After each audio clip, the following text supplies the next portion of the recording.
opened with Thomas and Hale at the beach house. They had a very good time together, having finally gotten to spend some alone time together before Sylar came to pick them up. Meanwhile, Jace was in class with Mommy while Laz struggled to teach because of the presence of Suletta the Black. After a few strikes to poor Jace's head by her, the Black Queen of Ice was subdued by her sister. After this, they ended up meeting. Jace and Mommy ended up meeting up with Thomas's group as they were heading back to the fountain on the lane, and they saw Scar and Clive gobble Bill up into the unit before Jace foolishly and fearlessly told his uncles that he was leaving the unit. Oblivious to their fuming anger, as they left, Jace proudly told his friends what he had done. While this was going on, Willow managed to get Declan to her room where she showed him her plan to try and figure out free energy. She was able to convince him to help her, and they set out to get information from an unlikely source, Uncle Krellin. Thomas's group headed to Suletta's, coincidentally at the same time as Declan and Willow. When there, they saw Suletta, angered more at Jason Rain being together, release her new weapon, Mrs. Snuffles, a powerful spell-casting cat that she got from the ancient Anovans. This cat beat the hell out of Jason Sylar, even sending Thomas through the wall before Hale was able to command it down. And then it ended up attacking Krellin, and the meeting of the family members, and then went about the day meeting members of the family as it gathered information about their relative capabilities. Later, Thomas, Hale, and Sylar appeared before the higher-ups on Gateway and pled their case to go with Thomas on missions. This was met with resistance, something that only increased once Pequod showed up and not in the best mental state. They were able to convince them to allow them to, however. But after this, they headed away from the office where everyone was fuming to a more calm world where Sylar was taking them on a walk, and Thomas saw an Imaduro toad. And after seeing Hale start to fall in love with it, he managed to convince the farmer who owned it to sell it to him. Krellin ended up telling Willow everything that he could, which wasn't too much, and her and Declan set out to get on building. They tore up her parents' pool house, which was discovered by her Aunt Laz, and later her parents, getting her in trouble. Becca was caught by her parents as she tried to sneak off to Palavin and was carted to Gateway. Once there, her mother and aunt got to work casting a spell that summoned Cash to Gateway, but not before Kreldrick set up shop in the office. Cash was brought to Gateway, and they actually ended up having a pretty good time with him throughout the day. He went to lunch with her parents and other members of B's squad before he got his suit heavily upgraded by Ricky and was sent back to Palavin with the promise that they would come home again if they were told. Remy ended up being shown a code case file by Maria about someone called the phone book killer. He talked to the chief and the constable about it, and they told him he'd probably rear his head again, but to be careful because they had seen people consumed by it. He was then given tickets to a local fair and told to take Maria and walk a beat. They had a great time, although Remy was interrogated by the cat at one point. Integra was awoken by Flip with breakfast in bed. They talked about getting ready to go out on their mission that day, and while on the mission, Integra raged and ended up ruthlessly slaughtering all of the enemy combatants. On the ride home trip, Flip tried to comfort her and ended up getting a lot more than comfort himself before bringing her home. After everything, Thomas's group returned home, and Thomas was able to show off the toad he had purchased for Hale, bucking thoughts that it had been stolen, and even was shockingly invited to Carter and Memrian's along with Hale and Sylar. After having a nice time there, they would split off, and Sylar would stay for a while. Meanwhile, Jace was very egotistical and pleased with himself for getting kisses from Mommy and went for a skip. He ended up talking down to Benny and Elizabeth, with them not warning him that the unit was stalking him. Unbeknownst to most, the unit had made him their chief target that day. After meeting Sylar and also talking to him, he was left to his fate as he skipped into the unit, devastating him with paintball fire, followed by a punt kick from his uncle, leaving him there, and I believe that is everything. Yeah, that's where we pick up. Hale's hand glowing gold, healing Jace's head, removing the pain from his head. Thank you, Hale. Oh, Jesus. What the hell happened? Well, it's quite simple, actually. I was out for a skip, and I was coming... Wait, no, stop. Out for a what? I'm sorry, am I slaying my words still? I was out for a skip, completely believing he was just slurring his words. Huh? Looks at Thomas confused. You were out for a skip?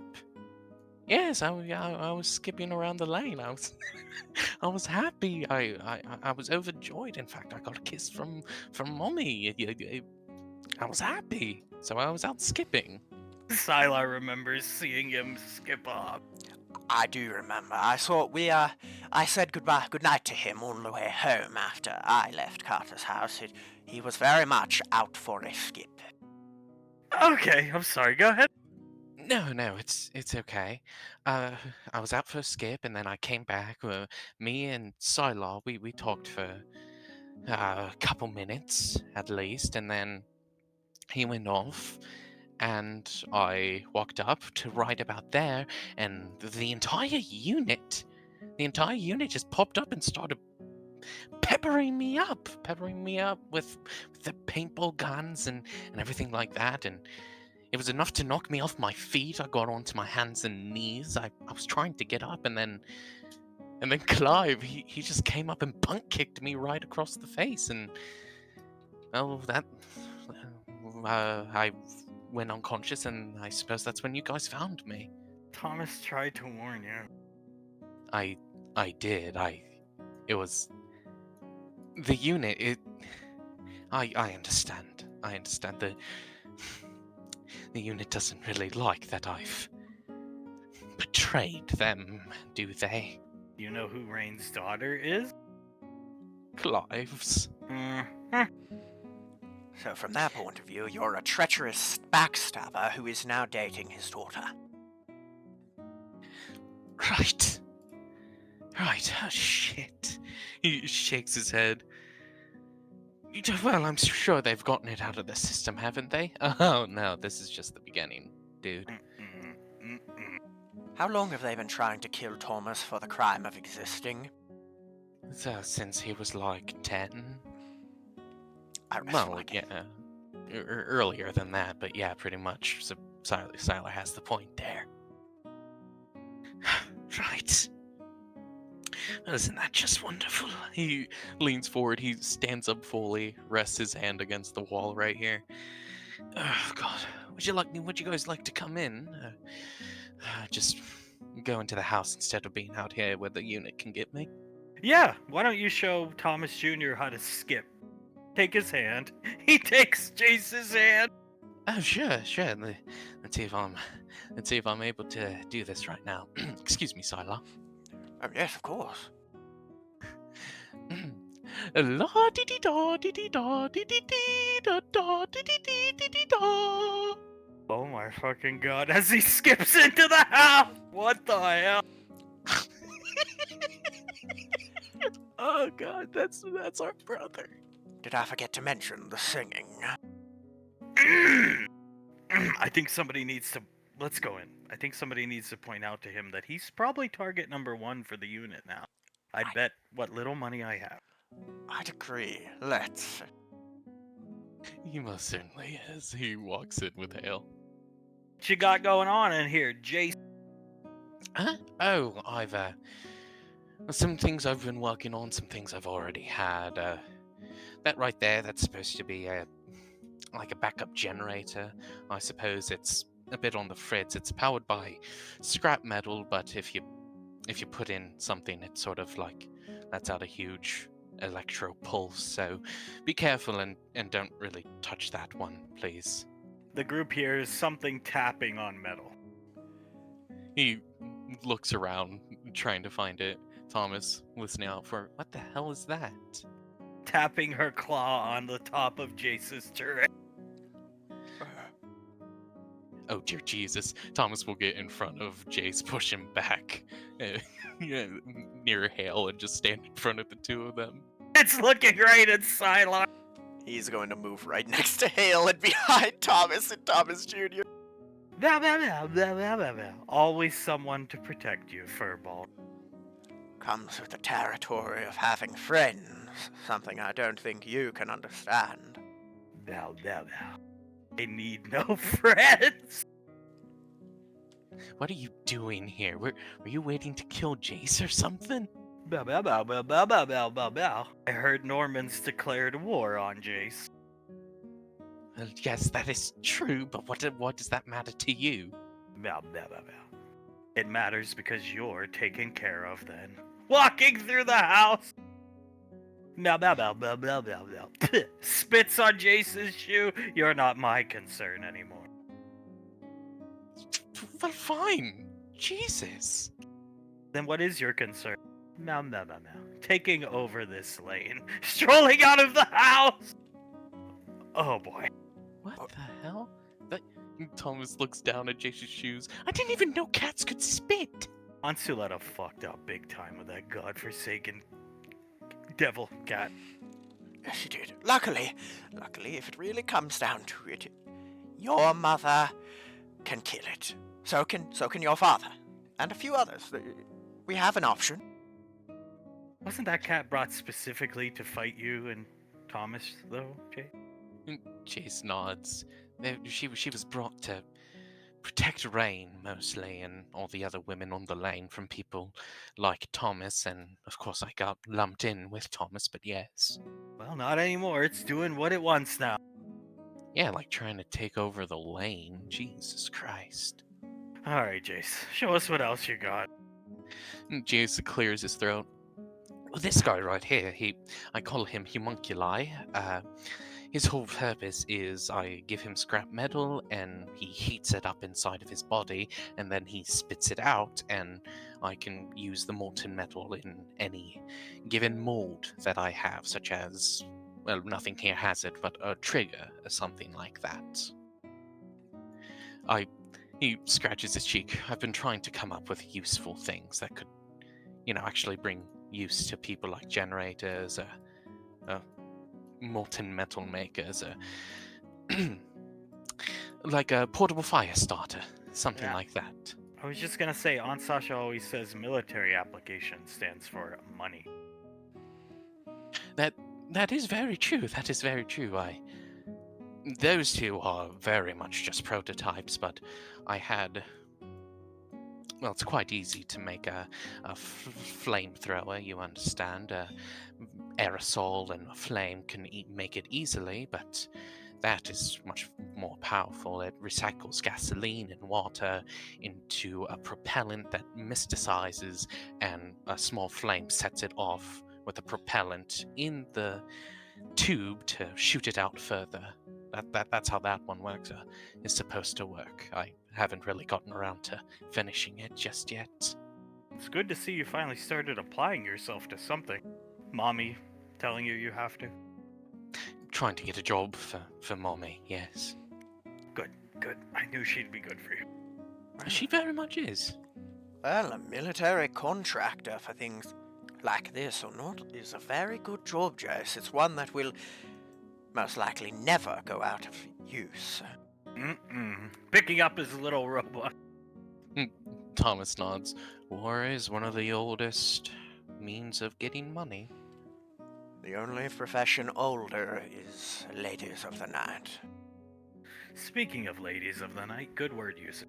Jace is, when do you think I'll get lucky number one, Thomas?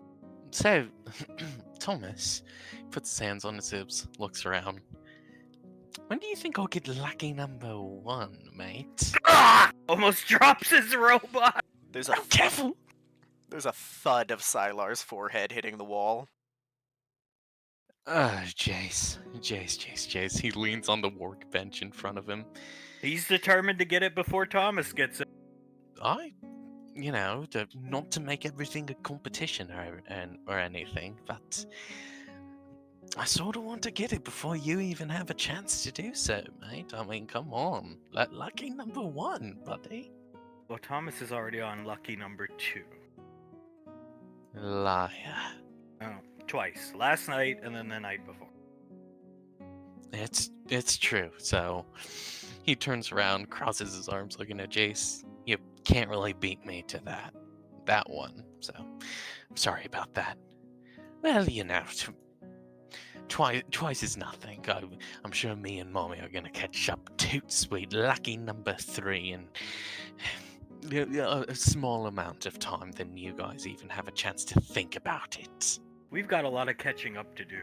And I'm sure Sylar has some sage words of wisdom about lucky number 1 shouldn't be even on your mind right now. Yes, would you like to know the one and only person whom you need to worry about when it comes to lucky number 1? Who's that? Rain, it is up to her. Do you know what happens to young men whom try to push for that or force for it? Jace will shake his head.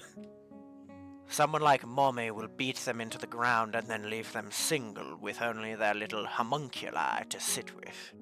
Then when Grandma and Grandpa find out, or Thomas's ever angry father who's looking to beat somebody up, I'm sure. Or hell, Jace. Duletta? Even me, Suletta, or even me and Hale, we wouldn't be pleased about it either. I doubt someone would protect you from the cat at that point either. He's still there, you know. Well, I mean, once Mommy sees what I've been building, I mean, come on, lucky number one is right on the way. I'm sure I'll get it soon enough, and then it'll just be a snowball from there. Come on now. Chase, relationships are about bringing things to the table. You don't really bring anything to the relationship right now. You should focus on getting a job.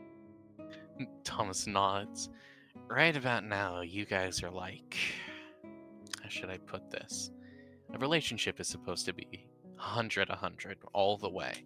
People say it's like 50-50, but no, 100 all the way, you know? He puts his hands in his pockets. Right now, it's like Rain is 190 and you're 10. What would you know? Well, what would you know about that? You were in prison for 3 years. Oh. You're the one who abandoned Hale, remember? Oh, please. We're getting along. Please, you just let us into your house. He looks over at Hale. For your sake, Hale, I will cease this line of discussion, but I made my point clear. And I appreciate it, but Thomas is just trying to help you. That's all. And so am I and Sylar. We don't want to see you lose the good thing you have going. Because I don't think there's another girl out there for you, Jace. I don't believe so. She's your destined soulmate as long as you don't fuck it up, Jace. I swear to God. I will say I do think Mommy is the best woman possible for me, yes. Does she know you skip around like that? Oh, I'm sure she does. I mean, it's fun to have a skip every now and again. Why do you guys question me so much on that? I just didn't know you ever did it. I never saw you do it before. Guess you weren't happy. I'm glad. Yeah, I'm sorry to ask, but is this like a new thing, or are you are you doing this back when you were like 15 and stuff?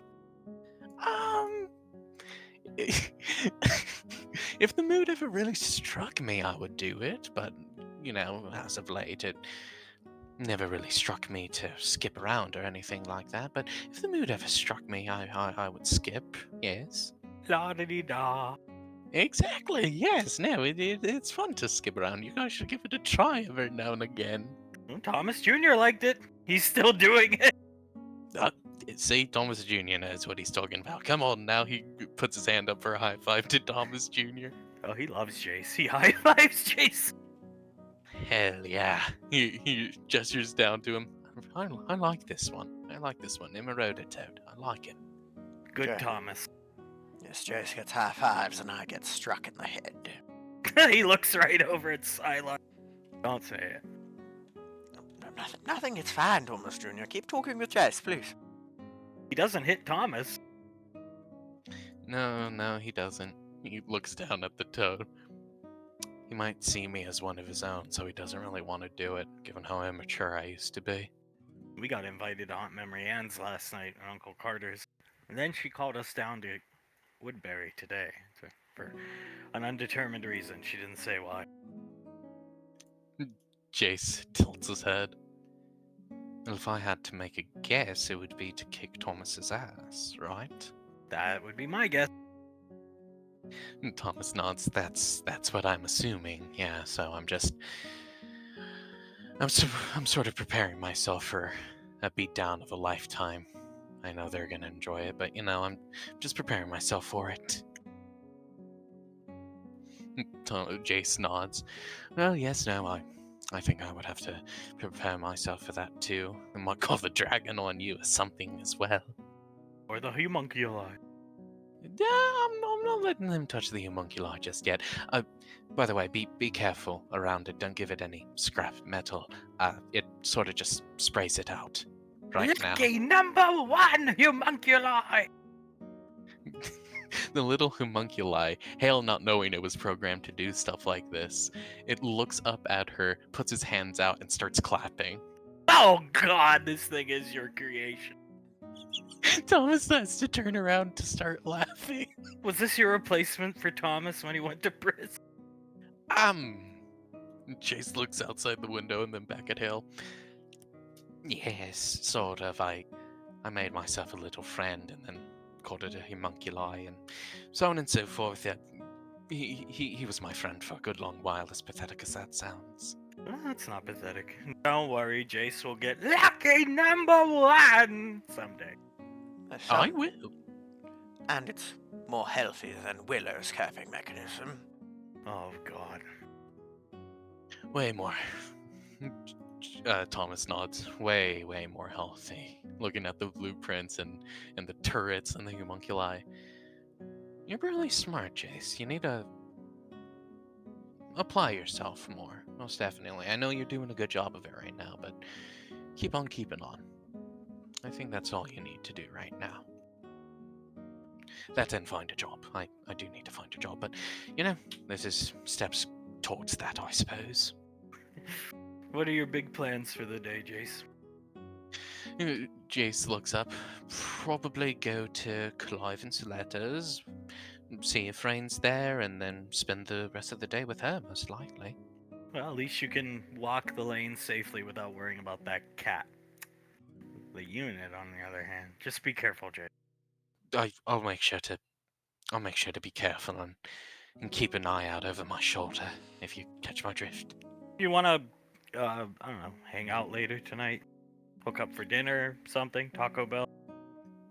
Do you guys want to come here for dinner? Something, doesn't have to be anything extravagant, like you said, like Taco Bell or something, but we could always come meet up here for something to eat. Yeah, we can. We can stop and get it on our way back to the lane. Or wherever we are, I guess, but yeah. Jace nods. Sounds like a plan. I'll make sure the house is a bit more cleaned up when you guys come here next. And who knows, maybe if you're lucky tonight, we'll be lucky number one. Mommy is a bountiful goddess. I agree with that wholeheartedly, and fingers crossed. Here's to hoping, Hale. Here's to hoping. She'll give Jace a hug, tell him that she'll see him later, and then the other two guys are following around.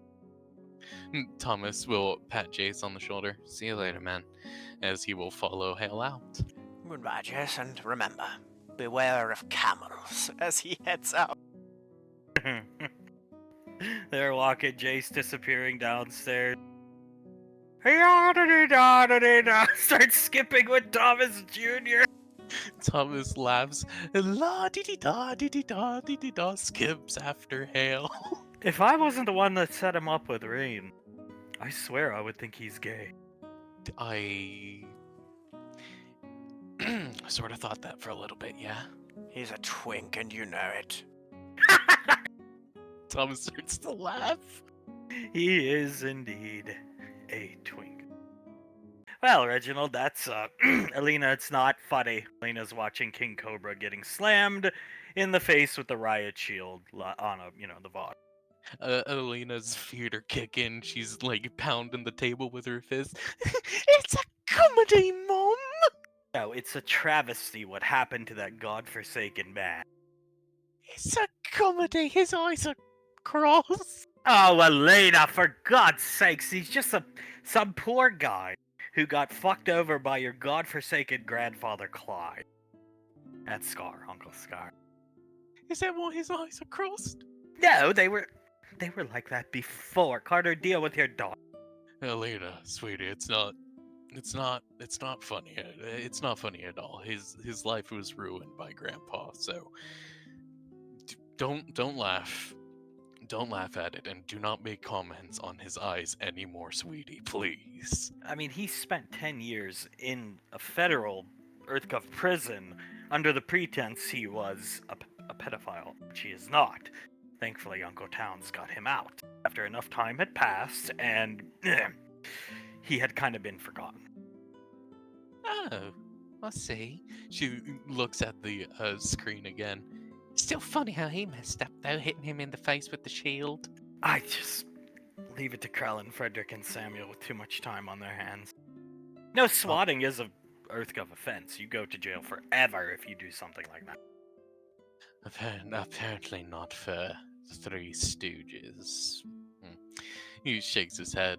If that's not nepotism, I don't know what is. Well, grandfather's got his hands full as of late. He's Norman.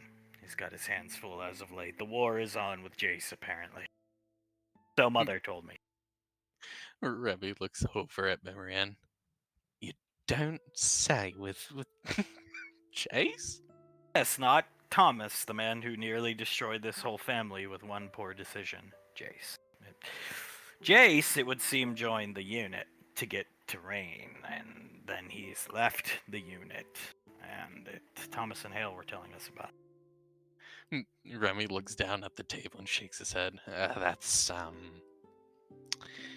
sort of pathetic. I'm sorry, I couldn't think of another word for it. It's just pathetic. They manipulated him into doing things like sneaking into Aunt Sasha's home, so on and so forth.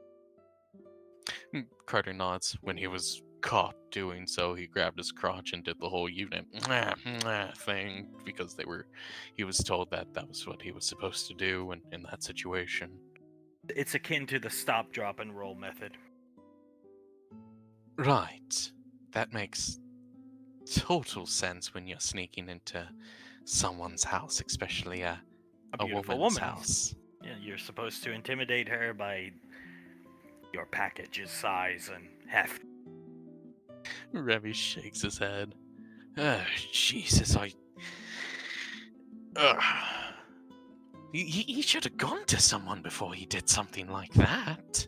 And he did, apparently. Hale said, "Wait for me, I'll help you, I'll talk to Rain," and he chose not to wait. He got too impatient, as Jace does when he wants something like that. Too horny. Too horny, that is the better way to put it, Mother. Oh, and Rain doesn't even like Arby's, apparently. Oh, well, Jesus, if there's one thing I know, it's that Jace has gotten Rain Arby's for the past however long she's been living on the lane almost every day, so that is rough on him, that is for sure.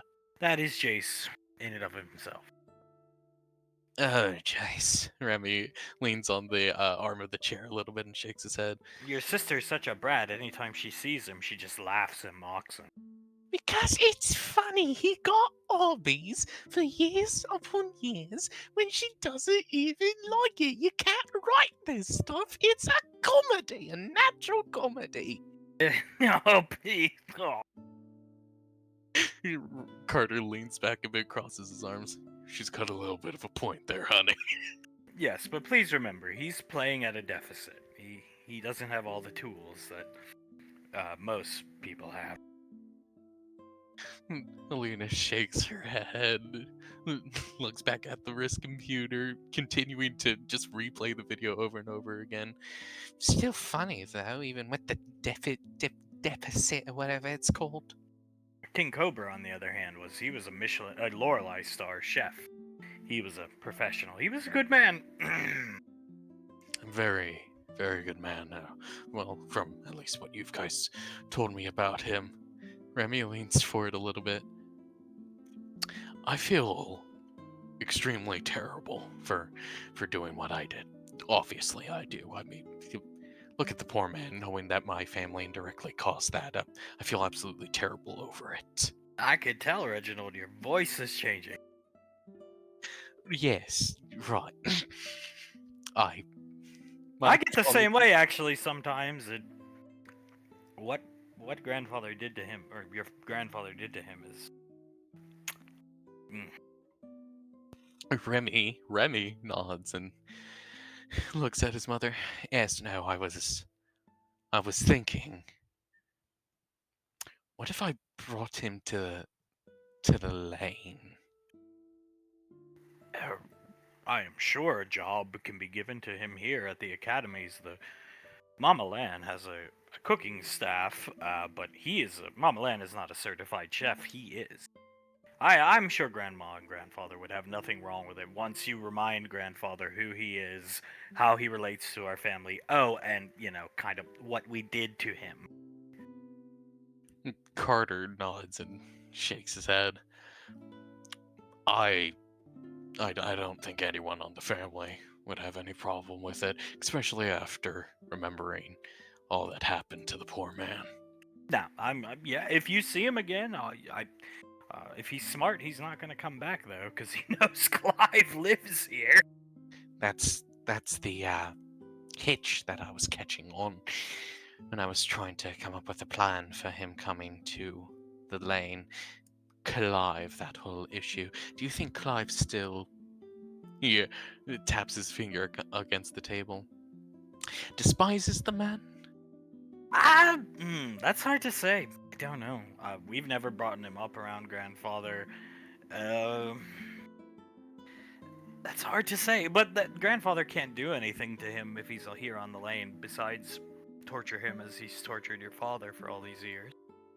I mean, if he tries to frame him again as an example, no cops would be able to get down here, and one of the guards would explain to the cops that it's all a joke and yada yada yada, a poorly placed joke, but a joke nonetheless, and everything would be covered in terms of him being framed for a crime he didn't commit.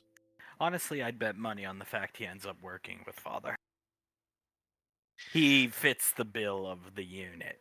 And no pun intended, but Bill, that camel guy that Rebecca brought home, he's been gobbled up. I saw him walking around in desert fatigues early this morning when I went out for a jog. Remy clicks his tongue. See, that's another issue if he gets gobbled up by Clive. Well, I mean, that's the issue there, though. Do you think he would join Clive or anything like that? Because look at what Grandfather did to the man. I mean, come on. I don't know. Who's to say? I know I can tell from that clip, though, he's living in squalor. At the very least, he wouldn't be living in squalor here, among us. He'd have his own house, that much I assure you. Whether he gets time to spend in it or not, that's the other question.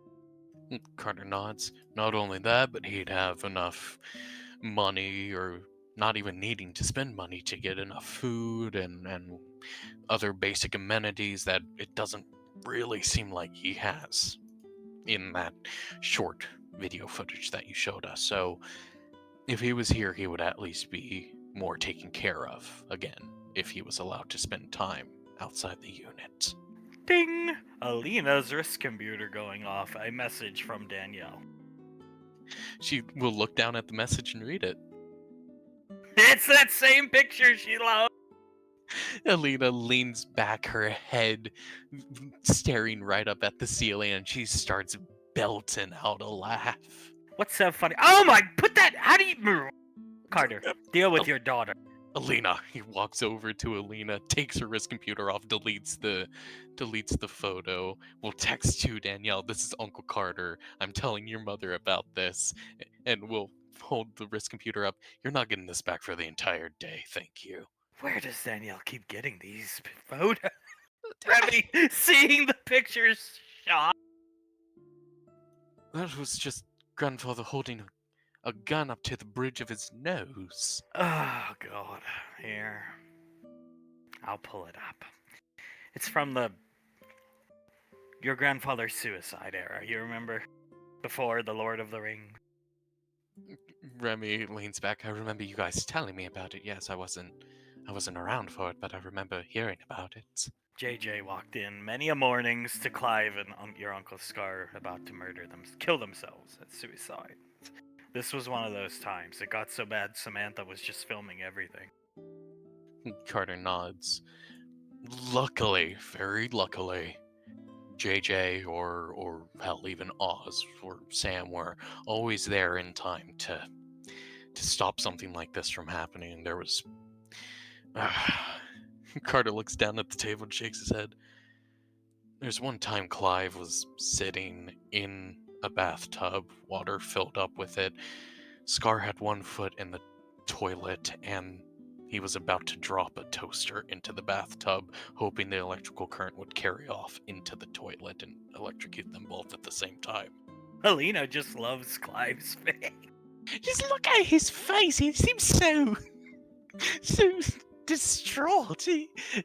This is a good movie. I want to watch this one. It's a good movie. Oh God! Thankfully, no film exists of it. Well, that you'll ever find. Yeah, maybe I'll never find it. Carter squints his eyes over at his daughter. I don't like how she just said that. Either way, you were lucky to be at the goddamn police academy. Remy nods. I certainly was in a lot of ways. I sort of wish I was here to keep an eye on everything as much as I could at such a young age, but I am also very glad that I wasn't around for a lot of this stuff. And your girlfriend? How goes that when her infatuation with father? Her infatuation with father remains. He shakes his head. She even if I did tell her everything about grandfather and everything like that, she won't believe me. She will just say, Reginald, just stop joking around like that. That's a very important man. You shouldn't joke around like that with a very important man like that. And she wants to come to the lane still. Remy nods. She wants to come to the lane still and meet the family. He taps his finger against the table. Meet Carter's family. Meet father's family, yes. Yes, the normal people. No, sorry, not father's family. I thought you meant this family as a whole. No, your side of the family. Ah, God. Carter clicks his tongue and shakes his head. For a second there, I had a little bit of hope. So did I. I really did. Well, okay, Reginald. Remy looks at his mother and thins his lips. I'm sorry, Mother, that she wants to meet your side of the family. There's no other way to go about it. You, Suletta, and Clive. Don't apologize to me. Apologize to yourself when this girl breaks it off with you and then you get fired. Remy just stares forward and sighs. I'm sure it'll be fine, right, Mom? I'm sure it'll be fine. Carter clicks his tongue. No, it won't be fine. It's gonna fuck up your relationship. Trust me on that. Even if she didn't idolize father, and let's just say she believed you about how crazy father is and he's a nutso, meeting father, they will go out of their way to ruin your relationship. I assure you. You're Carter's son. Carter nods. And I know them very well. Maria's a very, very beautiful young lady. Scar is gonna like that she's a very beautiful young lady, and I'm sure you can pick up what I'm putting down from there. Yes. Right. Remy rolls his shoulders and shakes his head. So all around bad reactions are gonna happen that night. I would start looking for a new career. Hopefully it doesn't come down to that, but he stands up with his hand on the table and nods. Probably a good thing to do. Hopefully it doesn't come down to that, though. Hopefully. Well, we'll have guests over tonight. So I would suggest not coming here. Remy tilts his head. Who's coming over? The B Squad? Sylar? Hale? Thomas? Carter just looks away and gags just a little bit. What the heck? This is the first she's hearing about it. What? She stands up on the seat and puts her hands down on the table. What? I don't want to be around Thomas. Thomas sucks. things. Well, neither do I. Yeah, but I'm just a child. I can't not hit him or anything like you can, Mum. Well, too bad. Oh, that's not fair. She will sit back down on the seat, cross her arms. I hate Thomas. Well, everybody in this room hates the bastard, but the fact of the matter is he slithered his way back in. And if you want to spend time with Hale or Sylar, the opportune one being Hale, because she needs my help and Carter's to get her life back on track, then one must embrace Thomas. Carter shakes his head again. Stupid fucking package deal, son of a bitch, Thomas. I want him. Doesn't make me happy at all, that's for sure. And they are the package deal of package deals. We tried to get her to stay for dinner last night with Sylar. She refused. She stands by the cocksucker. Remy sighs and shakes his head. I mean, just be safe. Don't let him get into your head or anything. You know, I know you guys will be fine. Just be safe and keep an eye on him for me, please. Oh, we will. Sorry, I'm struggling with this. No, it's okay, Mother. It's okay. He walks over to her, pats her on the back. As long as it's for Hale, I understand. I want her to get back into the league and play again. He bought her a pet. Actually bought it. He didn't steal it, surprisingly. Unless the transaction paperwork is forged, which I don't believe because Sylar was there. So when he leaves her again, break the bond, so she just continues on with her career instead of giving everything up for him. Remy nods. I wish she did that in the first place, but if it happens again, why am I saying if? When it happens again, that is the plan that we'll have to go with, yes. I just want to prep her for the inevitability of Thomas being Thomas. Thomas. Carter shakes his head. She even does. Thomas. Shakes her head. Declan not guarding the door, sitting in here among the family. JJ leans forward. Hit me with it, Oz. Come on. Give me them numbers. Well, this quarter you have made over 7 trillion credits. JJ purses his lips and nods. Not half bad one bit. I think it's better than not half bad. Smiling at her husband. I think it's something really to be proud of, JJ. JJ nods. No doubt. It is a lot of money. He leans back, crosses his arms, and nods. I just feel like we should have made more or something, but this is something to be proud of and something to look forward to. No doubt. So anything in the trillions is something to be proud of, I suppose. The top 2 grossing things of this quarter are the re-release director's cut of Cliveco that you put out. People absolutely adored that. And still sitting at number 1 is Tiger King. Looking at them. JJ grimaces a little bit when he hears that. It's a moneymaker, that's for sure, but that is a rough watch, in my opinion, at least for me. It's a huge moneymaker, though, so I'm happy about that, at least. Clive Exotic Merchandise is still in the top 20 of Elizabeth's workshop, so... Laz nods. The keychains in particular with... Well, there are a couple. The text bubble with Prince Albert in it. Just the face of Clive Exotic kissing the face of Scar. She shakes her head.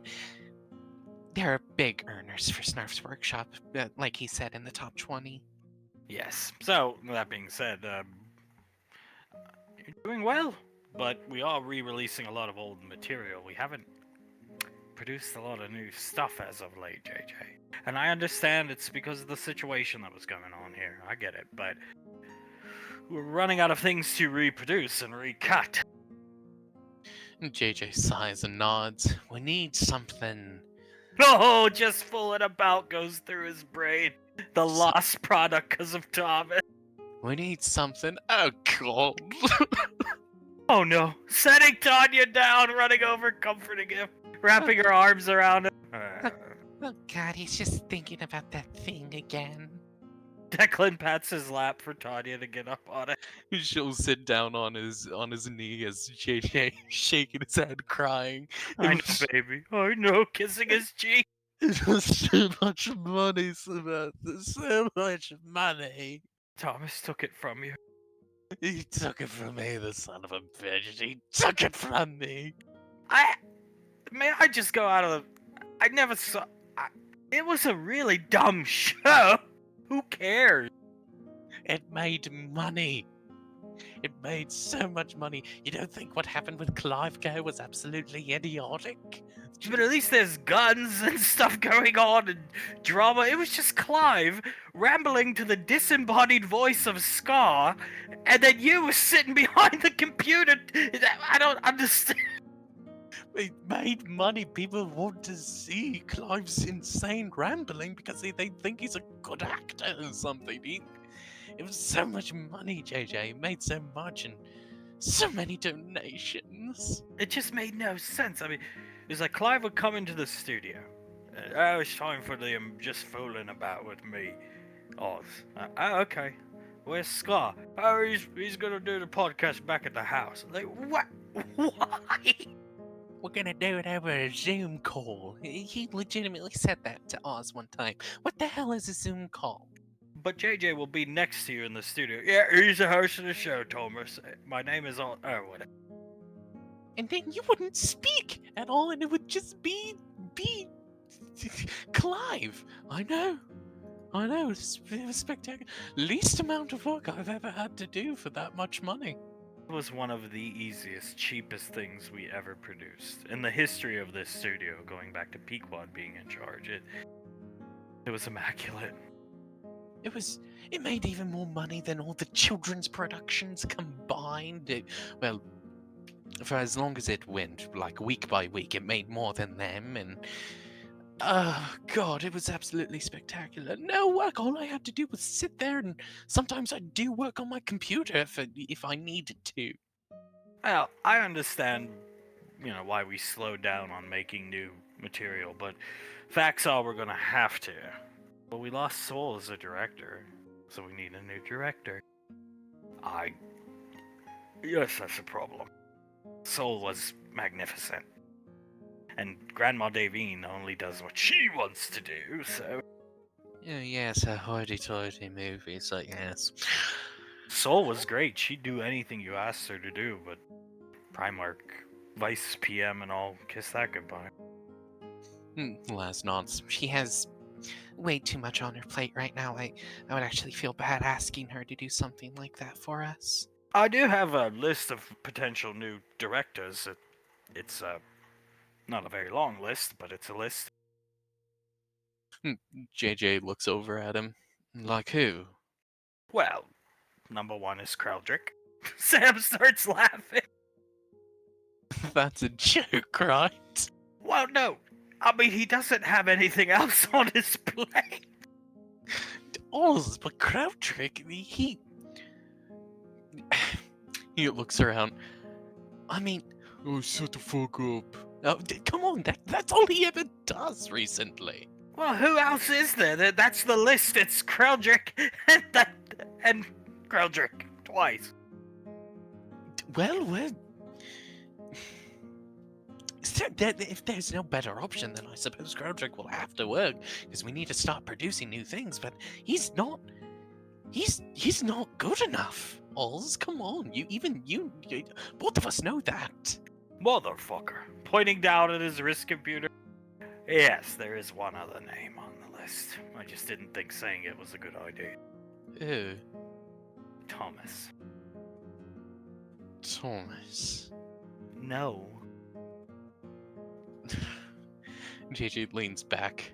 Willow crosses his coming arms. in, seeing Declan over here with her as this is going on. She will walk up next to Declan.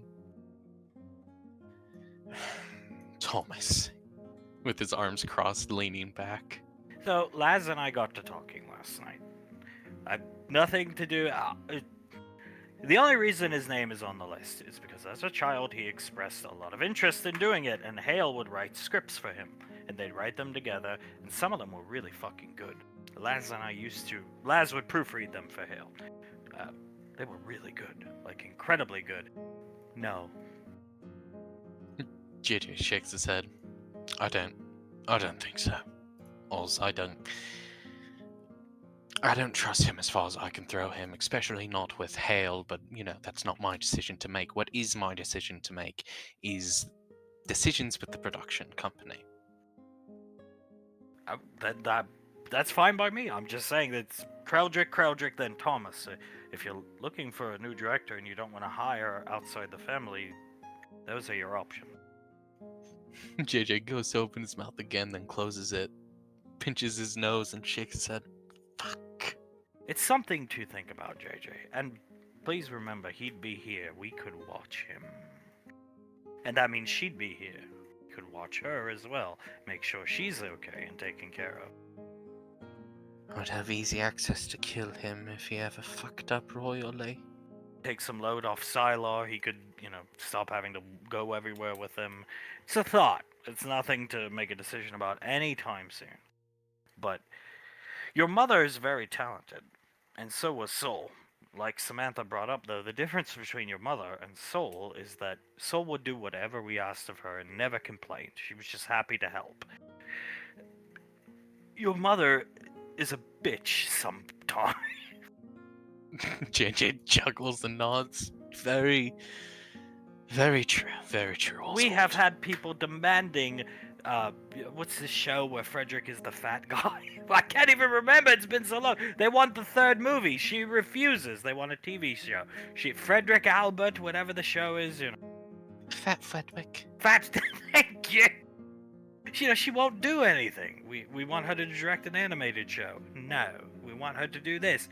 No. We come with a serious script. No, because it's not good enough. She is useless. My mother, everyone. My goddamn mother. So you're not. You need somebody who's going to be willing to do whatever you say. Whether it's you're going to do this Clive show. You remember the Golden Unit, the pilot episode you had.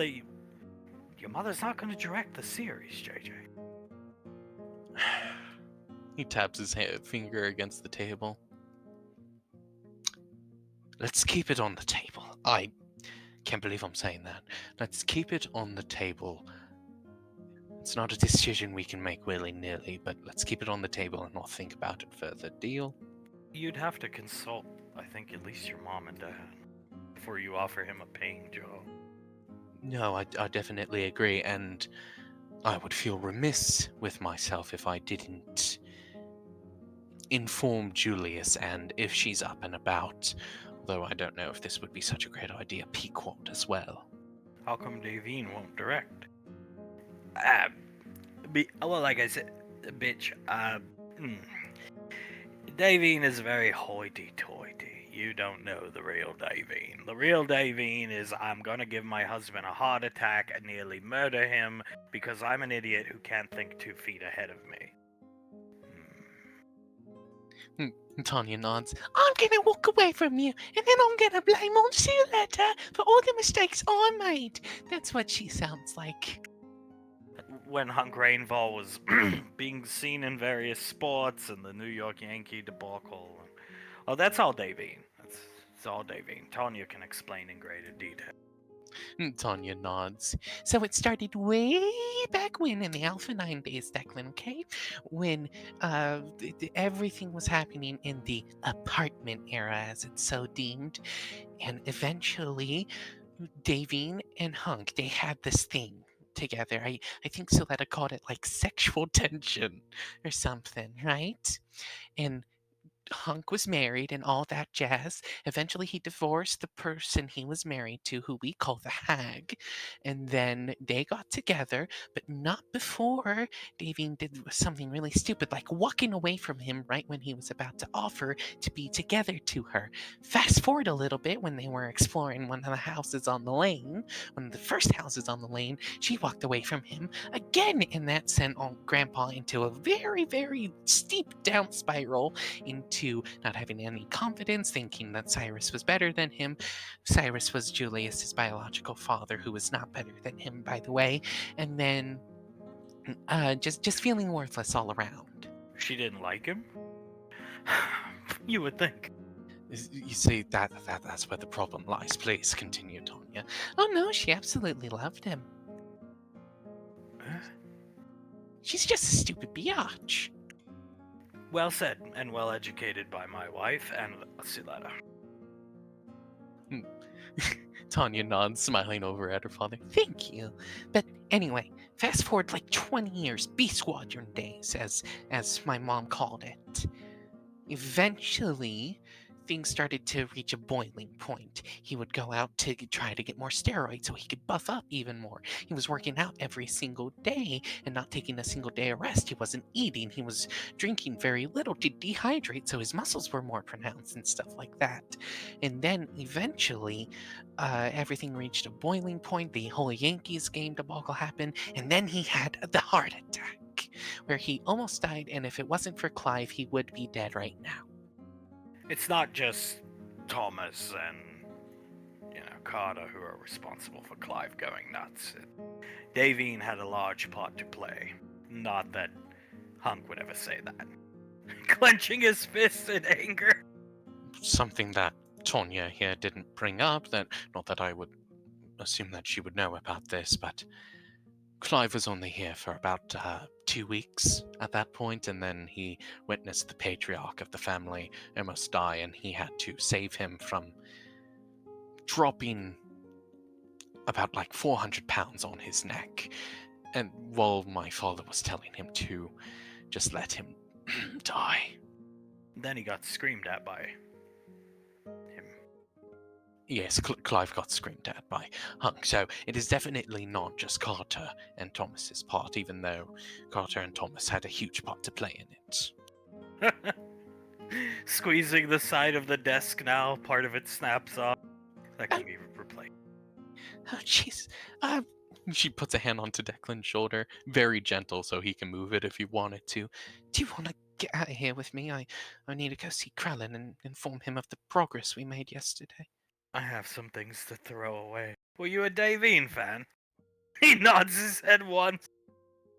Truth is always stranger than fiction, young man. It always is, and the adage of never meet your heroes definitely holds true, old chap. Let's get out of here. If I see your grandmother, I'm gonna punch her. I would not do that. Willow shakes her head. That wouldn't be very smart to do, either Grandpa or... Her swords can't cut through this armor. It's made to counter ODM gear. It's not her. She'd probably take the punch, I think, honestly. JJ nods. She'd take the punch. You should be scared of my father, though. He won't care about your armor. He'll kill you. He'll just break your neck. You'll never see it coming. Oh. Handing Tanya the Laz, alright. Laz nods. She looks at Declan and then at Willow. You two stay safe, and if Clive's around, just run the other way, sweetie. And Willow nods. Oh, I know, trust me. Declan holding the door for Willow on their way out. Wow, that's, That's certainly different, isn't it? Well, I think she's finally starting to, use what she got from me. She's actually charming, the boy. He squints his eyes. You notice how he said, let's get out of here, instead of just nodding towards her and gesturing for her to walk away from him? I was quite surprised when he came and just sat down here with us and started listening and talking. Normally he just broods outside the office. Laz nods. Usually we have to like go out there and then say, hey, you want a coffee? You want to take a nap? You want to do this? You want to do that? Come on in, buddy. And then he'll come in. But no, we didn't. We didn't have to do any of that. Well, getting off the booze, sitting on JJ's lap helped her, I think, in regards to. Definitely. I think the booze was one of the biggest problems, along with the partying and everything like that, of course. But doing away with all those various things, let's just call them, does certainly helped her charm the boy even more. Remember that Terminator show idea I came up with, the anime? This one? I mean, good luck ever getting your mother to agree to do that. Ha! Clive as a Terminator, Mark! Clive as a Terminator? Yes, I don't think so at all. I would do a better job of playing a man than that. It's probably... well, not gonna happen now, JJ! My goddamn mother, she won't agree to do anything. This would be badass! Like, let's just admit it, that would be badass to watch. You need someone who is beholden to you. That is why I put down Kreldrick and Thomas. Kreldrick wants things. You know, his little hobbies, cups and video games and cartel coins. Well, he would be beholden to you because you signed the checks.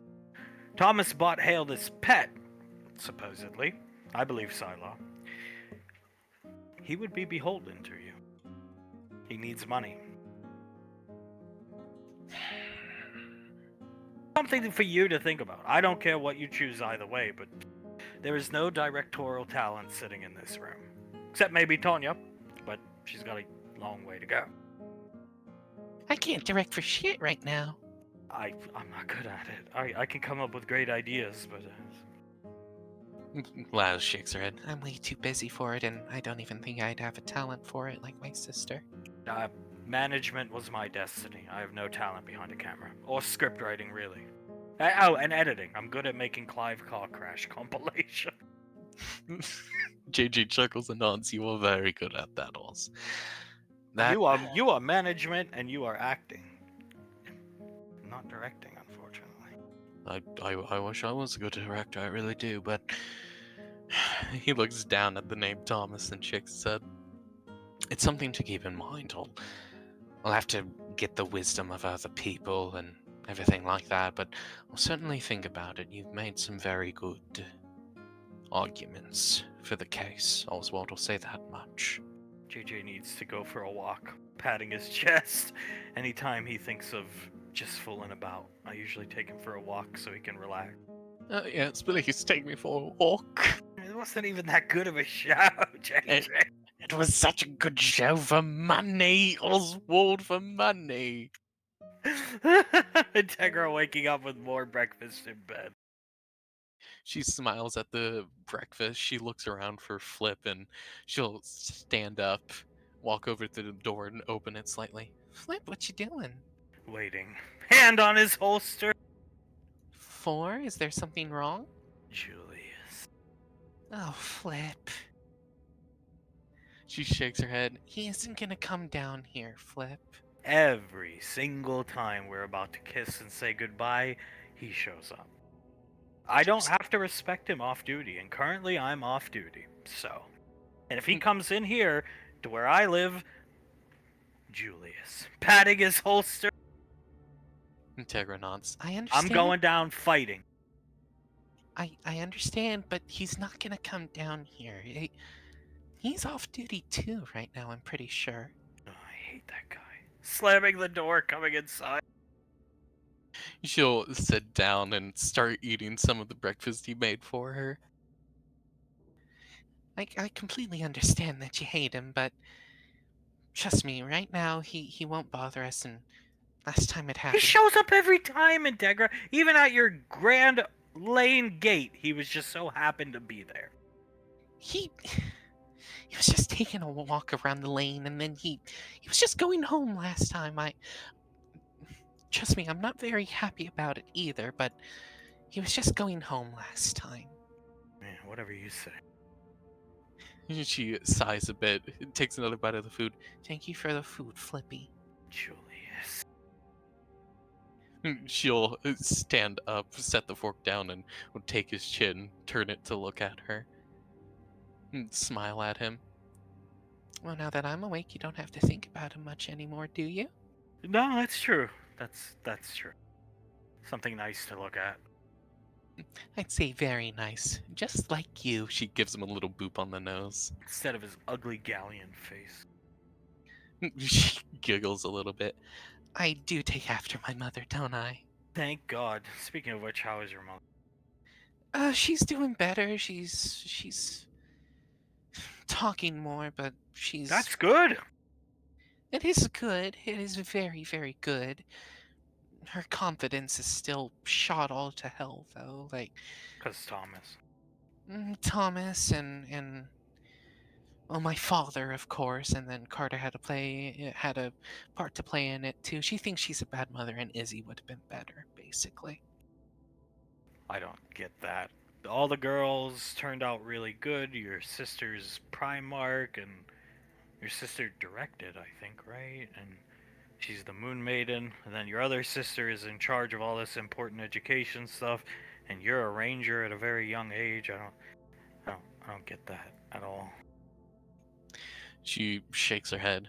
I suppose That's 3 for 2. That's a winning record.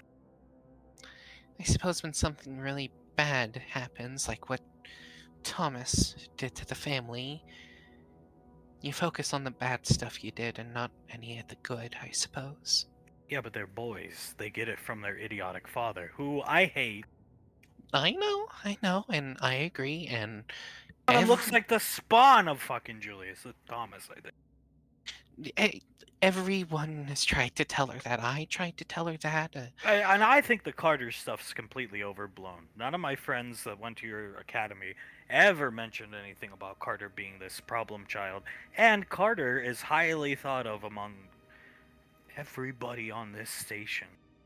Most of these SIS agents who are older, their kids have went through the headhunters and have nothing but good to say about Carter. Mm.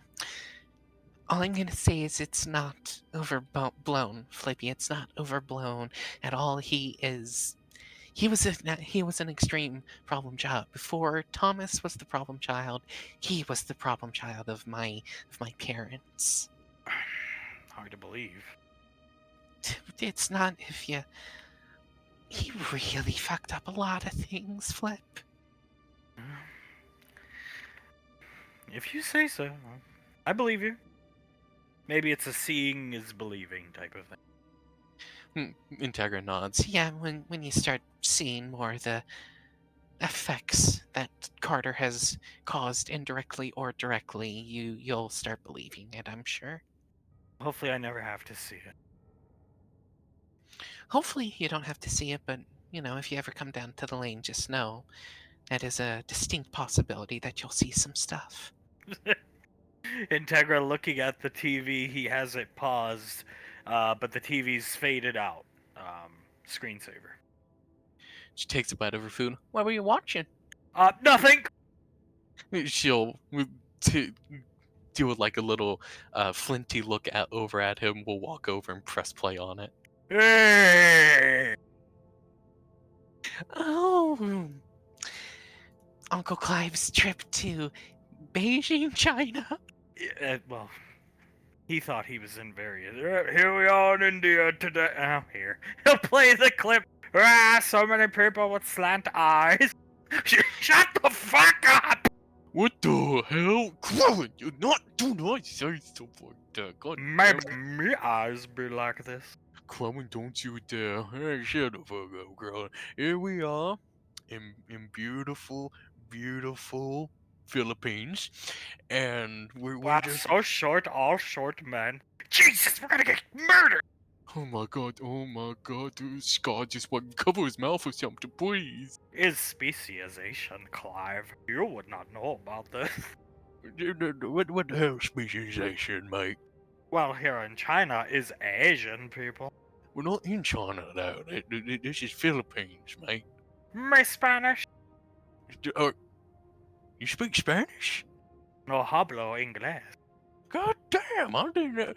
That makes sense. He was always the communicator of the unit. But anyway, here we are in beautiful Philippines. We're just walking around. We're planning on dumpster diving a little bit later, and who knows, maybe going to the shops and stuff like that.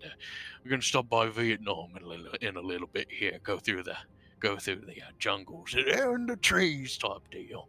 Me, Chinese, me like rice. Oh, just cut the goddamn camera, Samuel.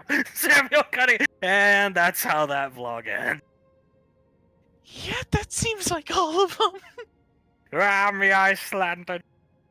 Oh God, yeah, Krellin, he's a very lovable person, but he still does not have a great understanding of. After 40 fucking. No, yeah, after 40 years, he still doesn't have a great understanding of race or anything like that, of basic human interaction. I guess there's a reason they keep him sheltered on the lane. Very good reason, yes. We're worried he'll say just some stuff that we can't necessarily come back from. She tilts her head. Everything okay? Just thinking about what I just saw, that's all. Oh, I see. She will walk around behind him and rub his shoulders a little bit. Just the sheer stupidity of what I just saw. It is extremely, extremely stupid, yes. Is it though? She looks down at him. What do you mean? Yes, of course it's stupid. I think this is stupider. The top clip on YouTube today. He plays the clip. Clive getting ready. There you go. Alright, who wants a t-shirt? Who wants a t-shirt? Here, oh no, you want a t-shirt, Evelyn. Here you go! Thunk! Who is that poor fucking woman? She has a scarf on. That's my grandma. Oh! Sylar's mother, but all of us kids, we just call her grandma or nana or stuff like that. Oh, Thomas is like warden or whatever. Yeah, Thomas is warden, Sylar. And grandma just got blasted right in the face. Yep, by Clive. She both of her eyes were black and she had a broken nose after that. You see why I really don't want to come around the lane. No, I definitely do, Flip. I definitely He's do. point blank with the t-shirt gun. It's really stupid, I know. He looks so happy. He is really happy. His smile even grows after he shoots Evelyn. Well, yeah, he's about to inflict pain on somebody. Oh, God. She shakes her head. So stupid. What isn't stupid is we might be doing some blasting in a little bit here. You need to finish your breakfast. My shoulders are fine. Some blasting, you say? She'll walk over and quickly, scarf down her food. We actually have a mission, believe it or not. Your aunt's gonna use us for something. Oh, no shit! Supposedly, sit down before I say what it is, please. She'll sit down.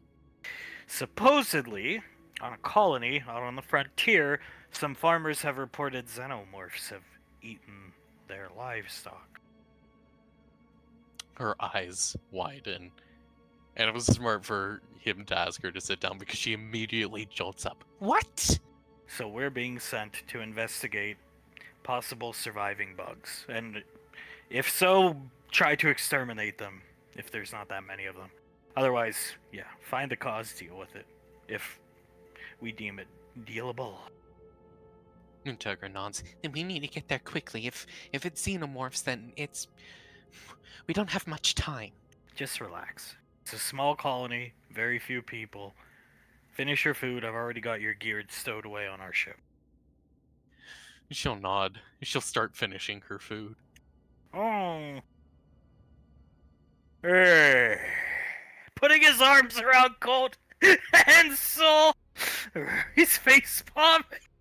His soul is just shaking her head with her lips thinned. Goddamn moon maiden, what you doing today?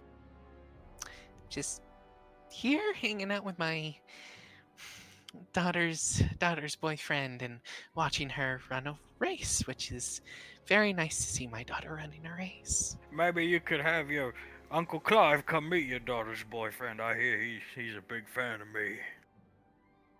So we'll look over at Colt. You're gonna meet him one of these days, and you're not gonna like, huh? He looks up and goes, He's a very particular person, and you're not gonna like meeting him necessarily. "Oh, I'm Cash. pretty sure I will." She just tilts her head, looking at him. Just know that I'm warning you that don't get your hopes up too high, okay? Oh, come on, Moon Maiden. You know I can handle myself. Patting her thigh. Don't do that. Oh, sorry. Yes, please don't touch me like that. Sorry. No, it's fine. I'm just very particular about who touches me and where. Why? I made a very stupid mistake. In my past, I let a man touch me, not in anywhere like sexual, just I'm pretty sure it was on the shoulder somewhere, but me and Cole were going through problems at that time, and I shouldn't have let him touch me there. If one of these random guys in that crowd goes and touches Becca, how would you feel? Angry? Soul nods. Very good, very good. I don't understand how you get that. And she didn't at the time, but Soul sighs. She looks at Becca. I swear if she lets a boy touch her, you let me know and I'll moonbeam her, I swear to God. well, hopefully she's less of a dunce like you sound like you were back then. No, She nods. Putting it plain and simple is sometimes the best thing you can do. I was quite a big dunce back in the day, Cash. The gunshot going off Becca's race started. She done this all the time? All her life, not all the time. But yes, all her life she's done this. She's always had an interest in the old west, cowboys and cowgirls type deal. She's also pretty good at lassoing and shooting. But you've seen her shooting before, yeah? Definitely. But yeah, no, she's always had an interest in it, and she nods. Believe it or not, it came from her used to wanting to be an actress, but after her stutter was getting worse and worse, she shakes her head. She realized she didn't really want to be an actress anymore because of it, and she did the next best thing of acting like a cowgirl. She wanted to become a cowgirl. I like the stutter. She smiles at Cash, pats him on the shoulder. See, that's how I know you're good for my daughter. You like her like that. One day she'll outgrow it.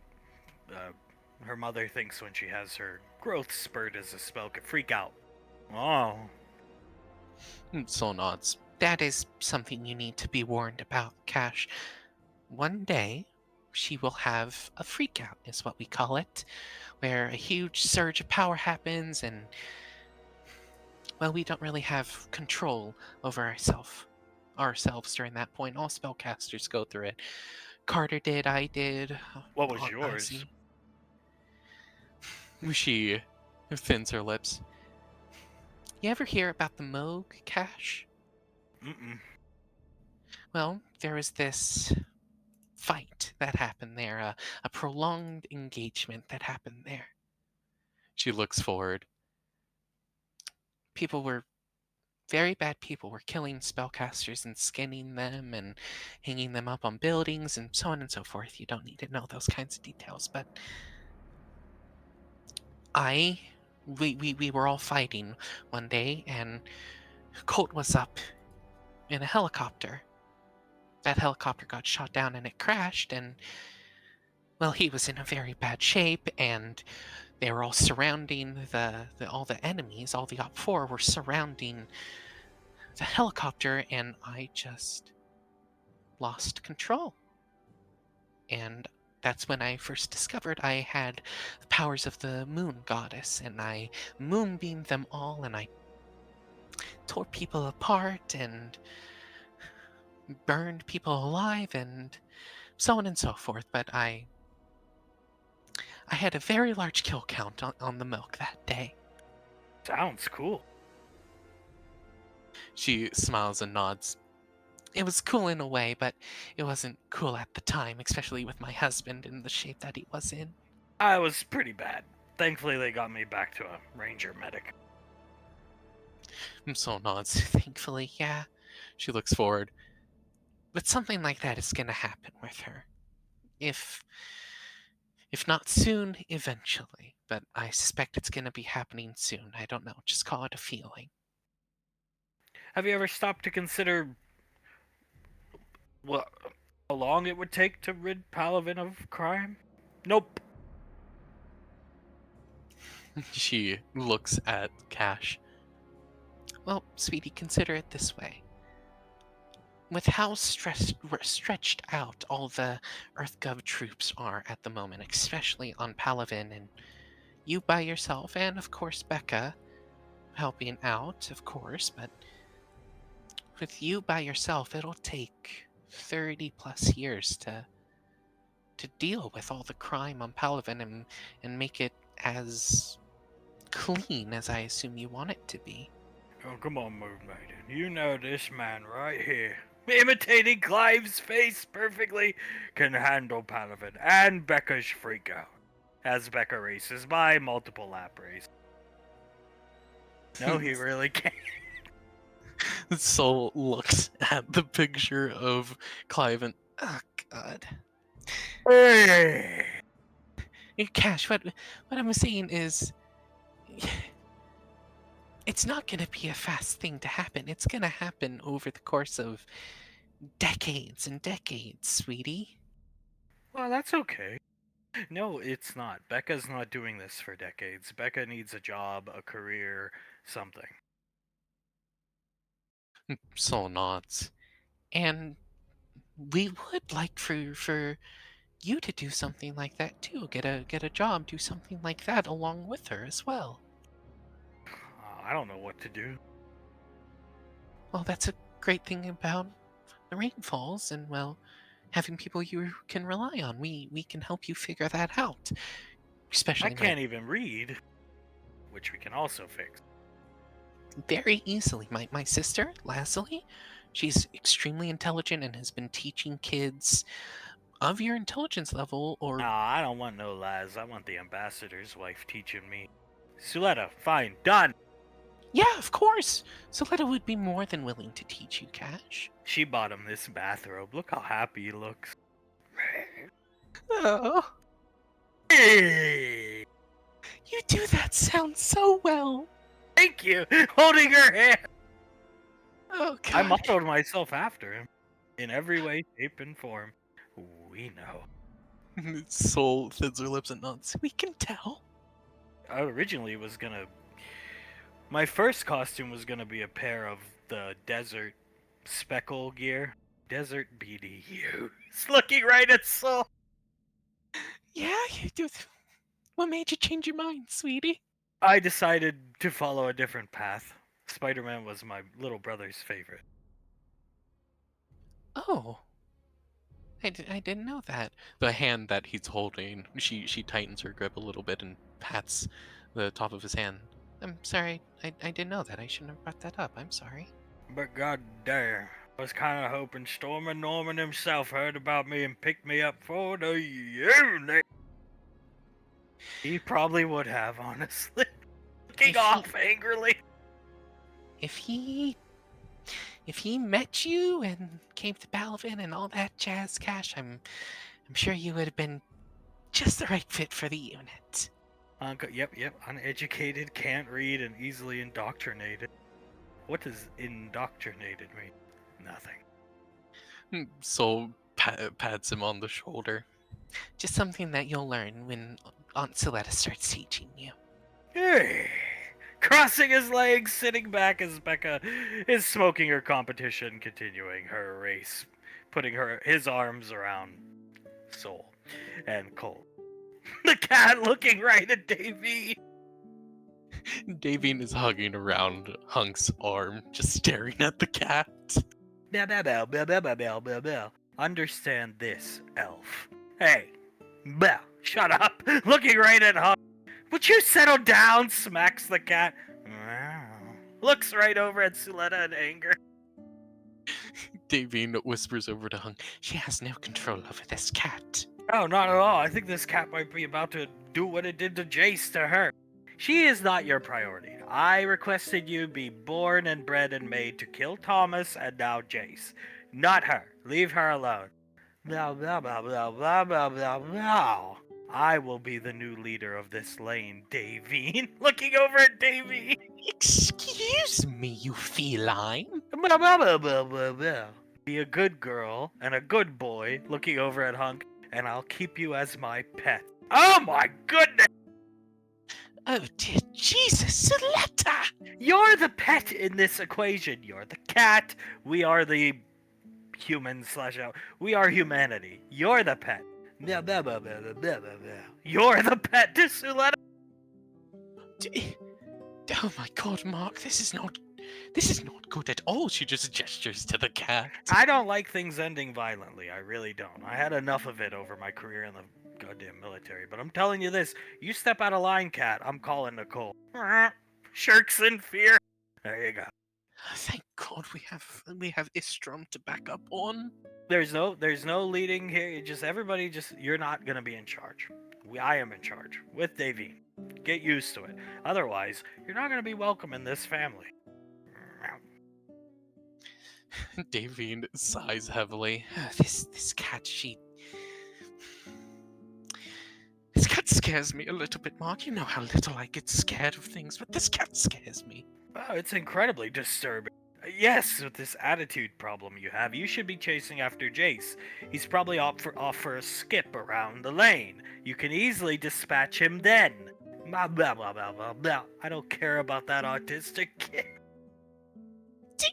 Not that I agree with it, but wasn't that your entire purpose? Blah, blah, blah, blah, blah, blah, blah. Originally, I was here to kill Tom. Well, after Thomas and your purpose was turned to Jace. Isn't that your purpose? Blah, blah, blah, blah, blah. How am I gonna kill Thomas when he lives with the Enovian? That is a good point, I grant you, but still. Well then fine, forget Thomas. I'm sure Julius will deal with him harshly. Your job is to protect this house from Jace. Blah, blah, blah, blah, blah, blah, blah, blah, blah, blah. Stupid autistic fucker. He's so far beneath my talent. She just looks over at Hunk, then back at the cat.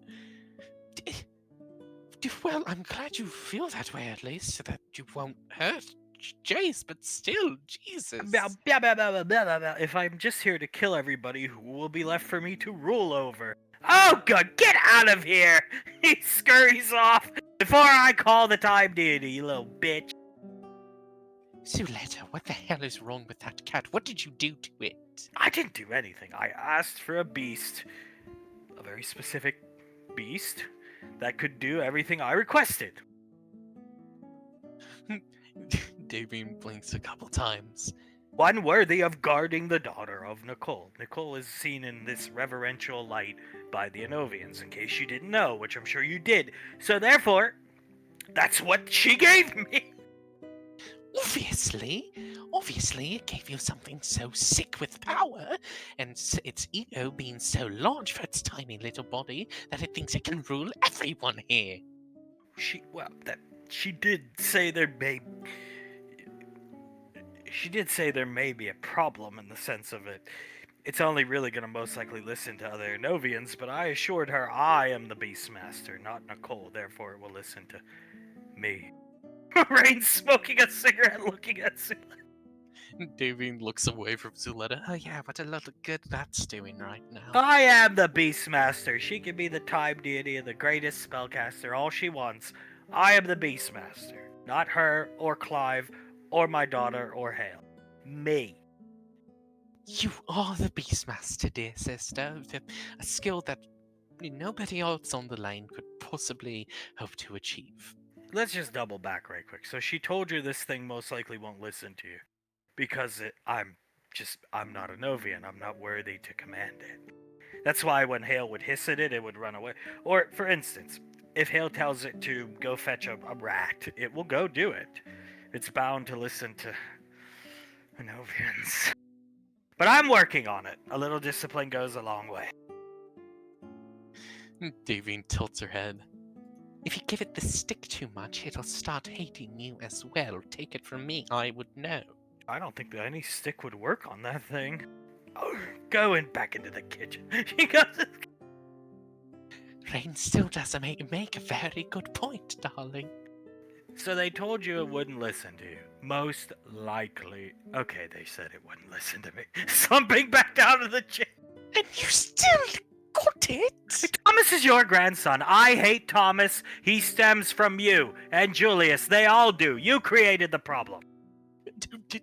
No, I'm not denying that, Letty. I'm denying it. We raised two very successful fucking children. Julius, on the other hand, and Patricia. Yeah. She closes her eyes and shakes her head.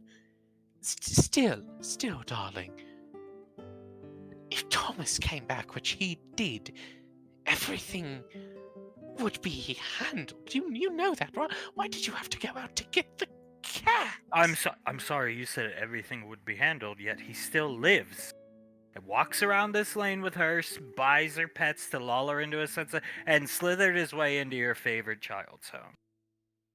Yes, Julius really handled things. Davine throws her hands up. I can't win. We know we can't. Why do we try, Mark? It's a fair argument, but Julius didn't kill him yet. Fine, whatever. Oh well. He's not hurting anybody yet. Yet being the opportune word.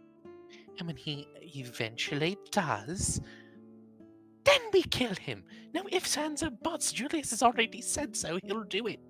Hale's given him the one and the cutoff done, that's what they call it, rule, so just relax. Get that thing off the lane. Well, I doesn't want to leave. I've considered that and told her maybe it's time to go back with Natasha, but it's happy here. And Davine leans back, crosses her arms. Perhaps it's happy here, dear Letty, because it wants to rule us all and make us all pets. Well, that won't happen. I have the unlike you, I have situations under control. Unlike me, Mark, this situation definitely seems under control, doesn't it? We've always had our situations under control. Yes, the first top of the first with the Yankees. Davine clicks her tongue and squints at Suletta. That is a time where I definitely did not have things under control, granted. The beginning of the end for my husband, Mortimer. Thank you. She's just listening. Davine shakes her head. It's not bothering anybody. Who cares? Let it go around and postulate. It's not that big of a deal. Postulation can turn into very dangerous things, Suletta. I just can't believe it won't kill Jace. I've commanded it many a time. I even casted a spell at it the other night, last night, and it reflected the sleep spell back onto me. Jesus Christ, clutching Levi! Doesn't that worry you, Suletta? In a strange way, but it's also magnificent. The Sanovians were truly amazing. Are, I guess, but you know.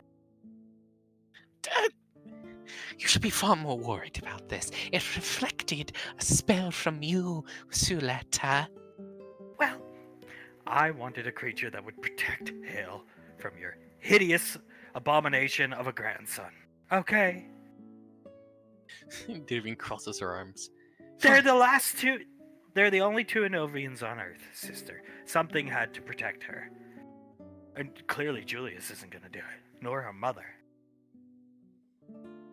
Davine exhales through her nose and shakes her head. If I had that cat around when Carter was fucking up my daughter, I think we'd have a different story on our hands. Just know I don't think this is going to end well.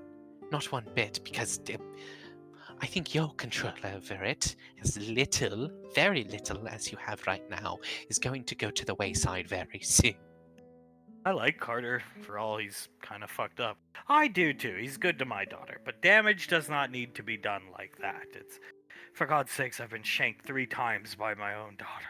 Yeah. Lifting up her tank top, showing off a scar. Yeah. Davy looks over to Rain. Oh, sweetie, I'm so sorry. Do you need the credits? I can give you the credits. No, second week, but it was a long time ago. Second week, but on the lane after boot camp. Hazel.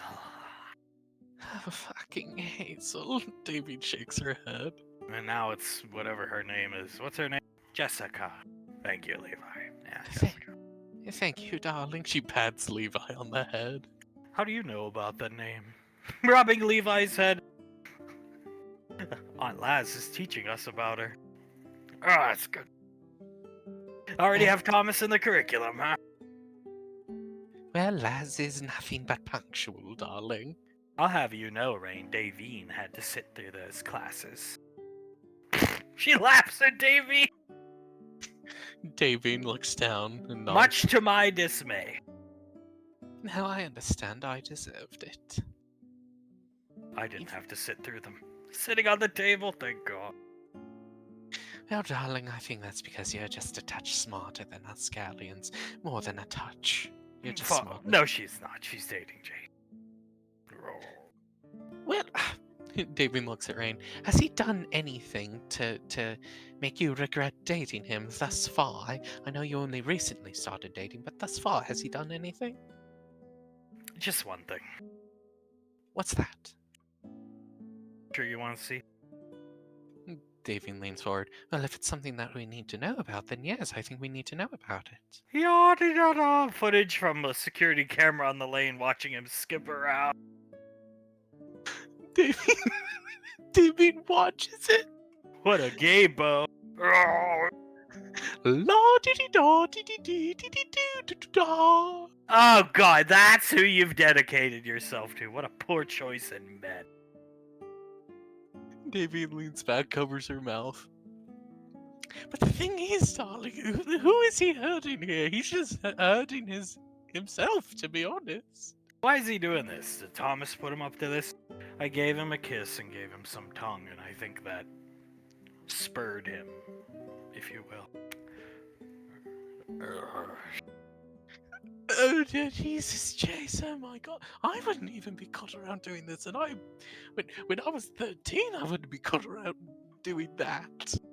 They've been here the whole time watching, just not talking. He's in shock at what he sees. She plays the clip some more. It's after he told Benny to fuck himself, and he's really happy with it. Feeling good. Did he just do a spin? A ballet spin, it looked like, yeah. Oh my God. That's it. That's the only thing. He needs a job though. Yeah. I wholeheartedly agree with that, darling, but as soon as he gets a job and then... Well, that is certainly an ick, as the kids call it, but that could be worked around, I suppose. But if he's not done anything too abhorrent, then I'm very happy for the two of you. Yeah, just everybody's got their... This is just sad. What the hell am I seeing? Well, obviously you're seeing Jace ecstatic with himself. You gotta just lay down the law with him and tell him he's gotta start bringing money in or you'll leave him. I am partially on Suletta's side. I was telling her yesterday. There's nothing stopping him from going out and getting a job. He needs to do something. So, give him a hard cut off and that's it. Otherwise, and he'll go get one, believe me. He's this pathetic. Yeah. Looking at him. Davy just looks at it, has to cover her mouth again to stop from laughing as Jace... You mean he skipped around the lane all over for an hour and the cat didn't murder him? He was alone most of the time. That cat does not care what you think, Siletta. The cat doesn't see him as a threat, darling. It sees him as someone who she could flick a paw at and dismantle him at any time. What are you doing here, Willow? You're looking good. You're looking real good, honey. Glad you look clean, happy. Thank you, sir. I do feel clean. And she smiles at him. Very happy, actually. I was just looking for Krellin. Is he here right now?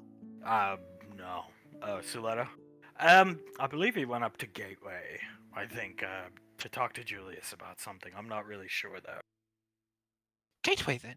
Yeah, She. he's not out with the unit. He was here this morning when I woke up. The rest of them were out doing something at Bragg, I think. Thank God.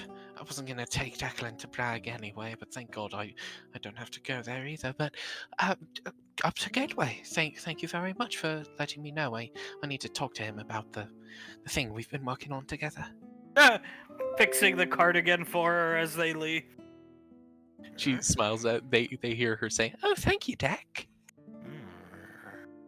You see, that's a man. Though I feel sorry for him too. I don't quite get her though. She's not Galleon, but I think that's what happens when you. I hate Thomas. Me too. Looking down at Gage. Davian blinks a couple times. He would not have done that a week ago for her. What, you mean this? Oh, the cardigan thing, you mean?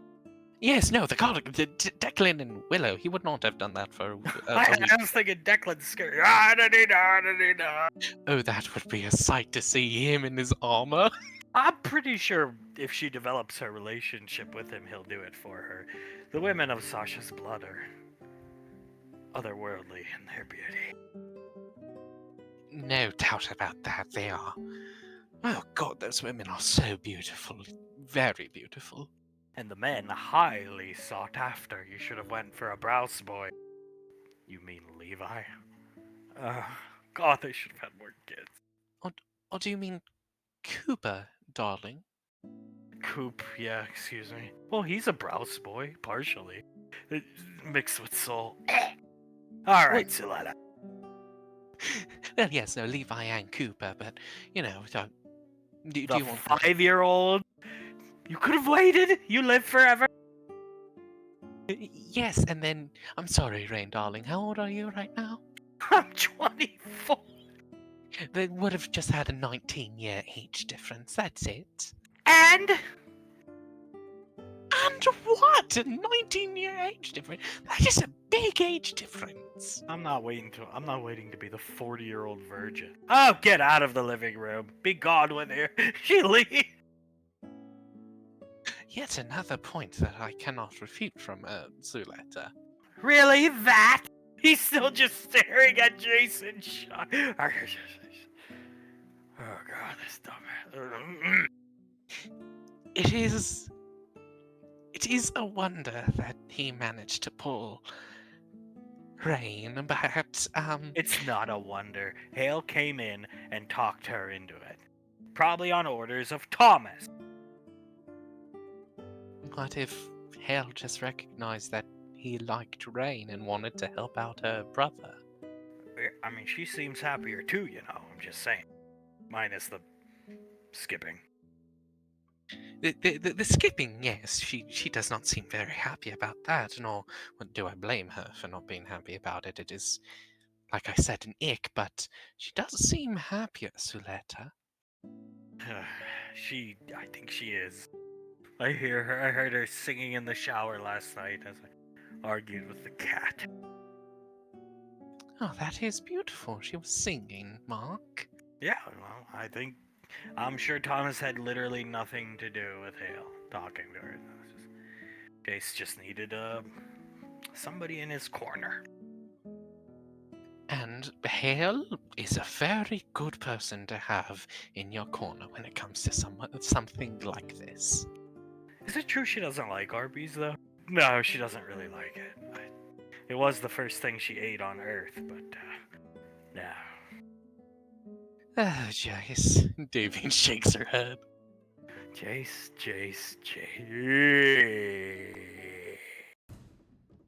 I mean, what, Clive? Come on, don't you think? Come on, can I get any back up here? Don't you think the punk kick was a little bit much? I mean, come on. I personally see all of our efforts wasted. Thomas is who. Thomas! Who the fuck cares? Did you miss the briefing yesterday? Thomas and Carter are off the board for the most part with Thomas. Thomas still exists. Granted, Thomas still exists on our list, but he's like 50th of the way down there. You wanna know who the other 49 are, chaps? Jace, 49 times? Jace. 49 times Jace. Thank you! Thank you! Exactly, Bill. See, Bill knows what I'm talking about. But Thomas is liable to do something that hurts the family again. Jace never would. So Thomas is the real threat. Shut the fuck up. You shouldn't even be. You're out of this meeting! You're not even in the U41! He's forced to leave. I do sort of agree with him. Isn't Thomas a bigger threat? Clive walks right up to Fled and gets right in his face. Let me ask you something, Fledwick. You ever been betrayed? Oh, he looks behind himself over at Bill and then at Clive. No, will we? Well, now you have been. You put your trust in someone, and that person joined the unit. They said the oath, Fledwick. They said the oath. And then they went and pissed all over it. Probably get intel for Thomas. Or at least that's my guess. Trying to tell Thomas that someone's looking for a sex tape or something like that. Thank you. Exactly, Bill. Jace is numero uno. 49 after that. We're And coming every for time- blood. No code of conduct, no law. Hell, no Geneva Convention stopping us. Squeezing Frederick's shoulder. Okay. Frederick actually feeling threatened puts his hands up. You better develop the stomach for it, motherfucker. Cause Jace is going down. Downtown, the beat down in Motown. And if you think what we did to him was bad, well, let me tell you something, mate. The war on Jace just begun.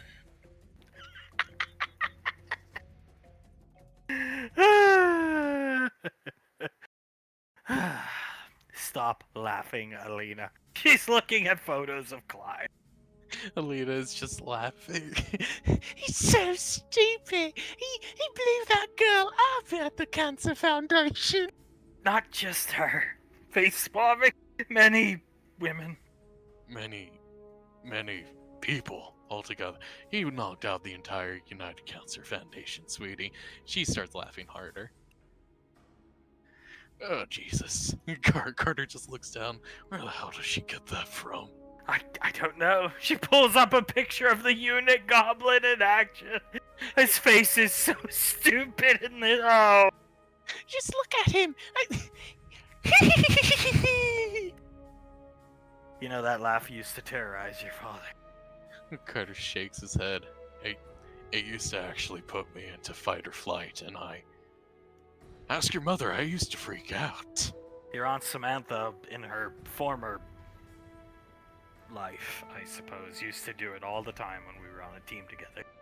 It was her ringtone, I think. Carter lets out like a sad sounding chuckle and looks down at his computer screen. She did used to love terrorizing me. Well, I sort of love terrorizing you too, but I think I sort of want to dress up like him for next Halloween. Well, you can if you'd like. I'll buy you a costume. Oh, I'll just get one from the workshop. A very somber food for thought nugget here is the top 20 costumes for Halloween throughout the galaxy from the workshop are all, can you guess whose? Fathers. Norman, I think Norman is number 1, the desert camo. I think the Goblin is 5th, something like that. I think Scar is at number 21, Scarpion. But Father blows them all away. Carter looks at the picture, then at Marianne. Where's, he mouths to her, Clive Exotic. Number 2. Number 2. Goddamn. That show still makes JJ trillions and trillions and trillions. I don't doubt that. I don't doubt that at all. What's your favorite Clive Exotic line, honey? I'll never get financially recover from this. What a surreal moment that is. That footage from Samuel's, or I think it was Scar holding the camera. Did you see the look on Father's faces? It was Samuel piling stuff up in front of the door, and Father just looking out into the lobby, and those Komodo dragons and I think they were hyenas or wolves eating people. He looked like John Hammond at the end of Jurassic Park. Carter nods. It was both. It was both hyenas and Komodo drag. They had beset upon the operations building. All those people screaming to him. He looked forlorn, watching his kingdom burn down in front of him. Until, go ahead, do your Krellin screaming no into impersonation. No! That bioengineered liger came after Father. Carter leans back and chuckles a little bit. My favorite part is still the bears. What? Oh, the ones that did Father even know he had bears? He did. Carter looks at Memoran, put them in the arid desert biome, remember? Oh, right, they were ripping people apart in the parking. Yeah, and they had to run away from them and hop into the truck on top of the bioengineered liger. Didn't some, woman try to get in the truck, and Frederick and Krellin were, trying to assist her, and Father kicked her to her doom, and a bear, ate her alive or something? Yeah, no, she was trying to climb in, Frederick, and I think it was Krellin, yeah, were trying to pull her in. Frederick came up in the middle of them and just pushed her, or not, Clive came up in the middle of them and pushed her down with the sole of his boot right on her face and pushed her off the truck bed. You remember when the cocksucker claimed SIS was arresting him because he was gay? I do. I do. What's funny, Hale coming in, big smile on Memory Ann's face. Thomas! I mean, hello! Fuck you. Well, okay. Hi, Hal, sweetie. Sylar, it's nice to see you. Bringing her frog over to Carter. Sits next to Carter.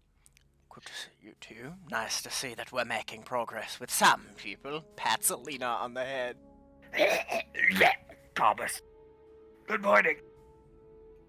Thomas looks over at her and nods. Good morning to you too. Do you need a bucket or something? Are you okay? No, I'm fine. It's been a long... Looks at her wrist computer. Long 2 hours. Right. Okay. Thomas looks between the two of them and then at Alina.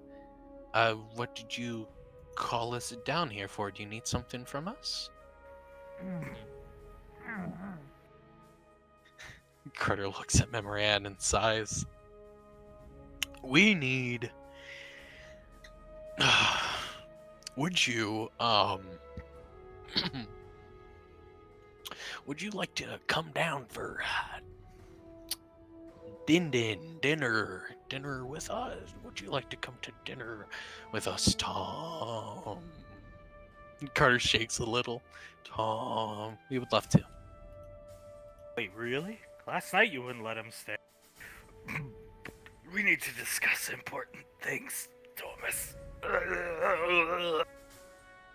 Little Alina has her mother's trash can put up against her face. Thank you. Of course. Anything that you need to discuss with us, he puts a hand onto Hale's shoulder to make it more pointed that he's... Into the trash can, pointing at the frog. Carter will look at the frog and look at Hale. Could you, get out, yes, please, Hale, please. It's about the frog. We need to talk to you about the frog, what the frog represents. Oh, I hate this. Carter nods. The frog represents something very important. We will get into it. Carter looks at Hale pointedly when you and Thomas come over for dinner tonight, but it does have to do with the frog and your future, sweetie. Okay, she'll pick up the frog. You want me and Thomas to leave? go get a milkshake up in town. That would be lovely. Please, choke on the milkshake, Thomas. I mean, enjoy. You piece of garbage. Watching the elevator. Alina calls out to him, "No, choke on it!" Oh God, I hate that boy, Sylar. I don't know how you manage this. He's doing his best, so I can stomach it. On the right side, it'll probably be a better meal than if Norman were there. Yeah, I suppose. Oh, look at all those chunks. There goes my breakfast. Setting the trash can down. Carter stands up. "Do you want me to get you something else to eat, honey?" Or... No, my stomach has to settle after that. It was coming out of my nose. Yeah, no, I noticed. Alina is like wiping her mother's face off with a napkin, and Carter walks up and starts to do the same. Thank you. Thank you both. We want to talk to Hale about a future return to the league. That frog represents that. That thing can compete. It's quite powerful. Agile, it would be a... I want to help her get her life back on track, Sylar. As do I. That's part of why I'm doing this. Alright, I'll be completely honest with looks at Lena. 3 of you. I don't think she would have gotten her life back if they had not got back together. Oh, I hate to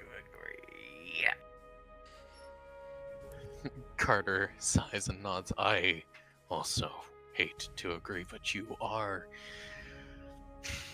correct, Sylar." And if it is helping her, which she looks the happiest in 3, debatably slightly over 3 years that you've seen her, doesn't she? Unfortunately. Then isn't that worth giving the boy a simple chance not to mess up again? Oh, I'm not doing it in relation to anything about... I want her to have her life back on track, so when he leaves again, or hurts her again, she cuts him off and continues her dream without him. And then we'll find a... You should see some of the handsome young boys that come through here. That would be perfect for her. Carter is a good judge of character. Carter looks at Memorian and then over at Sylar. "Both of us are. Memorian even more so than me, but yes, we're both very good at it." I would agree. Although, I don't know why. I have this feeling deep in my gut that he's not going to. Partially because it seems like the pattern with young Rainfall men with the galleon in them. They mess up rather badly, but they become mortal boys once they figure it out. I'll have you know, Carter never messed up. Lena looks over at her father and then at her mother. "But Mom, we just learned about how much Carter did mess up in school." Yes, your Aunt Laz like to make things up. Carter, your father never messed up. Look at all the degrees he has. So it's not the best day, eh, Carter? Carter shakes his head. "No, very strenuous mental day for her, especially because of Thomas." I shall inform Mother to have her 400 credits on hand tomorrow. What are you talking about? Playing with Alina's hair? Worried about Norman getting to her, or that cat. Yes, that's it. I hate that cat. You need to do something, old man. Coming over here. Julius crosses his arms.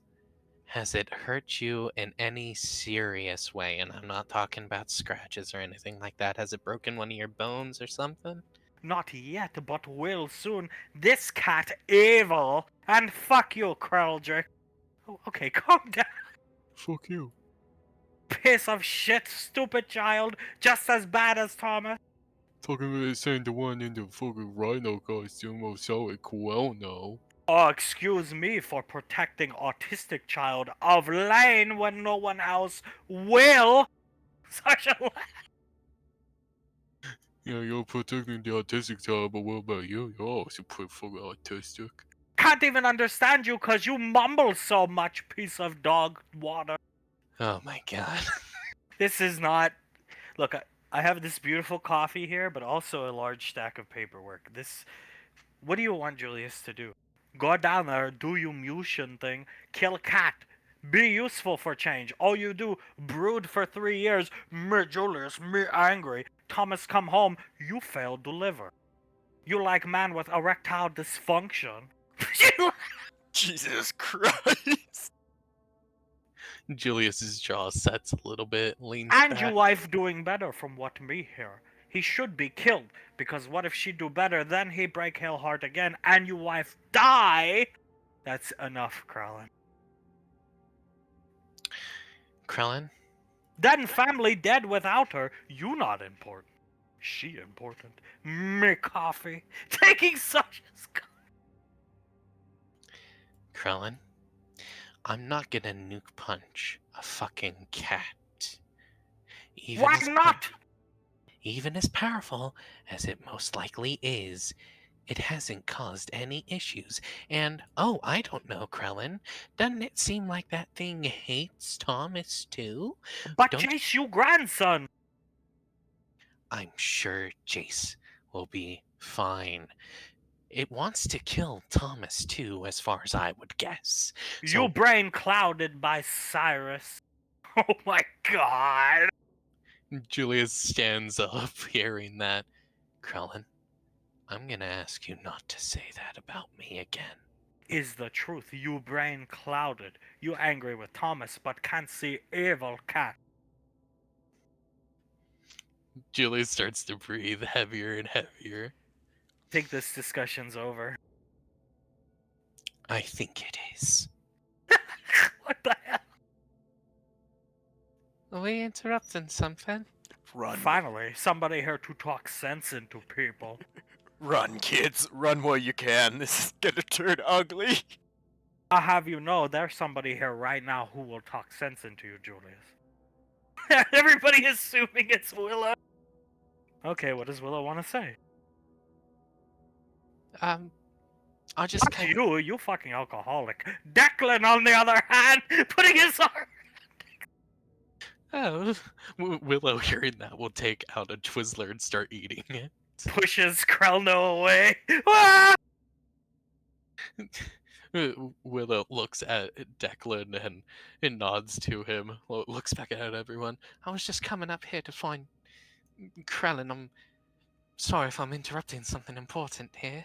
Well, you found him, honey. Obviously I did, yeah. I need to talk to you about something, Uncle Krellin. What you need, baby girl? God. Willow looks confused when he says that. Okay. I just wanted to let you know that I built the device that you showed me from the blueprint. I even made a couple improvements of my own.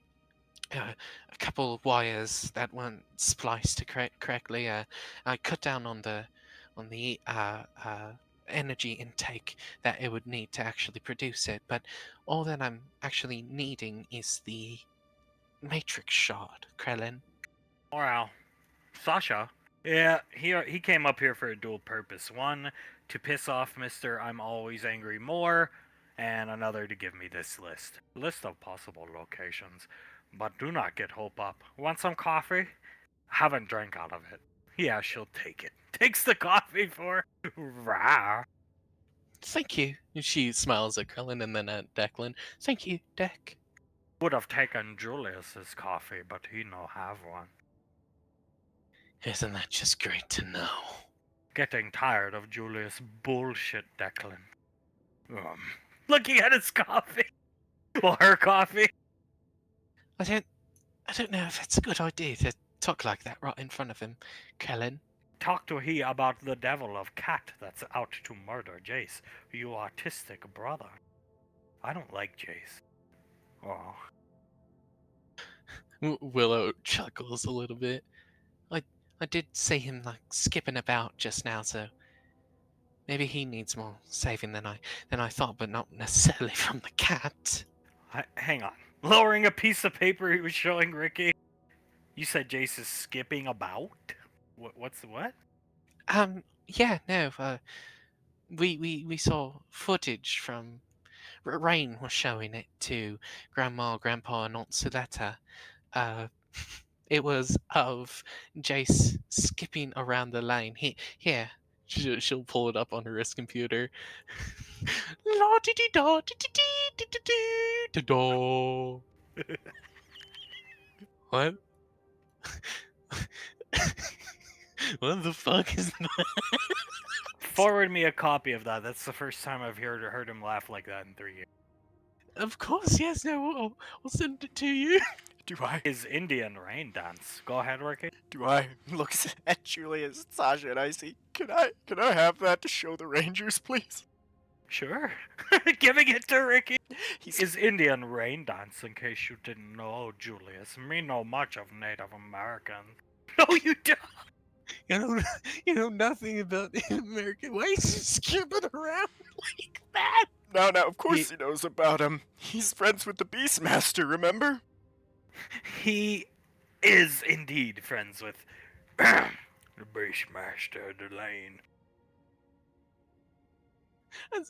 As far as I can gather, him and Rain had a very special kiss, and this is the effect of that kiss.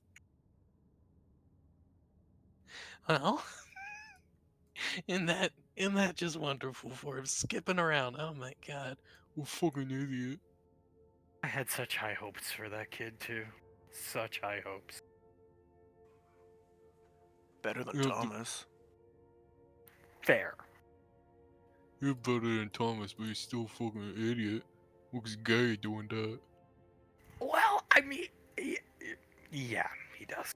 Wait, what do you mean? Look Look who's who's... talking, faggot. Over the crowd. Yeah, same. Look who's talking. You were flirting with Becca's girlfriend the other day, bro. He never going to be with you. He too much of man. He want Becca. Becca accomplished in many things. Like, go on. Like drop out of academy. Get out of here, girl. Aww. Leave. I wish I make money for the family. Dad and I have a fat ass. Sipping her coffee, not saying a word. Julius just looks down at Crowdrick and shakes his head. Oh god, this kid. 40 fucking years, and he still has no clue how to socialize. Becca accomplished many things, like drop out of Magic Academy. Yeah, I mean, he made a good point as to something that shows she's never accomplished anything. Handing Willow her coffee. Would you like some transportation arranged for the two of you to hit up those sites? They're spread out across the frontier. Willow nods. That would be appreciated. Thank you. She takes a sip of the coffee, looks at Declan. Oh, this is good. You want to try some? He shakes his head no. Just staring at Kraldrick. Okay, then just let me know. Kraldrick will put his hand up and do the little finger wave at him thing. Putting his arm around her, walking, guiding her out. I'll forward the transportation. Shuttle bay number 2. Wow, they're gone. Wow. I couldn't handle my sexiness. Can Julius? Huh, I wouldn't want him to. Stupid fucking fellet. Oh my god. Well, fucking kid. He looks down at Kraldrick, then points to where Willow and Declan just left. He put his arm around her. There's that at least. She's finally starting to grow into that body she gets from me and her mother. Julius nods. Thank God for that. I thought she was going to be an alcoholic all her life. Kraldrick, do you want to go back home? You want me to take you home? No, this where I fucking belong. Thank you very much, bitch. I thought you hated Julius. Why do you want to sit next to him if you hate him? Someone gotta keep an eye on it, and obviously you won't do it. I'm so glad I work at SIS. He leaves. Lucky son of a bitch. Well, you have an ultimate out too. You work up on Ring 8, but you're staying here. Yeah, I had the feeling. Well, if I do. If he makes him mad enough, at least I'll get to see Kraldrick get motion punched. Integra talking to the farmers as Flip starts inspecting the dead body. Integra looking over at the dead bodies. She looks at the farmers. How long have these disappearances been going on for? Since 2 days ago, madam. Little dwarf guy, 2 days. Started with the sheep and then went to the cattle and even chickens. Only no bodies left with the chickens, just vanished. Integra nods. She points at the bodies that are in the pen now. When the bodies do show up, is it always the same amount that has disappeared beforehand? Mm-hmm. All 4 of us, we all have our own farm plots around here. My farm was the first, the latest, Bertha's. Integra nods. Okay. Well, I am. She puts a hand on her chest. Extremely sorry for your losses here. She gestures to all the sheep. But I would like to let you know I don't think this is xenomorphs. Definitely not. Looking down at the ground, then what is it? Integra looks over at Flip. Some kind of large predator, maybe? Draconic in nature, I'd say. Draconic in nature. Perhaps you guys have a fledgling or a drake of some kind roaming around here, looking for prey such as your animals. Well, I'm not happy, but they're all breathing a very large collective sigh of relief. Better a drake of some kind than bugs. I most definitely agree, sir. I most definitely agree. She looks at all the animals. We'll go deal with the drake for you. No problem at all. Me and Flip over there, we can go deal with the drake for you. We'll await here for your return. Of course. She'll give them all a little bow. We'll return as soon as possible, and then jog over to catch up with Flip. It's pretty big, but we can handle it. It's not swallow you alive big, but it's potentially bite you in half big. Well, we gotta make sure not to get bitten in half then. It's a cave drake. Or maybe a worm. Something. Body distribution over the footprint's weird.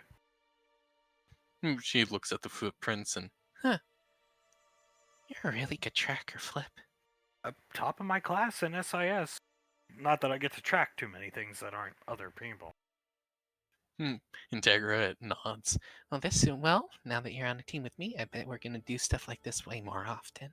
As long as we're away from Gateway and your father, I enjoy it. Well, we most certainly are a good ways away from Gateway, Flip. Bounds, who is gone. Sasha with a new cup of coffee. Julius seeing his son. Julius looks over at Thomas, hearing the Cyrus comment pass through his head, hearing all the comments that made him angry and angry and angrier. He just looks at the computer screen and starts to breathe heavy. Oh boy, Sylar, you just love bringing him anywhere Julius is, don't you? It's not my intention. I'm sorry, sir. It's fine. Fine as can be, Sylar. Fucking red-headed wet over there. What the fuck you want? You gonna wear a vest and then fuck hell up in the head again? I bet you are.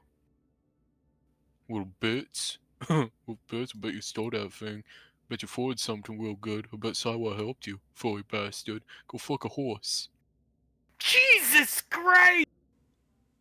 I have never once in my life been told to go fuck a horse. Kraljic is a new fixture up here in the big insert number here's office. My apologies for that, ma'am. It's okay. He's good company most of the time. If you can't tell, he hates Julius and you. What are your opinions on Carter? I think we all know. Fucking hurt Carter. Messed everything up. I wish he was doing meth himself so we would have good reason to just shoot him in the face when he shanks someone. She just sighs and drinks her coffee. But I bet he would really love with creases in prison's foot in his mouth too. He'd be such a little bitch in prison. So Carter's not highly thought of around here either. I can definitely see that, ma'am, yes. Well, Thomas can show you the legal transaction for Thomas Jr. Yes, Thomas fucking Jr. Yes, I can. I made sure to get it, and I saved it as a picture on my wrist computer and on Hale's wrist computer as well. And if you need more confirmation, you can always just read my mind. Well, I'm impressed. I'm sure I'm probably the only one. Are you impressed, Kraldrick? No. So what? He does one thing right in the past 4 fucking years, and suddenly we're gonna form a fucking party? I don't fucking think so. She just goes back to work. What are you doing up here exactly? We were just coming back from Woodbury. We were invited by Memory Ann and Carter to have dinner with them. More accurately, Hale was. I'm just a tag along, of course. Well, that's nice. That's good. Hopefully you have a good time. I Thomas nods. I certainly hope so. Yes. He wrings his hands together, looking at all of them. Then over Drake is staring daggers at him. Back at Icy. Is there anything you need me to do today, by chance, ma'am, sirs? I have nothing unless you want to do all my paperwork for me, Thomas. Nope. Holding his arm. Thomas chuckles. I don't necessarily want to do that, ma'am. No. Willow is just up here. She's on the hunt for something called a matrix shard, some type of for long gone, forgotten Starchild piece of technology that may or may not exist. Too bad you didn't come up here when she was here. You could have went out and helped her and Oh, Declan. damn. Thomas looks off to the side. Is there any way I can help her now? Like, go to her location and give her backup or something like that? You could call her, see what location she's at, or you could just, if you want the coordinates, here, I'll forward them to your wrist computer. Just gotta Sure. hit up all these sites, and it's hundreds and hundreds of sites, and they're given to us by Krellin, so that means none of them are probably fruitful. Thomas nods. He looks at all the coordinates. Well, given how many coordinates there are, it would probably be smarter if we split up, her and Declan, and then us, we go to another site to look for something else. Valorius Research Station. Looking at Thomas's wrist computer. Yeah, it's a small EarthGov space station. I'm sorry, laboratory on a planet, not a space station. They have all type of old Starchild alien artifacts. Most of them like pretty useless, but maybe there's something there. We didn't necessarily know what a matrix shard was up until recently. Makes you wonder what else Krellin knows about that he's never told us about. Yeah, and taking anything that Krellin gives you is kind of like playing whack-a-mole. You guys should talk to my dad sometime about how long he was on the frontier with Krellin. Have you no miss save his life? God, every time I talk to him. I see. Yeah, he'll never let anybody forget that. That was like the greatest moment of his life. I wouldn't. Sasha banned me from duty cause jealous she couldn't save Ashley. Oh, Thomas shakes his head. He does like rubbing that in the kid's faces a lot. I banned him from going out anymore because if he died, Pequod would have. Yeah. Would have killed all of us, including me, for allowing our son to go out like that. Right. Thomas looks down at the wrist computer. The Valorius Research Station. Maybe if you'd allow us to take a dropship of some kind, we can go there and lighten the workload for Willow and Declan, ma'am. Sure. I'll forward. Here, let me just look on my computer. Dock 42, Ring 2. That shuttle's now yours. Automated robot will fly you there.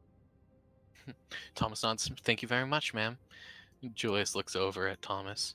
While you're there, try your best to keep your sticky hands to yourself. There's a lot of important things there. Don't want you stealing anything and then accidentally being shot by a key blast. Thomas. Yes, sir. Yes, sir. I plan to keep my hands to myself. There. He will grab Hale's hand, obviously scared, and then we'll walk out. Sylar feeling the heat rising.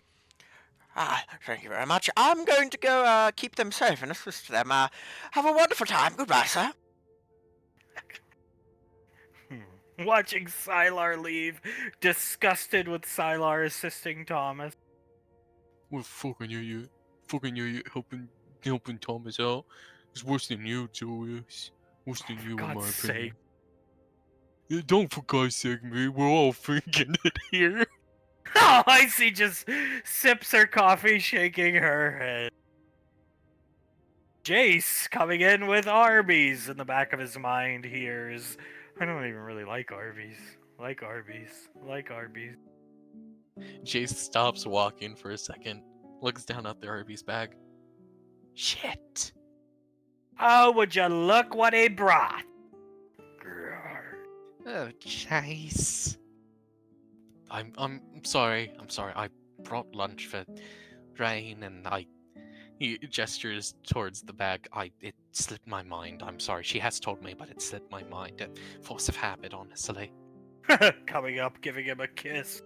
Oh! Jace, returning the kiss, looks over at Suletta, who just groaned wildly.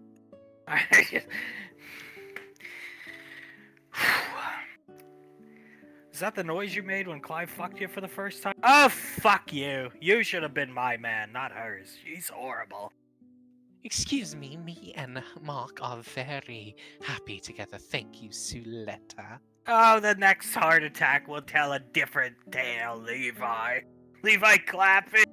It's not going to happen, Levi. Stop clapping. He stops, nods at his grandmother. It's not going to happen, Suletta. Oops! Smacking the Arby's bag out of Jace's hand. Come on, Suletta. He paid for it. With whose money, Jace? Whose money paid for that Arby's? It was my money. He has access to my account. Oh, Thomas! Oh, Jesus. That one is rough. Pick up the bag, Jason. Sit the fuck down over there. Yes, sir. He will pick up the bag and then go and sit down over here. Rain comes, opening the bag. Oh, beef and cheddars are okay, I guess. I don't really like these, Jace. Yes, I'm sorry. As soon as I walked in, I remembered you told me that. It completely slipped my mind. It was force of habit. I'm sorry, Mommy.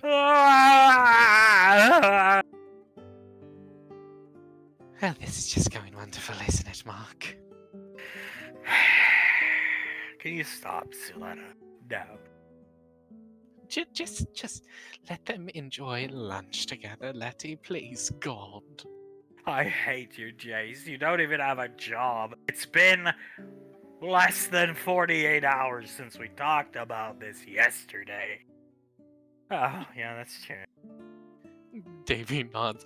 The boy can't find a job in that short of time, Letty. Just give him some time, please, God. Starts eating a beef and cheddar. Oh, God, that cat. Oh, I hate that cat. It's so useless. Jace looks over at Suletta and then his grandparents. Speaking of the cat, it told me that it wasn't going after me anymore. It said the unit had me covered. Wow, that's good! Wait, what did the unit do to you? Shot me many times ambushed me. I should preface that. Ambushed me at my house. Shot me many times with paintball guns, and then Clive punt kicked me across the face as I was on my hands and knees. You okay? I'm fine. Hale healed me. Hale healed me, but I just... that's what happened. Well, I would say I feel bad for you, but I don't. You made your own bed with that unit play you pulled. Jace nods. I did. Thomas and Sylar and Hale, they all explained it to me in great depth when they were at my house healing me. So I understand it now. Oh, Norman, he's so useless. Davy looks over at Soletta. Here, I thought you'd be happy about Jace being shot up by Norman. He punt kicked him and then left him there. He could have finished him off. Throw his unconscious body into the lake that surrounds his home. All right. Darling, come on, you're asking Norman to kill Jace. What the He's hell? killed many other people. I mean, come on. Yes, He's but got this a is, higher kill count than all of that ridiculous Beast Squad nonsense. yes, but this is Jace we're talking about here, Suletta. And that's my daughter, who provides for him. Jace looks at Rain. Can't even get food she likes with her own money. Fair point. That was a big mistake. That was a very big mistake on my part, Mommy. I'm so sorry. It's okay, Jace. Just relax. Patting him on the head. Davy shakes her head, looking over at the two of them. They're cute together, Suletta. Even you can recognize it. He needs a job. That is fair. He does need a job, yes. Yeah, Jace. You inventing anything as of late? You doing anything with all that money and that house and all that shit Patricia gave you? Or are you just still wasting away? And Jace looks over at Hunk and nods. Oh yes, sir, I am inventing things. He'll pull up the blueprints for the various turrets and the generators and the little homunculi that he's made.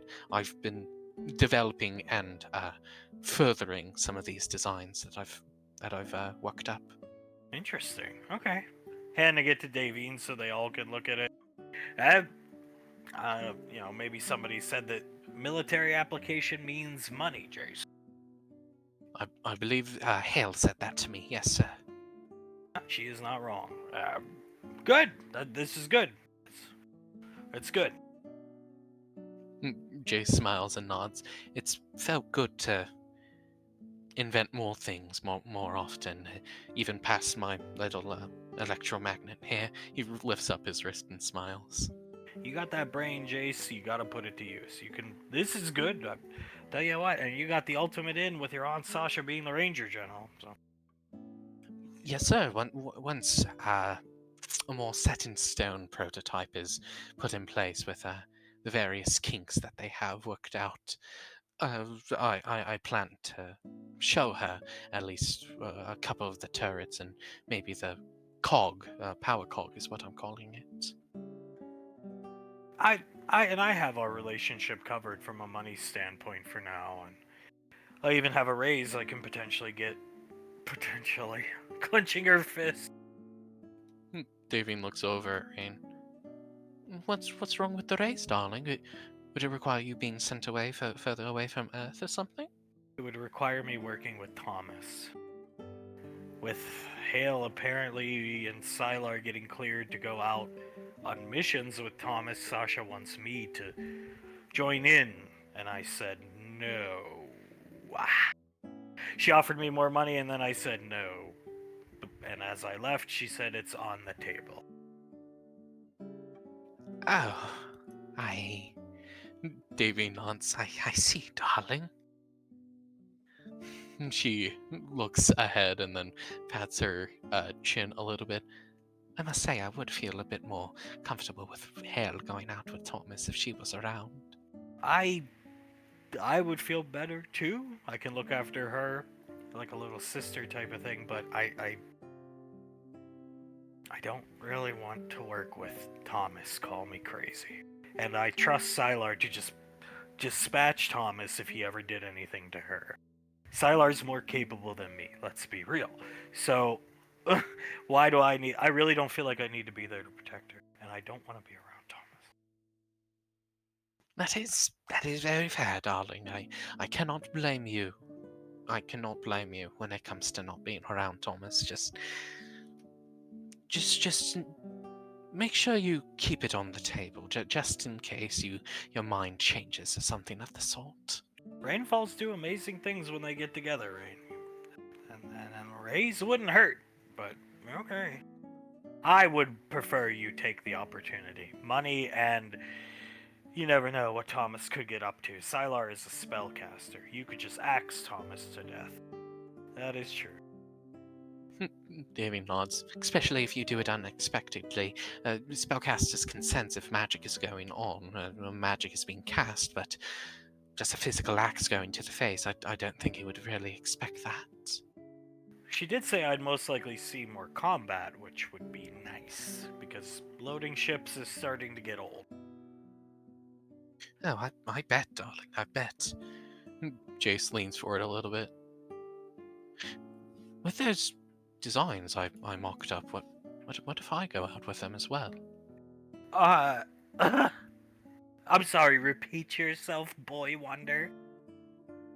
What if I go out with them as well? With You? The little kid looking at Jace. You? Points at him. Yes, Levi, me. No, Jace. No. Davian shakes her head. I don't think so, darling. I definitely don't think that would be a very good idea, darling. Let's just say that. Nope. Eating her beef and cheddar. Jace, you. Forget. No, please, tell him, Suletta. He needs to hear it. You don't want to go out there, Jace. You really don't. You don't want to be in combat. You don't want to see people get hurt, your friends get hurt. It changes you in a way that you'll never go back. You never come back from. No. You're autistic, Jace. You shouldn't be. If the military won't take you, which they won't, if you tried to go to a recruitment office, they're not going to take you. Once they see your medical paperwork, then no. Actually, go. Go. Yes, he should go. Oh, shut up, Sula. Letty. Jace looks forward and down. I just thought I could help protect Hale and stuff, and then maybe Rain would go too to help protect her as well. But my apologies.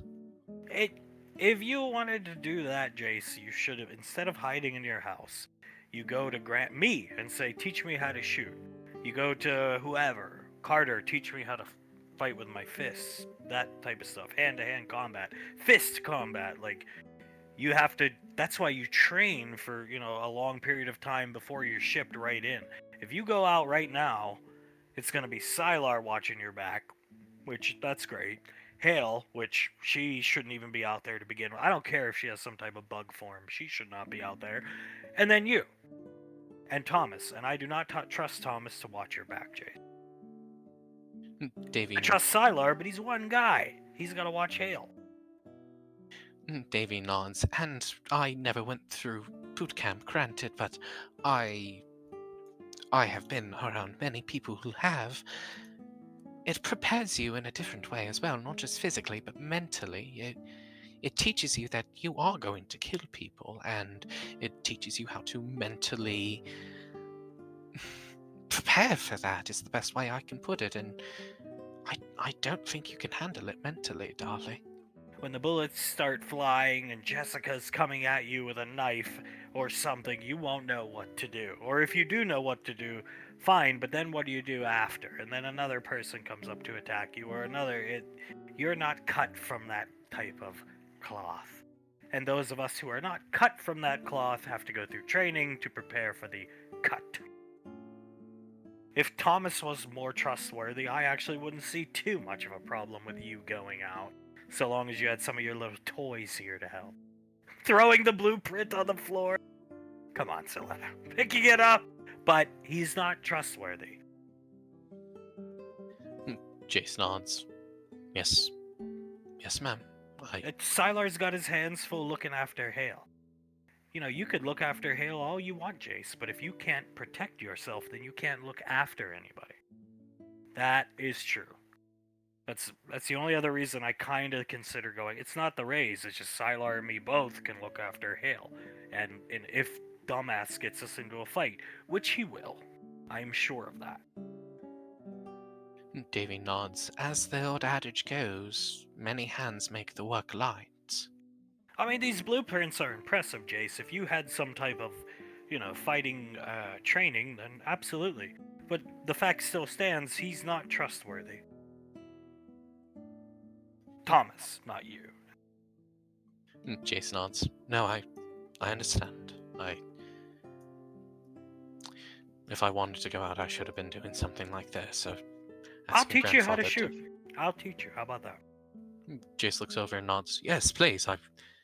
I would love that, grandfather. Please. I'll teach you how to shoot. Maybe we can get you with. Believe it or not, your Aunt Samantha is actually one of the best in hand to hand. She can still do that. She can't shoot anymore, but she can still help you with that if you'd like. I'm sure I can arrange that. I would definitely like to learn from her. Would she? He squints at his grandfather. Would she do that for me, sir? You know why? Oh, the Browse women have a heart of gold. They forgive far too easily, and they just feel sorry for people too easily. It's their weakness. Davy nods. So yes, darling, she would be willing to do so for you. Do you see? Are you still breathing, Jace? Answer me that. I am still breathing, sir. Yes. And we're like a week since you snuck into Sasha's home. Trust me, they forgive pretty easy and quick. Jace nods. Yes, sir. Yes, sir. Because I mean, with tech like this, you could be a tech fighter. We had men that kind of did stuff like this a long time ago. They were called Sentinels in the Archfiend incursion, and they summoned turrets and such. And they were quite effective. Then the program got scrapped, and the money went to this organization called Strat. Oh, God. Davy just shakes her head hearing that. She even turns a little pale hearing it. What Strat? Oh, nothing. Nothing at all. Handing Jace the blueprint back. They are impressive. Just yeah. Oh, Earth comes decision making. Poor back then. Very poor. And Jace takes the blueprints back and nods. Given your guys' reactions that even I can tell are pretty poor, then yes, I would assume they were bad at decision making. If you were gonna fight Jace, if you were going out with Thomas tomorrow, and Hale and Sylar, and you had all your blueprints here done, what type of weapon would you use? You have to use the weapon. You can't just stand there and hope. What if somebody destroys your tech? Jace nods. With the training of shooting that you're going to give me or me currently right now. Right now. He looks off into the distance. Best I can use would be my plasma wrench. Those things are pretty dangerous, right? Davy nods. They are quite dangerous, and Jason's actually quite strong. So beam saber training with Grandma. Or, well, saber training with Grandma. Jace nods. I wouldn't mind doing that as well. Beam saber training, shooting training. I would like to learn both if you wouldn't mind. That would be an honor to watch. Fencing with Davy. Pretty hot, actually. I would love to learn from Grandma, please. And watching him shoot, that would be sexy as fuck. I think we can make that happen.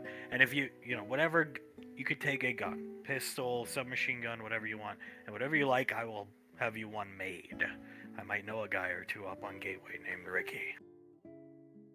Jace nods. I would also greatly appreciate that, sir. I don't have any experience shooting them, of course, but I've always been partial to the idea of an SMG. Fine, perfect. My main hand was an SMG back in the day. But ask your mother. It was a custom-made MP5 from Ash. So, or your grandmother. Ask your grandmother. Jesus. Davy nods. Was that the one with the radioactive bullets, darling? Yep. Nodding his head. Yep. So we could teach you. You can do some hand-to-hand with Samantha, some training with your grandmother. I'll teach you how to shoot. And as long as you promise to apply yourself, and as long as you show initiative and you're improving, a job can wait. Fine. Jace nods. I will definitely be applying myself. He looks at the two of them. You both know I'm a very fast learner, so I will learn as fast as I possibly can under your tutelage. Yeah, there's no guarantee you're going out with Thomas. It might all be for nothing, but I would feel better if you knew how to defend yourself. Just in case you go outside the lane or something. We have no say in what goes on up at that office, believe me. 20 years ago, we learned that many a times the hard way. We can't help you. Hale can help just score Rain, and we can help you with Suletta the Black over here. Oh, fuck you. But we cannot help you up there, Jace. No, we cannot. Believe me, we tried. We tried our damnedest, but we were pushed away at every corner. Do you ever see the... It's somewhat horrendous, I suppose, given the circumstances, but the cool footage of us fighting those bugs as Nicole did her channeling thing, you ever see that? My mother and father showed me some of the footage, yes. Well, we almost didn't even get to go on that final fight. Yeah, Sasha was more than willing to take us, but man, Julius, and Patricia, nope.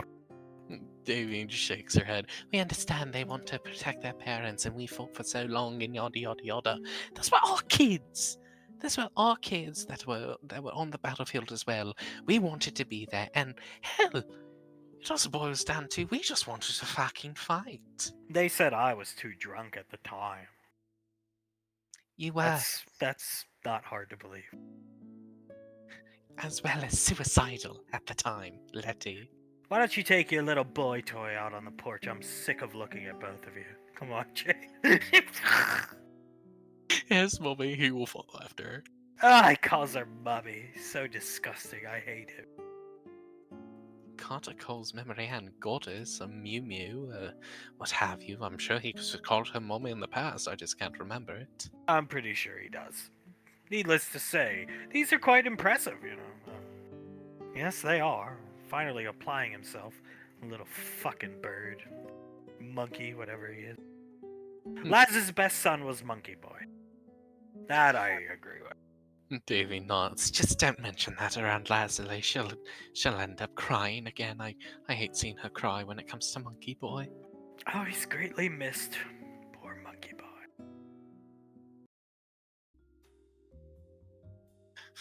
Remy, just sitting at the front desk, tapping his fingers slowly against it. This job is a little boring, Constable. Sorry for saying so, but it's a little boring. How do you fight off the boredom? I'm not sure what you mean, Reginald. I understand that this is one of the most important jobs in the station, my boy. I am the first line of defense should anyone try to do something untoward. I do suppose that is true. I didn't really think of it that way, but when there's nothing untoward going on, it sort of drags. Like you aren't even doing paperwork or anything. Do you usually do it, or is it just one of those days? There are some days where there is some. Sometimes I'll take the time to count the paint chips on the side of the cars in the lot. Oh, well, fair enough. Whatever there is to keep the mind occupied, I suppose. Just, whew, I definitely thank you for doing this job instead of me. You are certainly taking a bullet in my mind. I do what is necessary to help the good people of Jefferson's parish. No doubt about it, Constable, no doubt about it. You always have this job? Oh, quite a while. I walked a beat for a while, but then I was promoted to this job, and I've been here ever since. They said I was essential for this position. That's good. And then, of course, you helped out the chief with various cases over the years and things like that. That is very admirable, staying in the same position for your entire career. Very admirable, sir. Well, I'm only doing my part. It takes an army to keep Jefferson's parish is clean and safe as it is, and I would do anything for Chief Drexler. That is very good to hear, sir, and I do feel safer. He has to roll his lips together to stop himself from laughing just the littlest bit.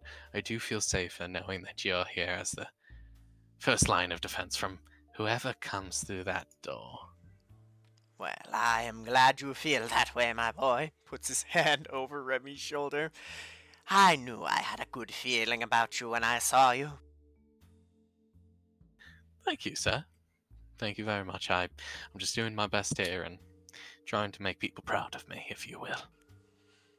Well, you are doing a very good job of it so far.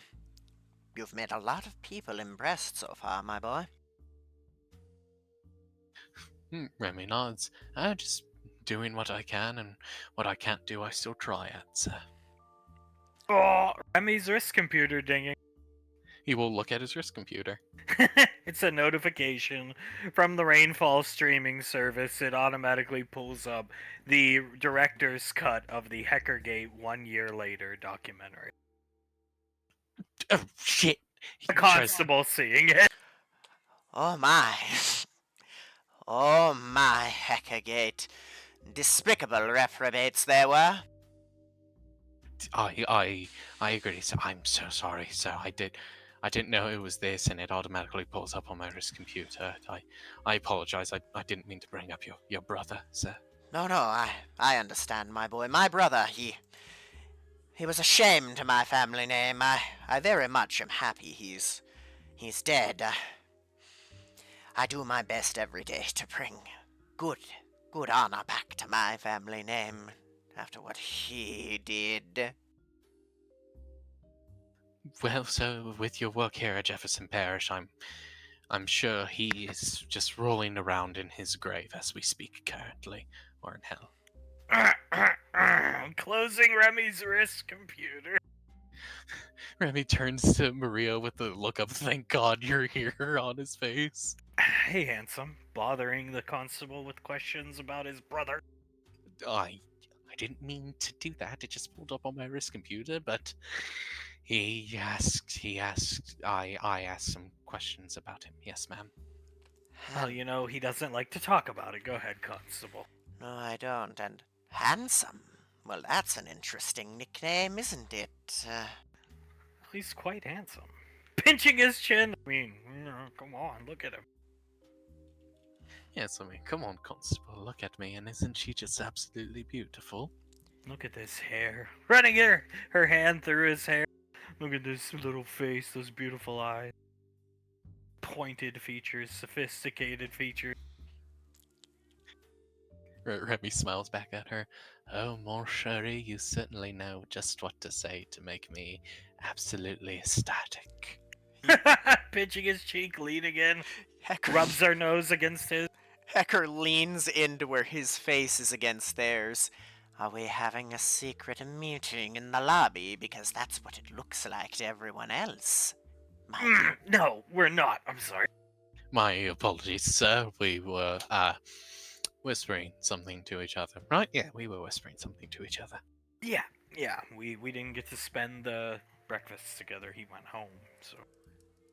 I understand.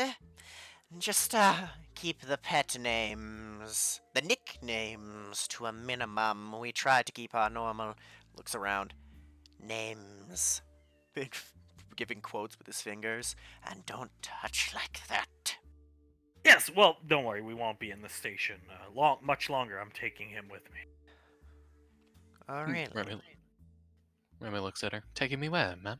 A crime scene. We're gonna see if you're up to snuff. Remy will immediately stand up.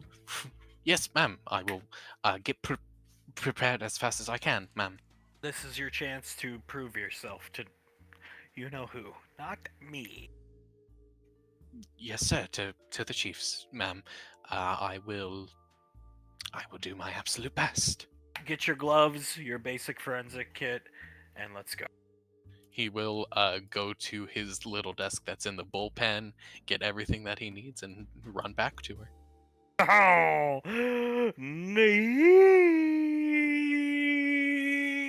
the cave drake emerging from the water, letting out a roar. Oh, Jesus Christ, look at that thing. Yeah, it's definitely not a xenomorph. Not a xenomorph at all. She pulls her bow and arrow off of her back. Roll initiative, Thomas.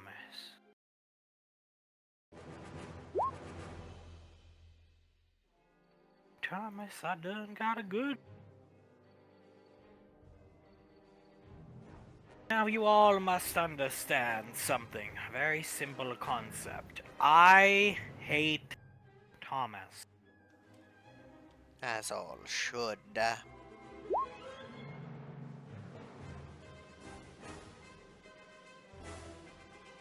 Why do you keep doing this?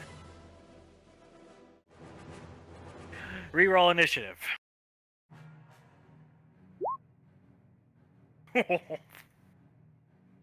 I think Flip had a good one before I forced a reroll. It was a Drake's 5. still- Oh, it was. Hey, he's moving up in the world, baby. Oh well, no, that's pretty good. That's thematic. Integris first.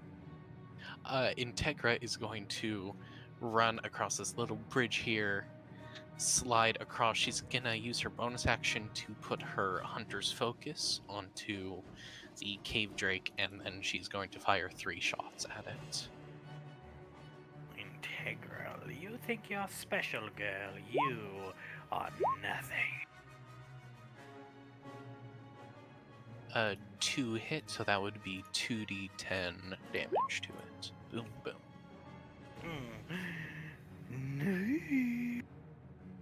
And then that will be her entire turn. Oops.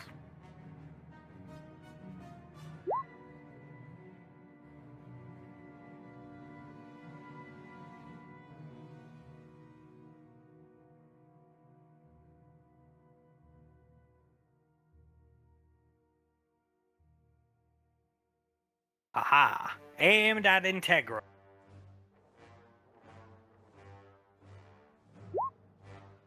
Oh, she actually made it! Damn! Well, not actually, but she made it just by the hair on her pretty Pequod head. Yeah, I like to imagine she slides across the bridge. It goes to Tail Striker, and then she does like a flip over the Tail Strike. Integral. You do not deserve to dodge anything. Flip stealth cell.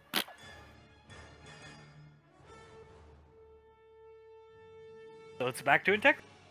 Okay, Integra is going to continue to move across the bridge over to this little rock outcropping here, and she is going to use a bonus action, activate her nanobot swarm all around her, as a little like almost bee swarm comes around her. She will fire 3 more times at this thing. Letting out shrieks when he is hit. It looks And like then- it looks like a young cave worm, like teenager. She sees that happen. Only one of them hit, sadly, and then she will end her turn there. It's on Integra because it can't see Flip.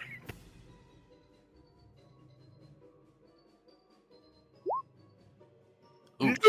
Stunned, entranced by its eyes. She like stumbles a step back, looking at it right in the eyes. Whoa! Lucky for Integra. Flip coming out of stealth with hostile takeover. Here, I just have to roll the value. Hostile takeover deals damage. A lot. It's like a back strike or something. So he deals 28 points of damage and breaks the effect on her. She immediately snaps out of it. Thank you! And his AC is 0 for 1 turn, which we will use, consulting my notes. That for AC reduced to 0.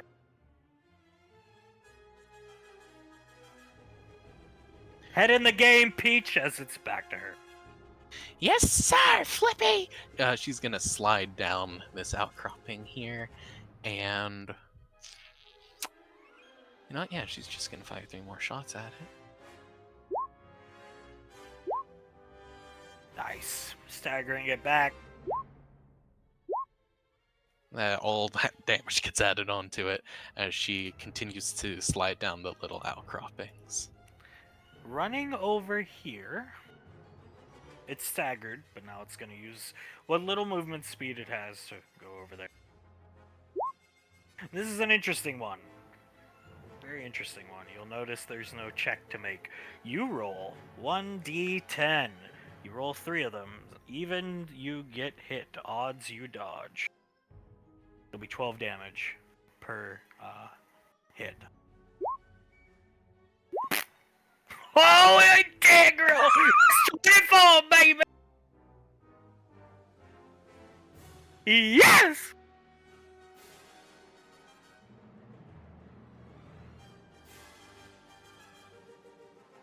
She will take that 24 damage. Damn.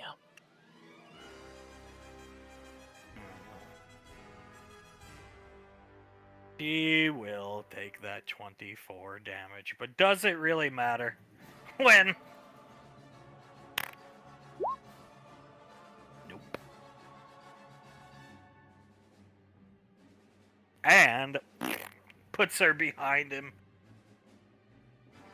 She gets pushed behind him, looks at Flip. Thank you so much. You're welcome. Finally pulling out his fucking gun. But he's done. That's it. That's all he can do. Okay, Integra will go 2, 3, 15, 30. Yes, Integra will shoot it once with her bow. Just getting barely enough, or at least I think it's barely enough, if I did my math right. And then Archer's Focus and Nanobot Swarm damage onto it, and then she's going to take a hold of one of her hand crossbows on her belt, aim it at this sucker, and explosive tip bolt at it. Nice. So that would be a DC 16 dex save on that sucker. Might make it. Nope.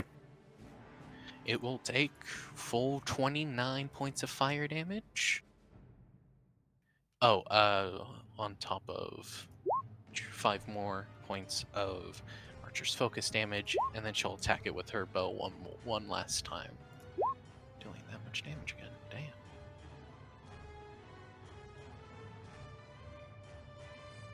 Damn. That will be Integra's turn. Read carefully.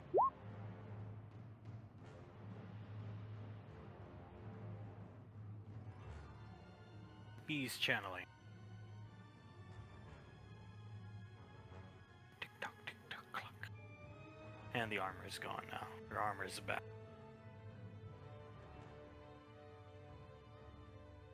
See if Flip can help you out. Okay, Flip or Integral point at the sucker. Shoot it inside the mouth now. We'll see if he can help. We'll see. Yeah. That's good. 18 points of damage. He should be able to cover the rest. Yes, she should be able to do that. Is that all he can do? Yeah, he's done. He's a one and done character for now. Okay. She will go ahead and fire her 3 shots, and then deal Oh yeah. huge swarm of damage that happens to the sucker. Sends him into a panic. Starts running around like an idiot. He's done for this turn. That's part of this thing. It was made for another product, so he's in a panic. It was made for Alpha 9 or anyway, keep going.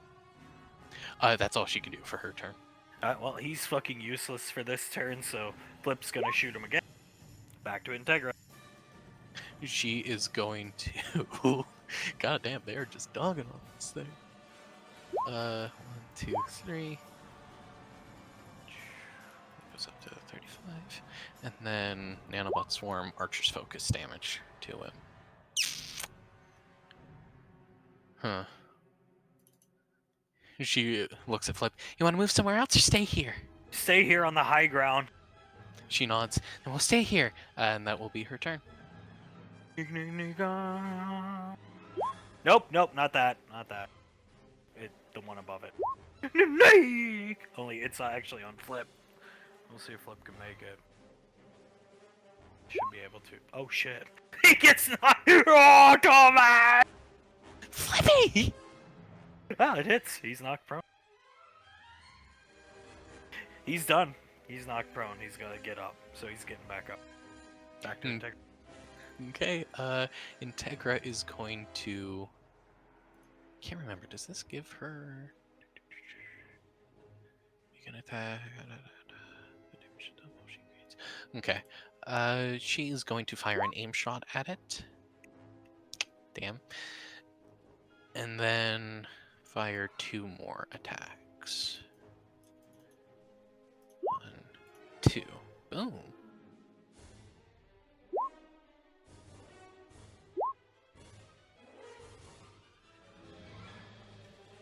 And that will be her turn. Because I hate Unicorn. Now this one's on Integra. Fuck you, Integra.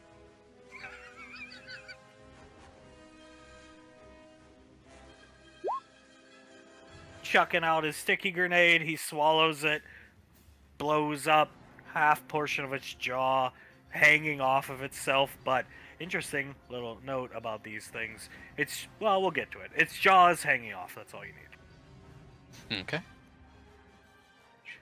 Integra will then bop, bop, bop, and bop, bop, bop. All that damage to it. Gaining back up to 20 aim. And then that is going to be her turn, sadly. That hanging jaw heals in front of Integra and Flip. Fucking hate Drakes. Oh, fucking hell, shit! Nikondosaurus! I hate you. He's standing by a wall. Nick!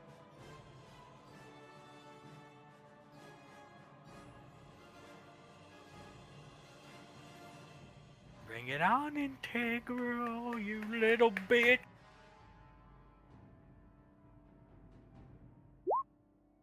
Ha! Yes! Yeah! Damn! Yeah, it's only 7. 7 times 3, 21. 21. Not too bad.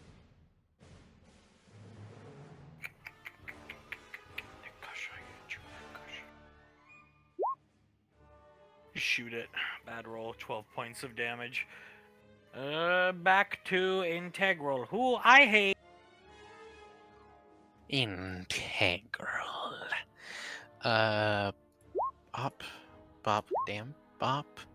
And then that goes up to 35. That and that, and then that is gonna be her turn. Shall our Drake do, Nick? I wonder. Kill Thomas, perhaps?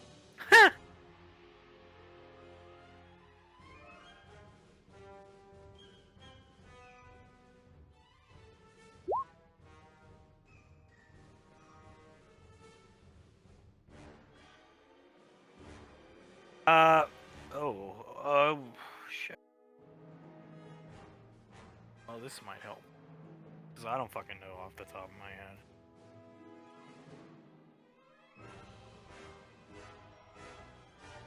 I mean, by the time we get there. Oh. There we go. Okay, so her AC is 15. Integris, okay. That is necessary. For me. Misses that. Otherwise, if I don't know her AC, he missed, but Big Jaw comes down, chomp, tried to bite Integra, but missed. Yeah, she dodges out of the way with a deft step to the left. There you go, Flip. Staggering it back this way. We'll say you shot him in the eye. Come on, Integral. Integra is going to bam, bam. Which luckily brings her up to 45 aim, mother bitch. That damage gets added to the one that hit. And then she is going to bam at that sucker. Oh, man. So DC 16 dex save, or take half damage from that. Takes a full 26. Oh, plus, damn, I keep forgetting that. 3, so 29 points of damage to it.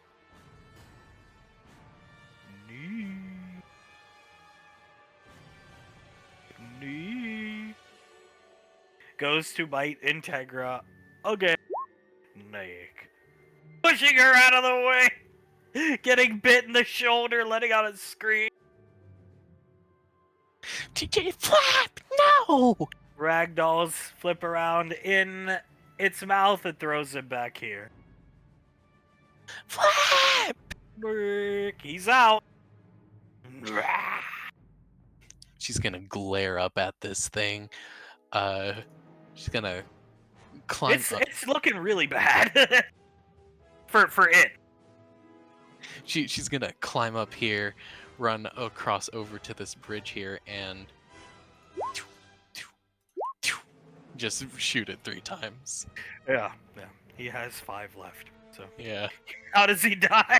He does take out Flip though. I like to think one completely misses, grazes off one of its horns. The other goes in through one eye and then out the other. And then one pierces, just so luckily, one of the jugulars in its super long neck, and it starts spurting blood all over the place. Staggering around on its last breath, spins out long giraffe-like neck smacking against the ground. And then its body following suit. Dead, Nick. Integra is going to grappling bolt down to Flip and try to start to resuscitate him with a med pack she has. I'm good. I just hit my head off this pillar. Oh, Jesus, Flip! She takes his head, very gently cradling and taking a look at it up and down. Are you okay, though? Like, are you actually okay? Oh my fuck! He's got multiple teeth lodged into him. They're like alligators. They shed their teeth. Oh my god, Flip. Okay, here's what we're gonna do. We're gonna take care of this, and we're gonna get back to Gateway as soon as possible. God damn it! Ripping a tooth out, blood squirting everywhere. Oh god! She's gonna take out her med pack again and start wrapping up his shoulder. Hey, that's literally the sound he's making. That was a good race, honey. We're proud of you. Yes, we are. Putting his arm around her waist. Thanks! She puts her arm around his waist as well, and will stand on her tippy toes to give Cash a kiss on the cheek. Ain't Palavin beautiful, ma'am? Looking up at Soul. It certainly is beautiful. This part of the city is very, very beautiful. This is worth protecting, don't you think? Yes. I think any place is very much worth protecting, but this place is certainly as well worth protecting, Cash. This place got hit fucking hard back then. Extremely, extremely hard. She shakes her head. I'm sorry about that, Cash. Not your fault. Smiling up at her. It was bad back then. The person in charge. You ever hear of Major Valorius? Sherion. Ricky Valorius. I met his son, right? Yep. He was sent here to try and just warn Palavin about what might happen, and I forget that woman's name who was in charge of things, but she basically told Ash to go fuck himself, if memory serves. Soul nods. Mayor Thanks. Fedorian was her name. My dad and mom hated her. I heard that name. I remembered it. Well, I'm sure she wasn't very well liked amongst the Palavinians. What happened to her? I mean, I know she's dead. She got eviscerated in that office of hers. Soul nods. She's got attacked by a huge horde of xenomorphs, to say the least. Making a final stand. Are you kissing my daughter? He's kissing her! While we're talking about the xenomorph incursion, so Rebecca's just kissing him back. Sorry. Stand straight. I can't help myself around her. She's adorable. Soul sighs, looks at Colt. He is a lot like you. Well, yeah, but I had a job. I was a Marine. I had money coming in. I got a job too. And I got a spot saved for me on the unit, Moon Maiden. I wouldn't count too heavily on that, but you can always come down to the lane to meet the unit if you want. The ambassador should come here. The people here love him. No, really! Colt yelling. I never would have guessed. Soul looks behind herself to Colt, then at Cash. He just feels very strongly about Palavin and everything like that, sweetie. Smiling up at Soul, then kissing Becca again. Soul thins her lips, looks behind herself to Colt, and then over back at Cash.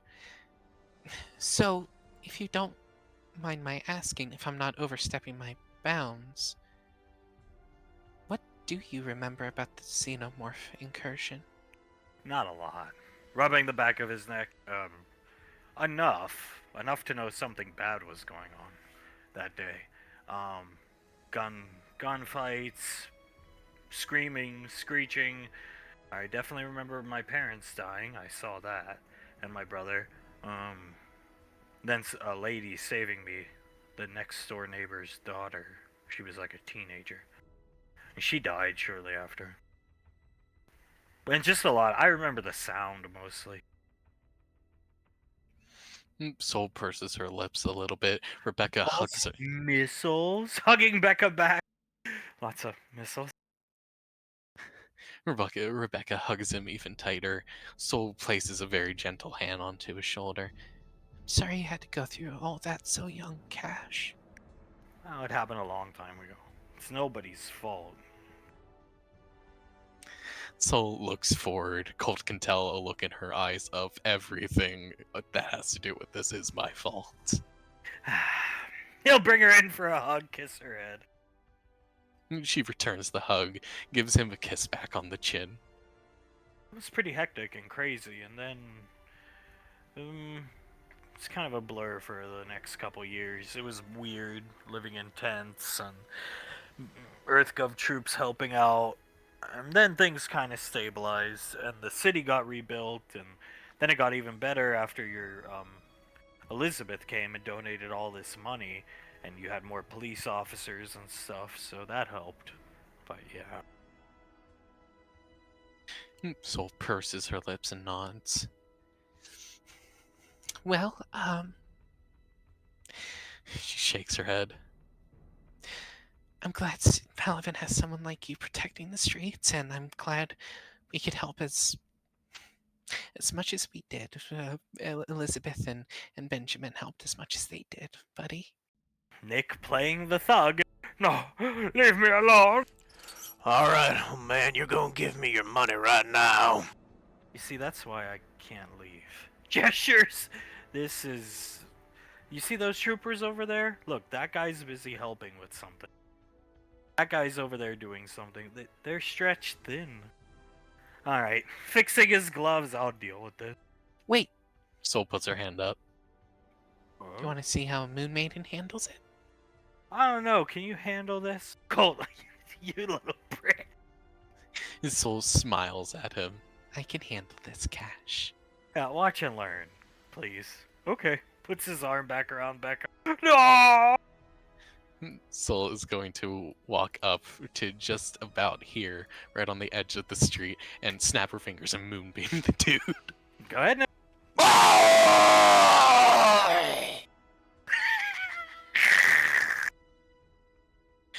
She's gonna walk over to the old man. Are you okay, sir? Oh yes, thank you.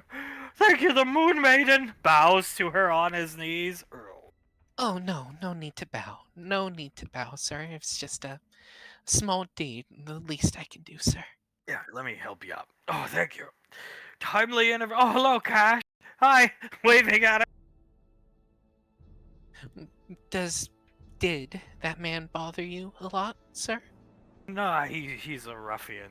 Not me. Today's the first day he's decided to try and rob me, but definitely a problem around the park. Soul nods.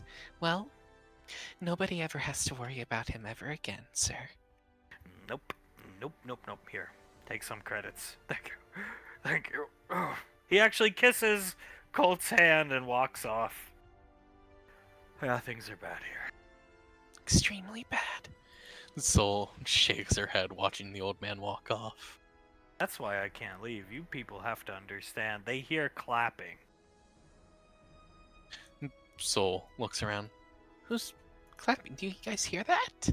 Meow, meow, meow. Becca, sharp pain through her head, feeling the mana power from the cat, who's somehow here.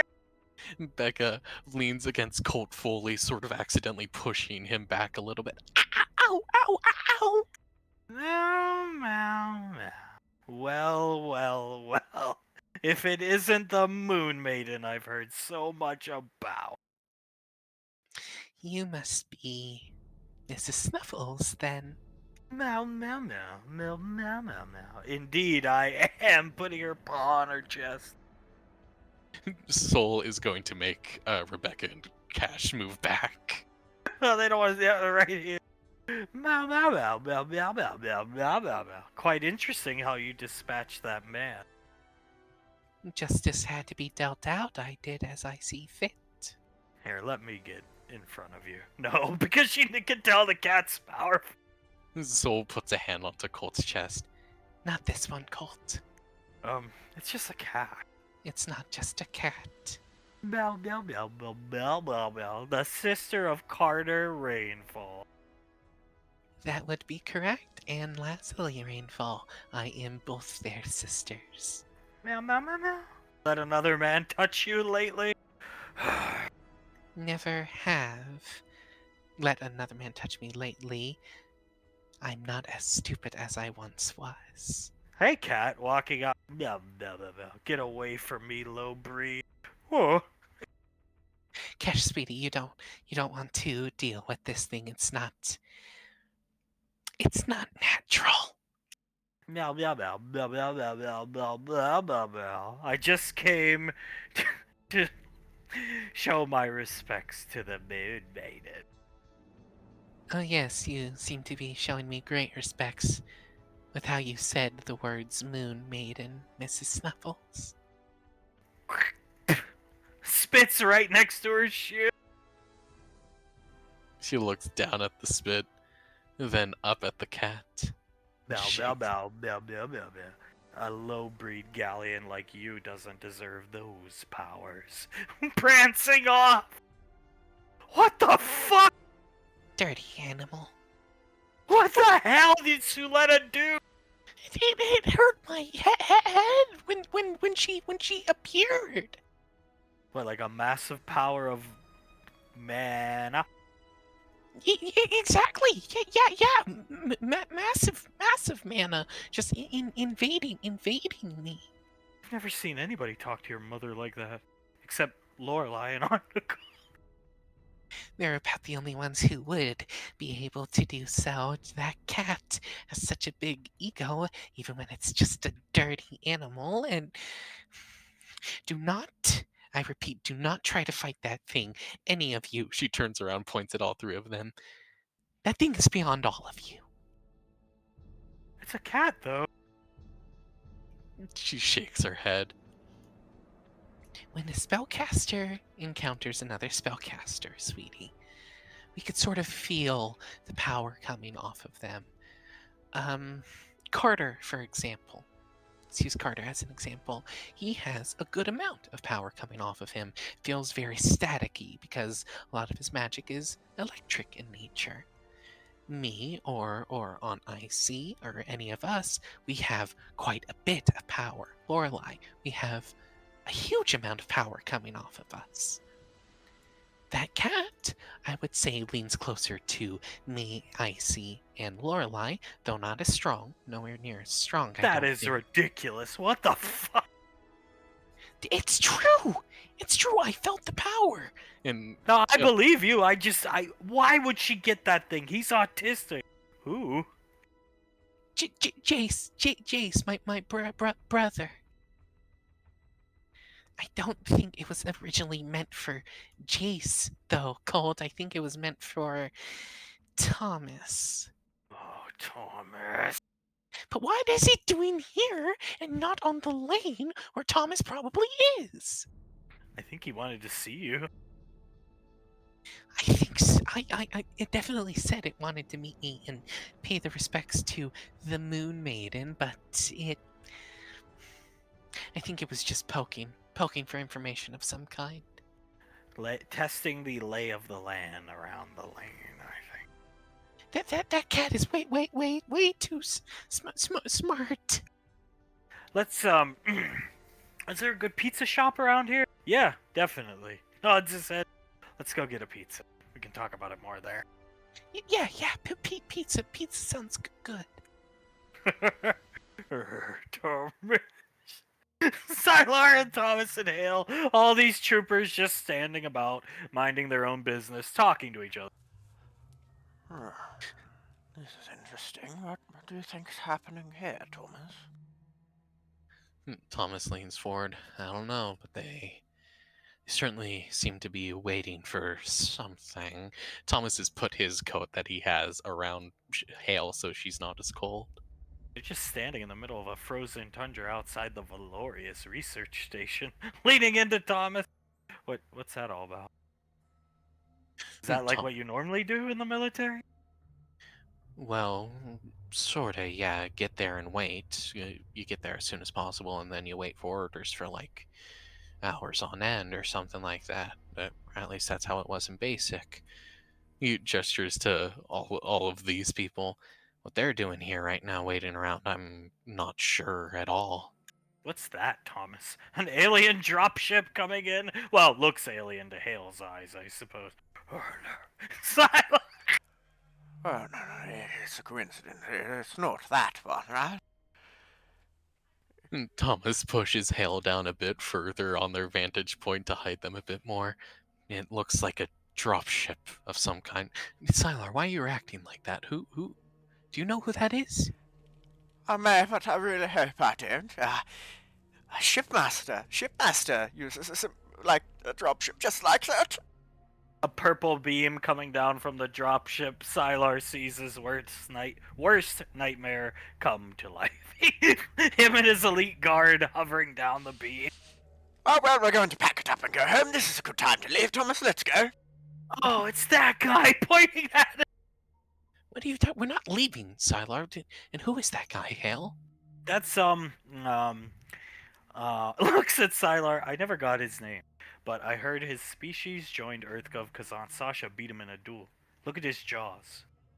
See how he's missing 2 of the 4 jaws as he walks up? Thomas nods. Pretty noticeable, actually, yeah. Aunt Sasha took them from him. It was like an honor duel, and he agreed to join EarthGov, him and his people. But she had to beat him with a beam saber. Thomas! Oh, Thomas, he is one of the most terrifying men in all of EarthGov. Oh, boy, he's terrifying, Thomas. His name is difficult to pronounce, so he is known as Shipmaster, but I really think we should leave. We're not leaving. We're here to help out Willow and Declan. We're here to help them. It's the least I can do. So we are staying. They don't even need to know that we've been here. Okay? Coming up. Keep going. We'll get in, look for the shard, get it, and get the fuck out. Coming up to this guy here. Report. Shh, quiet down. We should leave. He can probably hear us. Intel suggests all the hostages are in the basement, held by the terrorist group. He nods his head. Uh-oh. Hell, looking down. All the more reason to leave, Thomas. Shipmaster's here, there's terrorists, it's not a very safe place to stay. Thomas shakes his head. If there are terrorists in a hostage situation, that means their attention is going to be drawn elsewhere, aka to the hostage situation. As long as we stay far away from that, we'll be fine. Awaiting negotiations. We negotiate with through blood. Tommy! Thomas, please, he's bloodthirsty. Activate stealth generator fields. We'll rescue the civilians. My way. Yes, sir. Terrifying, this guy. Wow, leadership's so hot. Look at that guy. This guy's cheering for ship. Thomas looks at Hale. You don't say, do you? Fucking amazingly hot. Even the human troops like him. And he's... Imagine if Krellin was your leader, type of thing, right? Well, I don't think I would ever listen to Krellin as my leader. You go here, you die. Move out. As they all start moving out, he leads the group. He's the first one in the line of fire. God, that's fucking hot. Even though he's not hot, but that is hot. You don't say. Alright, here's the plan. We're gonna go in. His We bodyguards are last, Thomas. What the hell? That's sexy. Starts crying. Oh, and that sexy man is going to be invisible and bloodthirsty while we're in there. Yes, that is very true. But we're gonna go in. We're gonna sneak in and out. They're never gonna know we're here. Okay? We're just gonna go in, go out, get what we need to get done. And that's the bottom line of it. That's an order. Yes, sir. Looking at him smiling. Thomas crouches down a bit more, making sure they're all inside. Just stay on my 6. Stay behind me, both of you. I really think we should leave, but okay. Oh, please, God. We're not leaving, Sylar. Everything's gonna be fine. Hand on his shoulder. Thomas Jr. is with us. Oh, you may be the death of me yet, Thomas. Rain just crushing a VR simulation in a Marauder suit. Damn. She is extremely skilled, Suletta. You did a wonderful job teaching her. What do you think, Jace? Thank you, sister. Pretty hot when she does this, huh? Suletta, what the hell? What? And Damien looks at Suletta. I do think so, yes. I think it is spectacularly hot. She's very skilled, and he smiles looking at her. I wouldn't mind learning how to pilot a Marauder too, honestly. That's my Wait, what? What? I wouldn't mind learning What how... is this? Just the day where you think you could take on the world after being a fucking bona fide loser by choice for 20 plus years? David has to lean forward a bit more into the simulation to stop herself from laughing. Jace. Just slaps him over the back of the head lightly. Ow! He rubs the back of his head. Jace, do you know how long it takes to be a Marauder pilot? Like an actual one. Yes, there's ways around everything, of course, and she's naturally gifted. Let's say you're not gifted. It takes 6 years of schooling. 6. Jace looks out across to where Rain is doing her work. Wait, it gets worse. Much worse. Much worse. You have to maintain a 4.0 GPA average for all 4 years. Exceptions are going to be made for her. Absolutely. That's because of me. If I wasn't in the picture, do you think she'd be a pilot? No. Jace opens his mouth and closes it and shakes his head. Could you maintain the 4.0 GPA average? I think so. Absolutely. Could you pass the training? Absolutely. You still have to do 6 fucking years. That's why she's in VR.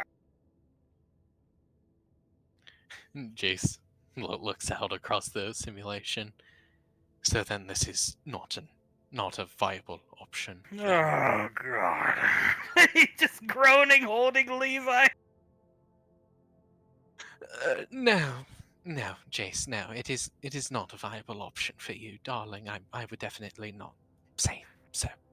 Jace, the first place I went out of basic was to the headhunters. Now, this is a long time ago, before Carter and Julius were the ones in charge. A woman named Integra was in charge. And do you know what I did there? Take a guess. Jace shakes his head. Went on odd jobs, stuff like that. Good guess. Odd jobs. And when I wasn't on those missions, because you're not going on missions all the time, I was training and developing my skill set. Anything you want to do in the military, even if anything you want to do in life, you have to train and develop this skill set. You really don't, because you're gifted. You're smart. You come up with all these amazing things. The blueprints you were showing us, they're amazing. You never had to apply yourself. You've just always been smart. But guess what? Now you've reached your Waterloo, where you you've reached the real world, Jace, where you can be as smart as you want. If your application doesn't have any real world implications or uses, or you know what I mean, you have to apply yourself. That's why everybody was upset with you for never applying yourself once in your life. Jace nods. Apply myself, yes, sir. So you'll train with me shooting, like I said, you'll apply yourself. You train with your grandma, you will apply yourself. You train with Aunt Samantha, apply yourself. But there's no easy ways out, Jace, especially if you want to go out into combat and you have to pass the Sasha, Julius, Pequod, Aunt Nicole sniff test, Ricky, Towns. Like, there's no easy ways out. They're not going to be thrilled about their autistic nephew who's like, hey, I want to go out with Thomas and Sylar. They already aren't thrilled about sending Hale out. So you're following up a hard act to follow. Davy nods. And let's just take out the fact that you're autistic out of the picture altogether. You'll need to impress some of the most skilled fighters and most powerful spellcasters known to man, people who have been in the military for 40 to 60 years each. She shakes her head at Jace. And if you just go in there willy-nilly without any kind of training from, be it your grandfather or me or Samantha or anything, you're not going to be accepted. I can guarantee you that. No. No. Because from my very basic understanding, Thomas's whole goal is basically chasing down this Jessica girl and these other guys that were in his crew, and he is to murder them for Sasha and Ricky. That's his mission. He's not in like a normal ranger team. You know, if he was in a normal ranger team, it'd be different because you could be with these guys and they could protect you and you could help them. Your Aunt Nicole used to do that. She did joint ops with rangers, and she would buff them up and they would do the fighting. You could do the same thing with your tech. Help them out and they can protect you. You don't have that. You're out there with Thomas and fucking Sylar and Hale. And Hale is not a combatant. Sylar is powerful and can handle himself, and Thomas. Which, again, brings up the issue of not being able to trust Thomas. Right. And even if I did trust Thomas, I still don't feel comfortable sending my grandson, whether you're autistic or not, out there not being prepared. It's giving me PTSD flashbacks to. I had a hard time dealing with it when the grandkid, your mother got deployed for the first time. Ask your grandmother about it. They were all rookies. Davy nods. Their first real deployment was to a place called the Moog, and it was not a good place to be. Trust me. We were all very worried about it, all very nervous and wondering if they could handle it or not. Your grandfather, one above all, was feeling those nerves. Oh yeah, and then JJ went out there. He wasn't even in the military, but Kazan Samantha was there, and they had just started dating. But yeah, so and then to top it all off, my own fucking son, who's never been in a real fight, no matter what he'd like to tell you, he'd never been in a real actual fight, goes out there. Davy nods. And before you say anything about, well, JJ wasn't in the military, yada yada yada, he had trained extensively since how old? From whence he was 10 8. something. 8, I think. 8. The first time we slipped on the ODM gear on him was 8, and he went around like a fucking nut with it. 8 years old was the first time he truly started training, and then he went out 13, 14 years later to go out and fight, darling. There's no free lunch, Jace. There really is no free lunch. So here's the best piece of advice I can give you, if you want it. Do you want it from me? Yes, ma'am. You have taken the easy way out all your life. Stop looking for the easy way out. You have to work for what you want in life. And you even got the easy way out with her. Gestures to the Marauder suit blowing up the other ones. Hale came. Answer me this. Would you be with her if it wasn't for Hale? No. Then Hale gave you the easy way out with what you wanted most in life. Fine. I'll stop being angry about it. You need to start working hard for a change. That's the only way they'll ever let you off of Gateway fucking Station. Trust me. If they won't let me and your grandfather and your grandmother, yes, I was drunk, so just the two of them, if they won't let those two, good luck, Jay. Jace nods. And I've told you, and they've told you, they won't give a word, they don't give a damn what we say about you. Oh, he's prepared, listen to me, Carter. They won't. They would most likely hit us with, okay, have you seen him in combat? Have you seen him in those stressful situations it could cause? And we would have no good answers for that, Jace. We truly wouldn't. So you need to double down on your tech, double down on this and that, and go from there. And show them you can shoot, you can maybe stand toe to toe with some guys around your body weight and height in a fist fight, and you are adept with your plasma wrench because of your teachings with your grandmother. And that's about the best chance you have to ever actually get to go out with Mome and Hale and Sylar and protect them from the evil that is Thomas. Jace wrings his hands together. In layman's terms, make myself an asset. Yeah, and you know what? Jace, they'd pay you too if you could get Sasha pays fucking good. Especially for that tech, if you really double down on it and get it tip-top shape and everything like that, she would pay a pretty penny for that tech and teach people how to use it on the field and everything like that. I don't have a doubt about that. Hell, it could be your job. And that could be the job. You join Thomas's little crew. You join Thomas's team. You and Rain. Sasha would pay you as a civilian contractor. Back in the day, JJ made good money. Davine chuckles a little bit. Even though on B Squadron he wasn't a civilian contractor. No, but... Oh, he wasn't? Oh my god. No, he was. Puts his arm around Davine. He was a civilian contractor. No, he had to go to basic because nope, of me. Nope, never happened. Mark. Your Uncle JJ only had to go to the... Oh, well, you took the classes with your mother. What am I saying? Yes, I took the... He only went... It never happened. Clive, that's a lie Clive made up. Right, Levi? Gives Davine the finger! Well, that is unneeded, Levi. A simple yes. Yes and no could have done. Sorry, Grandma. God, who taught you that? Aunt Samantha. Oh, Samantha. Yeah, turned Tanya into a goddamn potty mouth, and now you're flipping my goddamn wife the bird. Thank you, Samantha.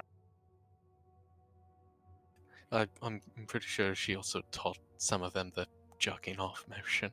Yeah, he doesn't. Do not do that, young man. Oh, the humanity, Thomas. Thomas isn't here. Well, I hate him. I think we all do, Auntie. Needless to say, yes, your Uncle JJ might have had to go to the military because certain things that are overblown that happened in your grandmother's past.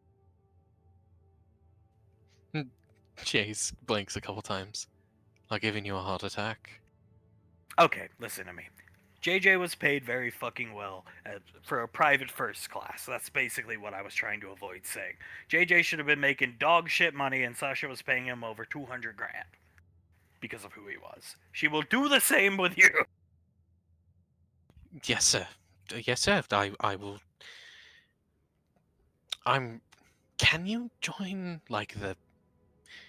I know it's sort of a derogatory term, but like the grease monkey or the egghead department without being in the military?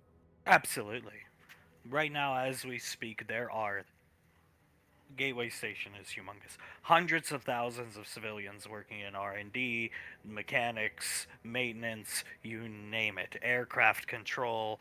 Right now, as we speak, hundreds of thousands of people up there that have never been in the military.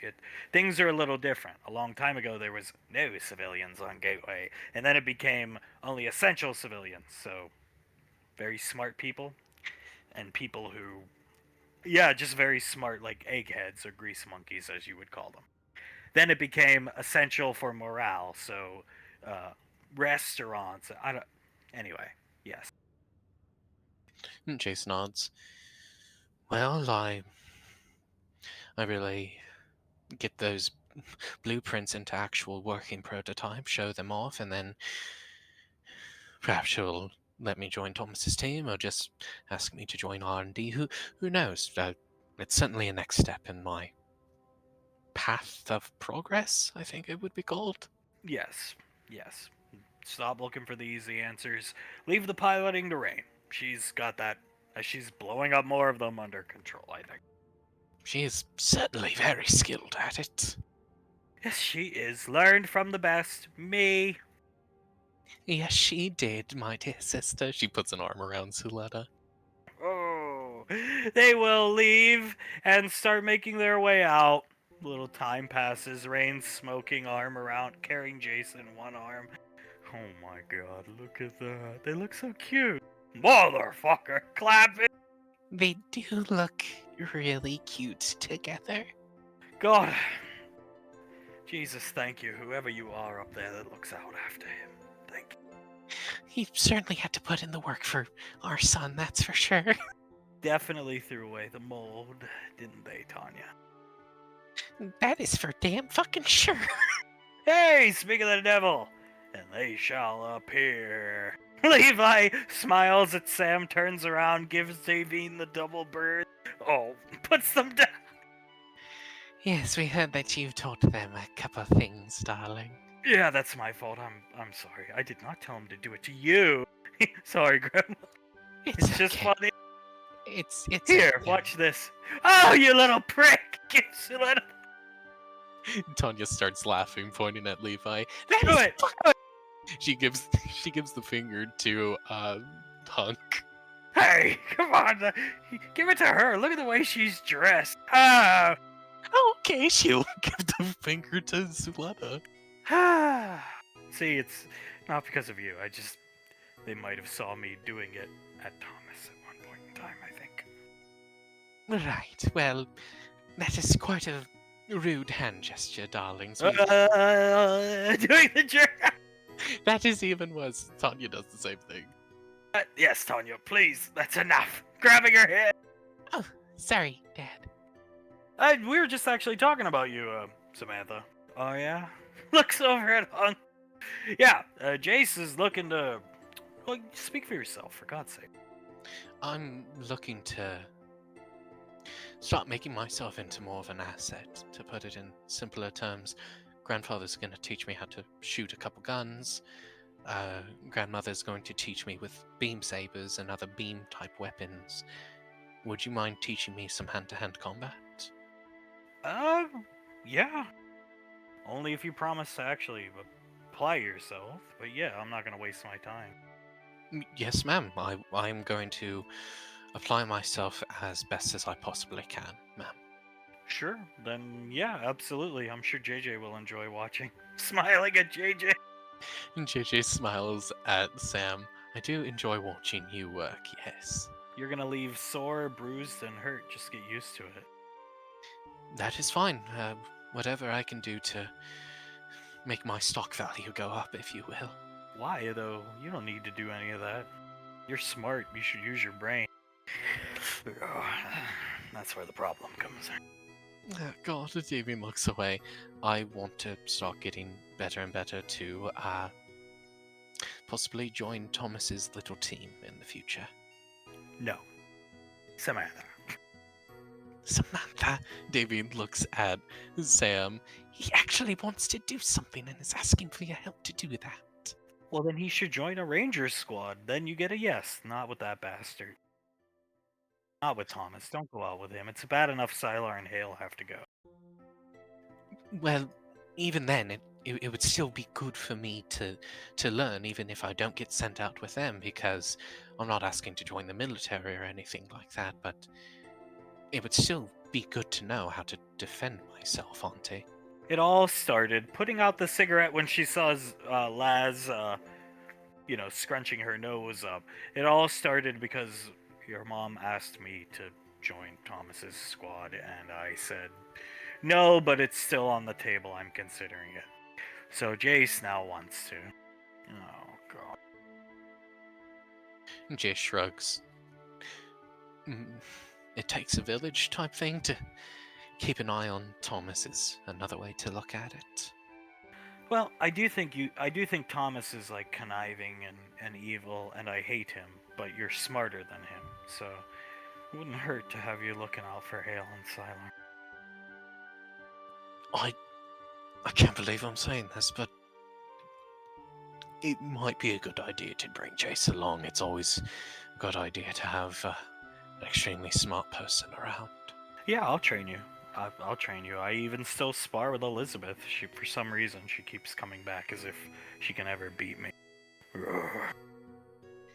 Davian sighs and shakes her head. Oh, Elizabeth. Nothing without that ODM gear. No, she is not a flying squirrel, just normal squirrel, is she?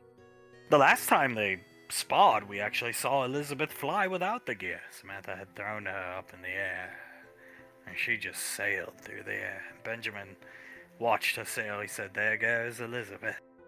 Laz starts to laugh. You should have heard her. She just went, ah!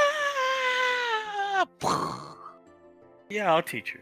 All you have to do is try your best and learn and show you care. And we could do it in the afternoons or something while JJ's busy. Yes, ma'am. Sounds good, ma'am. Thank you for teaching me, Auntie. I'm going to teach him how to shoot. Your mother's going to teach him some fencing, some sword play for his plasma wrench, and maybe JJ could help out with some of that sword play.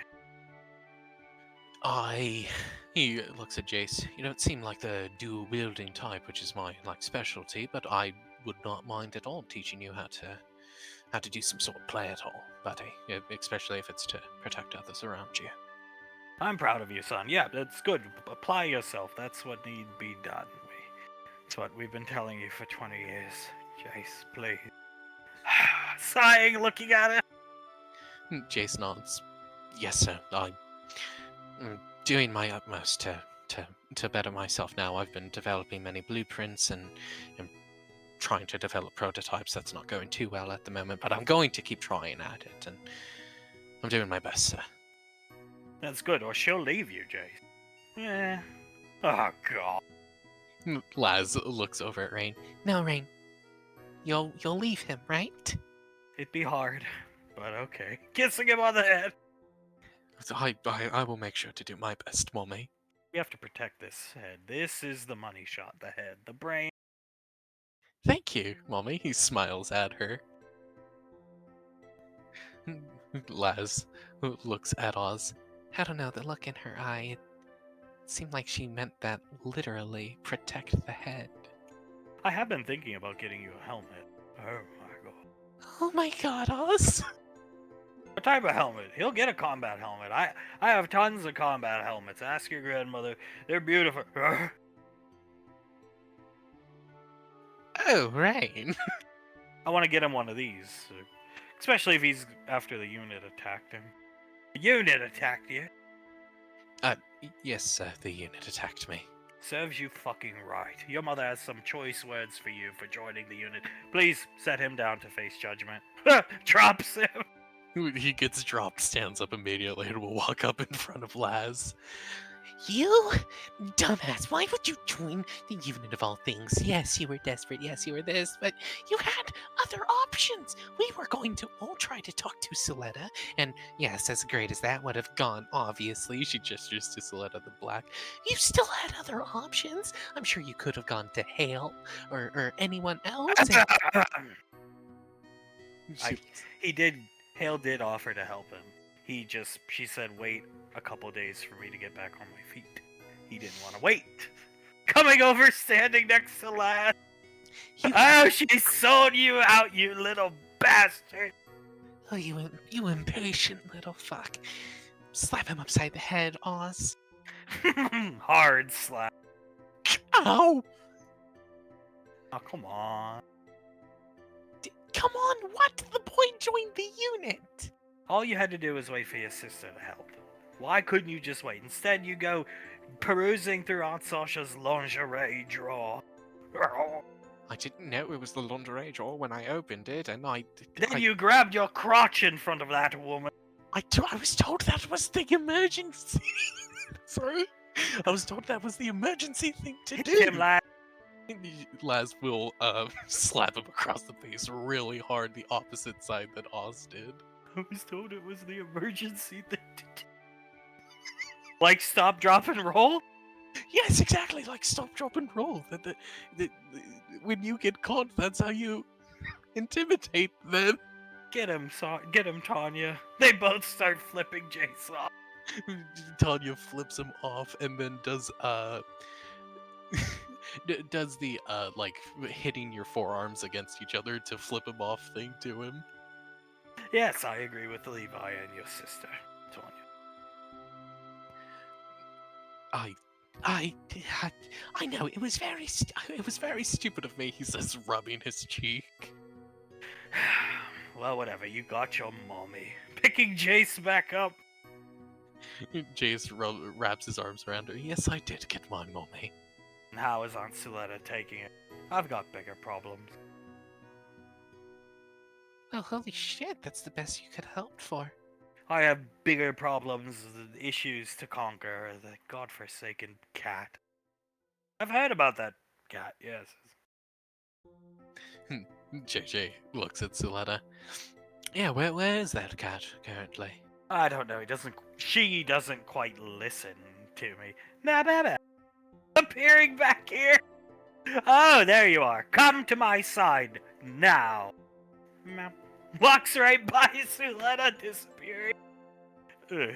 Yes, Letty listens to the Beastmaster. You have this under control, darling. That stupid cat. Clenching her fist, shaking it. I hate that thing as much as I hate Thomas. I hate Thomas. I do too. Just want to put that out there. I despise Thomas. Grandmother, would you be interested in maybe directing some of our new upcoming shows featuring... Is it anything that I would enjoy? Darling, you know what I would enjoy. I know... No, I know what you enjoy, but we do need a new director. We've been looking for one, and, we could really use your help. Would it be written by Istram? Some of them are, but it's actually, most of them are written by your daughter. It's just the Clive material, like the Clive Terminator anime and stuff. No. Yep, that's the end of that, JJ. Sam laughing. She called it hours ago. God fucking damn it. I'm sorry, JJ. That's how it goes. JJ shakes his head. You called it, honey. You called it. He will give her a kiss on the lips. Well, that's what we're doing. We're brainstorming new ideas, but we don't have a director. Your grandmother ain't gonna stoop down to that type of level. I'm sorry. Rain? I know. Well. Jay shakes his head. I know for a fact I don't have a directing bone in my body. What about we saw Willow. She looks good. What about Declan? He like directing? No. Yes, Declan, father, the man who didn't talk until about 2 weeks ago. What about Thomas? Is that a joke? Tell us you're joking, Oswald. What about Kreljic? No! Credrick! We've got a reputation to uphold. The production studio your mother has made all these amazing pieces of art for. Well then. My list of potential directors are Thomas and Kreljic. No and no. Yeah. That's how it goes, JJ. JJ sighs heavily. If you think about it... Then we'll just hire somebody outside the family to direct. Nope! That is a big no-no, Samantha. You know that. Well, then what are we supposed to do? He looks angry. I don't know. I do not know. JJ closes his eyes. A point was brought up when we were talking about this previously. If I'm emphasizing that word for you guys, if we hire Thomas, I would be able to keep an eye on him.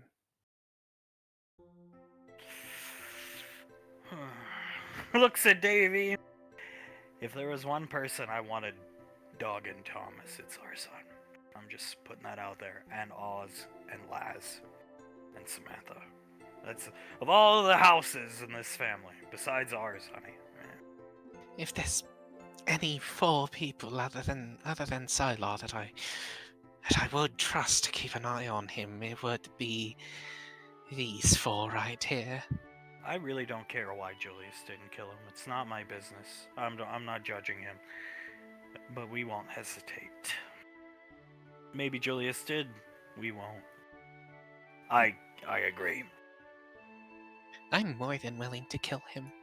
Like, way more than willing to kill him if he fucks up again. Alright. Keep it on the table, JJ. We can talk about it a little later. But yeah. Oh, keep it on the table. I like that pitch, though. I do like the idea of you keeping an eye on him. JJ nods. That's what I'm saying. We're keeping it on the table so I can think about it more and we can discuss it for longer. That's what I'm saying. It's been a long time, but didn't Hale used to write for him? All the time, yes. She used to write for him all the time, and Laz can attest to it. It was fucking good shit too. We have some of the scripts still. I have them. But yeah, we'll talk another time. But oh my god, him in that studio. He pulls up his wrist computer to call Jessica, and JJ sees. He starts clapping. Viva fucking sected right then and there. Viva fucking sected, right, Levi? Jerking his head. Oh, Thomas. Oh, Levi. Why does she keep saying Thomas? Wait, Thomas? The auntie? Galleons fuck your brain up, I'm telling you. I'm so sorry, auntie. I'm so sorry. Just hate Thomas. He's always on my mind. I hate him. As do we. We all really despise him, auntie. And that fucking stupid cat. Looking over his shoulder. Benny holding Alina. Alina laughing about the Clive Gunn picture to his head. And he had it pointed right here, Uncle Benjamin. I want to watch that movie. I don't know. If they make a movie, your Uncle Benny's gonna take you to see it. I don't know how Danielle keeps getting these food. Do you have a password on your computer, Benjamin? Yeah, of course I do. Well, I do too. Then how the fuck? I can only think of us to do it to that she gets it from. What is your password? He looks at Alina because he doesn't want to say it in front of Alina. Carter will look over at Alina. Cover your ears, sweetie. She'll do so. 1, 2, 3, 4, 5, 6, and then E for Elizabeth. Oh, that's sweet. Benjamin? What? Who would think of that? Carter sighs. This by no means is how I'm saying Danielle got access to your computer. But you do realize that in any hacking supplement, like a thing that goes through millions and millions of passwords over the course of like 10 minutes, it goes through all the numbers first and then it'll hit all the letters. So it'll go through 1, 2, 3, 4, 1, 2, 3, 4, 5, 1, 2, 3, 4, 5, 6, and then it'll go through A, B, C, D, E, right? I thought it was quite innovative, actually. Thank you, letting go of taking Alina's hands off her ears. I thought because the E at the end, it's like nobody would think of that E. It's your wife's, whatever. Is it at least capitalized? No. Carter leans forward and lets out a slight chuckle. I think we learned how Danielle got access to that picture. Alina getting another picture from Danielle. Her wrist computer going off. Carter's giving it back to her. Alina will look at the wrist computer. Oh my God, look at it! Oh, great, during his dementia era. Oh! She runs her hand down her face in a lot of anger. God, we made so many good action figures out of that old lady with a knife. So many. Elizabeth looks over to her right at Marianne. Oh God, Alina, put that away. But it's so funny. It's okay. It's fine. I'm just so angry. You want one of those action figures, honey? Yes, please. Uncle Benny will bring you one later tonight. Just trying to enjoy a night with my fucking husband. And Carter, check the Ring doorbell. Imitating Clive. We thought he was high on like painkillers or something. And he was just flashing the knife everywhere, like swinging it around a little bit, and then he showed the camera the knife at one point. And he fixed his coat and thought, I have to look presentable. So when Carter comes to the door, I can stab him in the throat. You might think that we're saying that was his like inner monologue. No, he said that out loud into the camera. His fucking plan was to stab Carter in the throat and then rush into the guest bedroom, which is now Alina's bedroom, and stab Thomas in the crib because Thomas was like 5 at the time or something like that. He's like, oh, what a fucking plan that is! God. Now, look, I'm partial to seeing you down here. It brings back a lot of good memories. But what are you two doing down here? Oh, we went on a walk. Elizabeth and I are brainstorming. We're fucking, writer's block. Yeah, we're doing that, but with fucking making toys and action figures and such. A lot of the problem is like we feed off of JJ. So JJ makes some great movie and we make the toys and the wargaming thing, we just released the B Squad 25th anniversary miniature box with all of our miniatures in it, and it's like, we're kind of rehashing older content, and if you look over at the production studio, they're basically doing the same thing. Yeah, just released Cliveco, the director's cut version of it. No, I mean, we have a new line of toys, but it's Clive in cars that you push a button and pieces of the cars blow off because car crash compilations, which I'm sure Alina loves. Oh, I fucking do. Me and my dad. We absolutely love them. She's gonna make some guy so happy someday. Kissing her on the... I'm sure she's got a great sense of humor. I'm sure she is.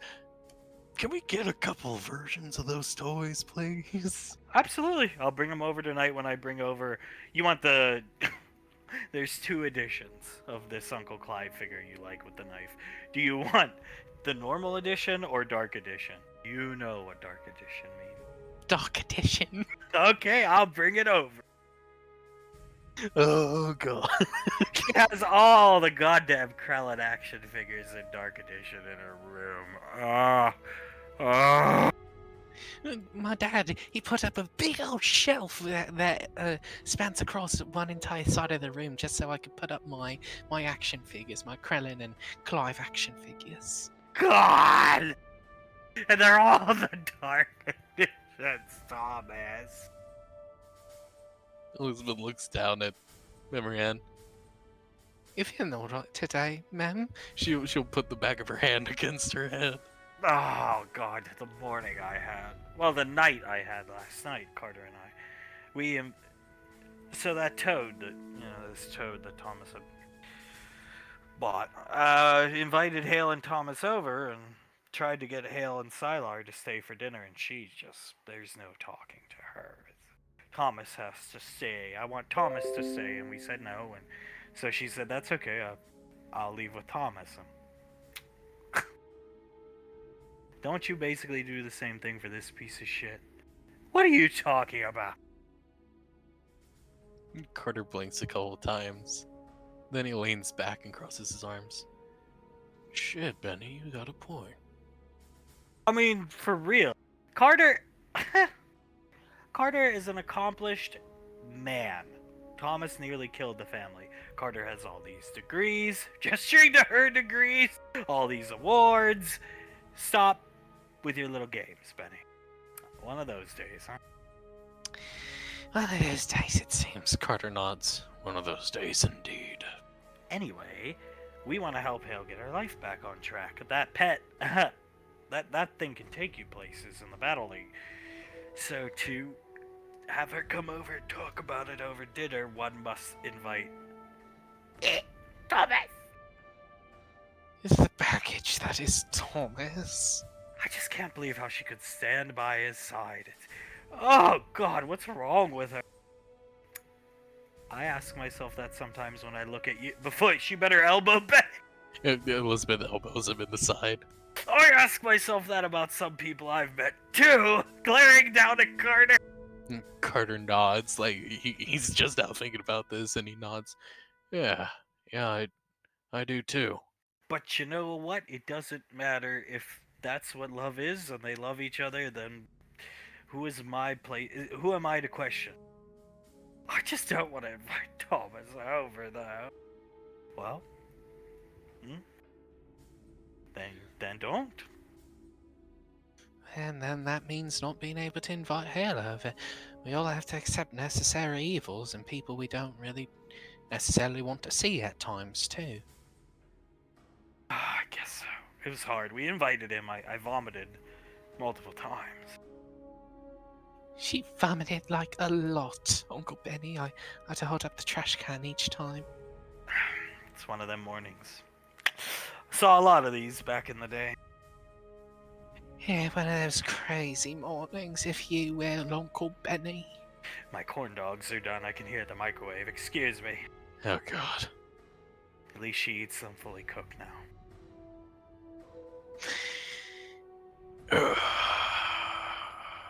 There is that, at least. Hey, corn dogs are good. I don't think it's that big of a deal, but it's definitely the prelude to a string of bad days for you. You understand what's going on, right? Looking at Alina! Oh, of course I do, please. You're gonna find a guy that treats you like the goddess you deserve to be, not turns you into that. Yeah, boy, that's one of the first things my dad taught me. Oh, good! Kissing her on the head. Good, because we don't need another Hazel. We got Jessica, Izzy, and Hazel, the unholy trinity. I hate Hazel and Jessica and Izzy. I hate them. I hate Jessica the most, but there was a time where I hated Hazel the most. It just seems like one always supplants the other, if you will. Carter shakes his head. I honestly can't choose between the two, to be honest with you, sometimes. Anybody want a corn dog? Coming in with a corn dog, eating it? No, thanks. No, thank you, Memorian. Carter. No, I'm alright, sweetie, thank you, though. I never liked these growing up. I adore them now. Want some, Alina? No, thanks, I don't really like corn dogs. Suit yourself. Eating her corn dog? Well, look at it this way. You invite Thomas over. It's whatever. You have a dinner. You get to spend time with Sylar and Hale. Maybe he does actually care about her. If he's making shit money and blew all of his money on one pet, that's... Shut up. Carter shakes his head. I don't think he actually cares about her, Benny. Even Alina's tells him to shut the fuck up. Shut up, Uncle Benny. Gunshot, Sylar hearing gunshots, screams. Oh, Thomas, can we just go home now? I don't think this is a very good idea. I hope the shipmaster guy's winning, Tom. I'm sure he is. As Thomas starts to look around on his wrist computer, pulls up the blueprints to the entire facility. Oh, can we just leave now? Are you sure this is a good idea? Sylar, we're gonna be fine. Don't worry. We're gonna be okay. I'll make sure of it. But he points to the blueprints. I mean, come on. I already have the blueprints up. We're already in the vents. I mean, come on. Let's just get this done. We're already here. Yes, but again, it took your Aunt Sasha to take this man down, you understand? I understand that, but that doesn't mean we'll be found by him. As he looks over the wrist computer, especially now that we know it's a hostage situation, we can't just go in there willy-nilly. We're still gonna have to be stealthy about it, just even more so now. All right. God, that's loud. Thomas nods. He looks at Hale. Death can be very loud, Hale. Very loud. I'm glad that shipmaster guy's on ours. Yes. I am too. I am too. Yes, but in a situation like this, he might not realize he's on our side in time. They hear a door opening. Some guy running through the door. That's one of the bad guys, I think. Thomas nods. That is... He looks at them. It's not Earthgov gear, so yeah, one of the bad guys. Lifted off the ground, blood squirting out of his mouth. A beam saber through his stomach. Thomas is gonna reach out and cover Hale's mouth, staring at it wide-eyed.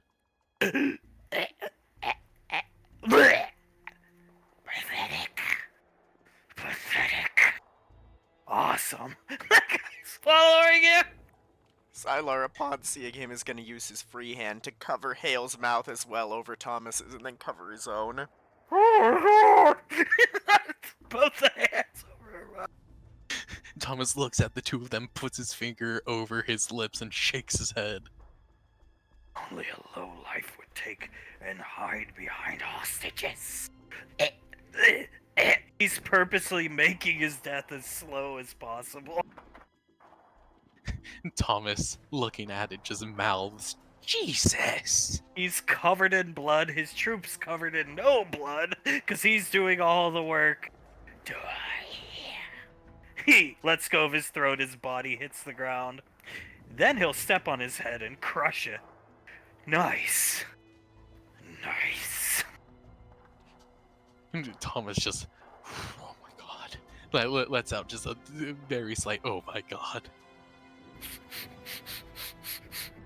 What is it, sir? Starts looking around. Sylar looks at Thomas with wide, pleading eyes. What is that stench? I don't smell anything, sir. I've never smelled it before. Musky. And Nicole and Julius Rainfall. I don't think they're here, sir. They're, well, you know who they are. Continue forward. They follow him forward. He looks right up into the vents where Thomas Hale and Sylar are. You okay, sir? They walk off. Sylar collapses into the vent, his hand now clutching his chest. Give me lift now, please. Can we go? Somebody smells musky, Thomas. It's Sylar. He's never met a furball before. Sylar lifts his arm and smells. I'm not musky. Well, I don't think he sniffs his own armpit. I don't really think I smell like my father, but apparently I do. I smell like my mom moving their hands away. Thomas lets out a heavy breath. He looked right at us. Oh my fucking god, that was terrifying. Who knows? Who knows? He knows my hair, Thomas. He's going to kill me. Oh, God, Thomas, can we go home, please? I don't want to die. He's not gonna kill you. You got a scarf. You got a goddamn scarf on, and you'll be fine. You will be fine. Now, I have the blueprints pulled up here. They have a vault in this facility. If the Matrix Shard is anywhere, it's gonna be in that vault, obviously. He looks at the two of them. Problem is, it's locked. So, what I think we should do, what we are going to do, is take out the generator, making the vault unlock itself, and then me and Hale can go look through the vault to try and find the Matrix Shard there. Sounds good to me. Holding Thomas Jr. I just hope we don't run into that fucking guy. I hope we don't run into him either. He looks at Sylar. That means you're on generator duty. Alone? Alone? Yes, Sylar, alone. Thomas Jr. is with us. Be strong, dude. Thomas Jr. He's cowering behind. He's got the right idea. I don't know why he has more sense than the two of you. Thomas looks at at Thomas Jr., then back at Sylar. Can you take care of this generator, Sylar, yes or no? This is for Willow, dude. Making a fist like we could do this. He takes a deep, deep breath. All right, I can handle it, but it's in and out. We leave quickly. Yes, Thomas, yes? Yes, in and out. Looking for the Matrix Shard. You take care of the generator. In and out. Promise. Very well, I can do that. We in and out before he can see us. He's busy with the hostages. We need to make haste. Make haste! Clutching his chest. We need to make haste! Alright. Look alive, Sunshine. Let's do this. Alright, Reginald. Welcome to the scene of the crime. Victim, middle-aged Asian woman. You'll find her inside. Now, I'm going to preface this by saying I've already deduced who I think is the suspect and what happened here. I'm not going to give you any hints. Opening the door, I'm not going to guide your hand. You come to the conclusion, and Reginald, I've already shown the chief all my notes, my deduction. I'm staying here, but I will not be commenting. Because if he thinks I helped you cheat or something, do it your way. Yes, ma'am. I will do it my way. I'm going to film it for your sake, so he knows there was no cheating. Remy nods. Thank you very much. And he makes sure to put on his gloves, of course. Alright, let's begin, handsome. Turning your computer on. Officer Rainfall, if you will. Smiles. Thank you very much, detective. As he will walk in and take in the scene of a woman on the kitchen table, stabbed through the neck with a garden fork. He takes in a step more and spies a dog, a poodle, stabbed multiple times with the same garden fork he can deduce. He looks across. The two of them will walk up over to these picture frames here and see that every single one of them is of this woman and her dog. He walks up next to the dog, gets on his one knee next to it, completely covered in stab marks. Not like her, where it was only one visible stab mark straight through the neck. On this one, it seems wild and varied and insane, almost. He stands up, walking over to the woman, making sure that he saw correctly. The stab through the neck, stabbed so hard that it was pinned to the table. Then he walks over here. He takes a look around, and he finds papers strewn about under this little table here. He bends over, picks them up, and starts reading them. Divorce papers. There's 2 different sets, though. He uncovers them both. One for Mr. Collins, and then one for Mrs. Shears. He nods towards her. Mrs. Shears, I presume. Covered in blood. He starts blinking a couple times. For my own knowledge, there's a Mr. Collins across the street, correct? And there is. That would be correct. He takes a couple steps around, holding the divorce papers. Walks up, looks at the garden fork, and notices that a DS standing for Deborah Shears is imprinted on the side. This is her own garden fork. He will take it and put it. Before you go, how do you know that's her garden fork? DS. Her name is Deborah Shears, correct? He holds up the divorce papers. Oh my goodness. Putting on her gloves. For the record, that was missed on my initial sweep.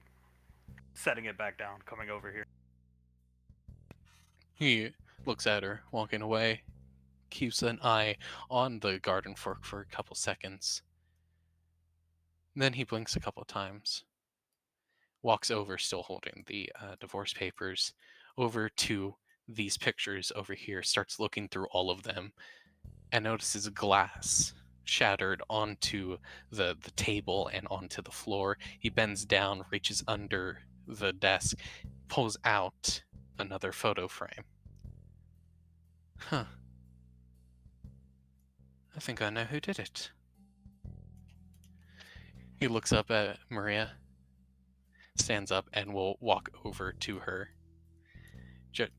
Not the dead dog, please. He will gesture towards the picture.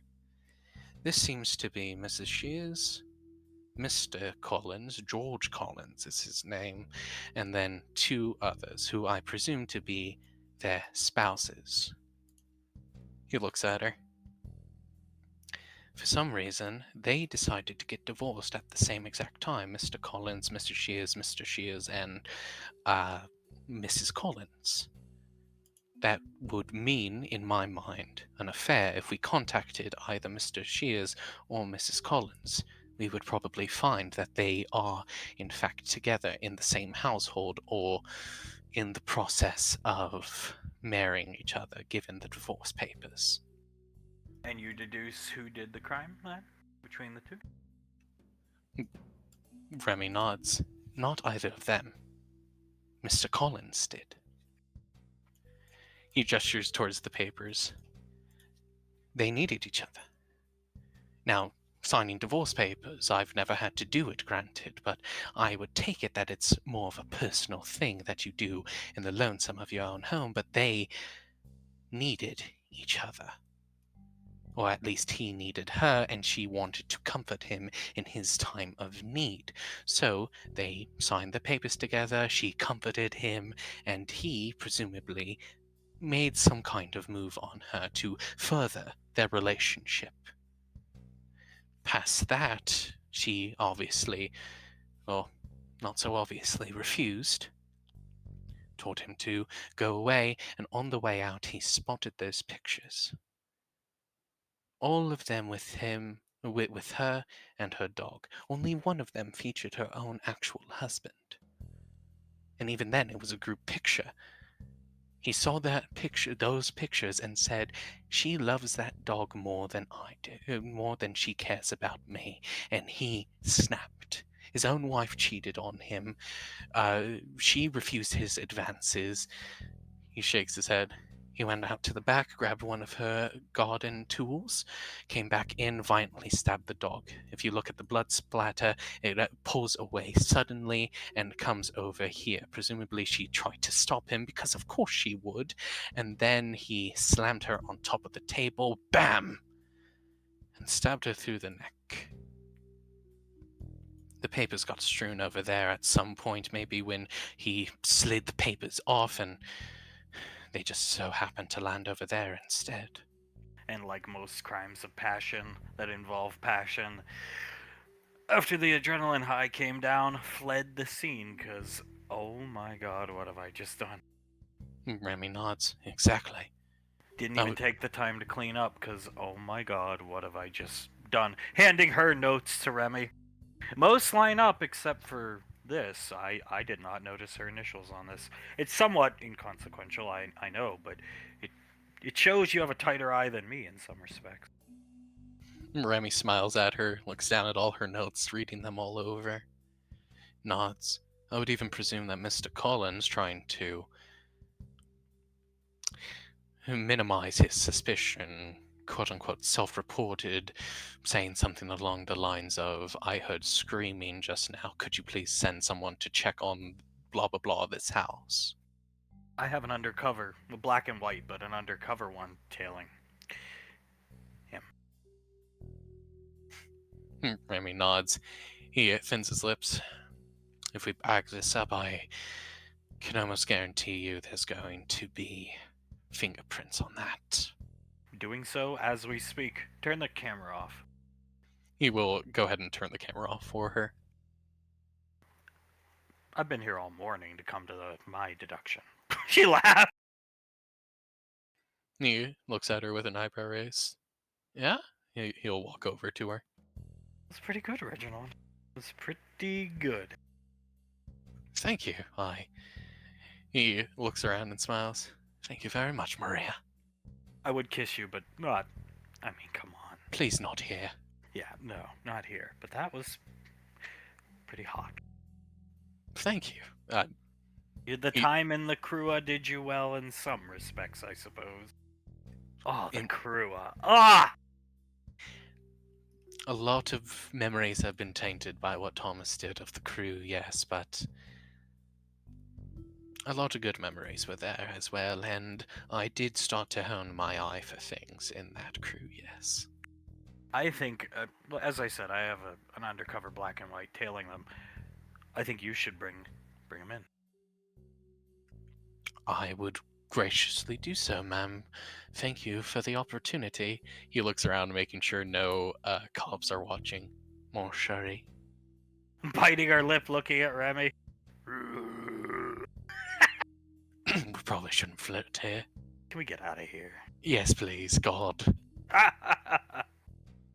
Sylar, looking at a circuit breaker, a big lever. He hasn't radioed on his, called Thomas and Hale yet. Oh, God. He's going to look at the breaker and make sure he can figure out how to turn it off. Yeah, he knows. He knows how. Just pull the lever like Jurassic Park. Pump the handle. He's going to pull the lever, immediately squeeze flat against the wall, and radio, I've turned it off, Thomas. I've turned it off. Nice! They come up on his wrist computer. Damn, God, good. that is so loud. Do you hear that? Yes, I hear it. And I think it's mostly that guy killing everybody. Thomas nods. It most definitely is. He was completely covered in blood, and, well, none of his other troops were. Yes, he was, and I really am going to head back and we can leave now. So you got power to the vault off. That's awesome. Yeah, no, we're gonna start searching through it as soon as possible. You get here as quickly as possible. Do it safely, too, Sylar, please. Yes. I'm going to leave. I'm going to be quick, and we'll meet up quick. I'll be heading back to the vents now. Thomas nods. Do it. Be safe again, and Sylar, try to calm down as best you can. Yes, I will. I'll see you soon. Keep calm, little ones. Yeah, We definitely will. Hanging up on Sylar. Oh, okay. Okay, he's going to stand up, quickly scurry to the corner here, peek around and see if there's anyone there. Nope. Okay, he's going to walk down the corridor slowly. Get into this room. Okay. Alright. I think I've made it. Coming out of cloak, aiming a plasma carbine at him. Hands up. Hands up. Okay, please, don't shoot, don't shoot. I'm with Rainfall. I have a scarf. Whacks him in the head.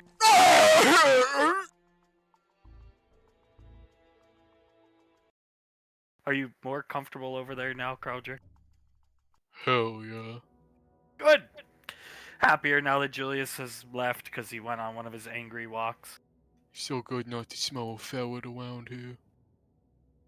Could you try to be a little nicer to Julius? He's going through a lot, and that's my brother. Hell no. Alright. Icy looks sadly at the desk. I ain't being nicer for him at all. In fact, I might get meaner now that you said that. Oh, God, me and my big fucking mouth. Yeah, that's what.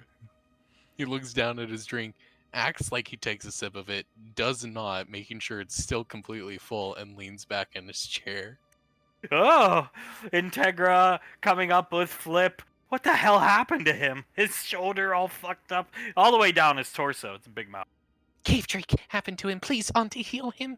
No, I don't want healing from Julius. Do I look like Julius? It's not Julius, it's my auntie, and you don't have a choice. Heal him, But please. you're Julius's sister. Oh my god. Auntie!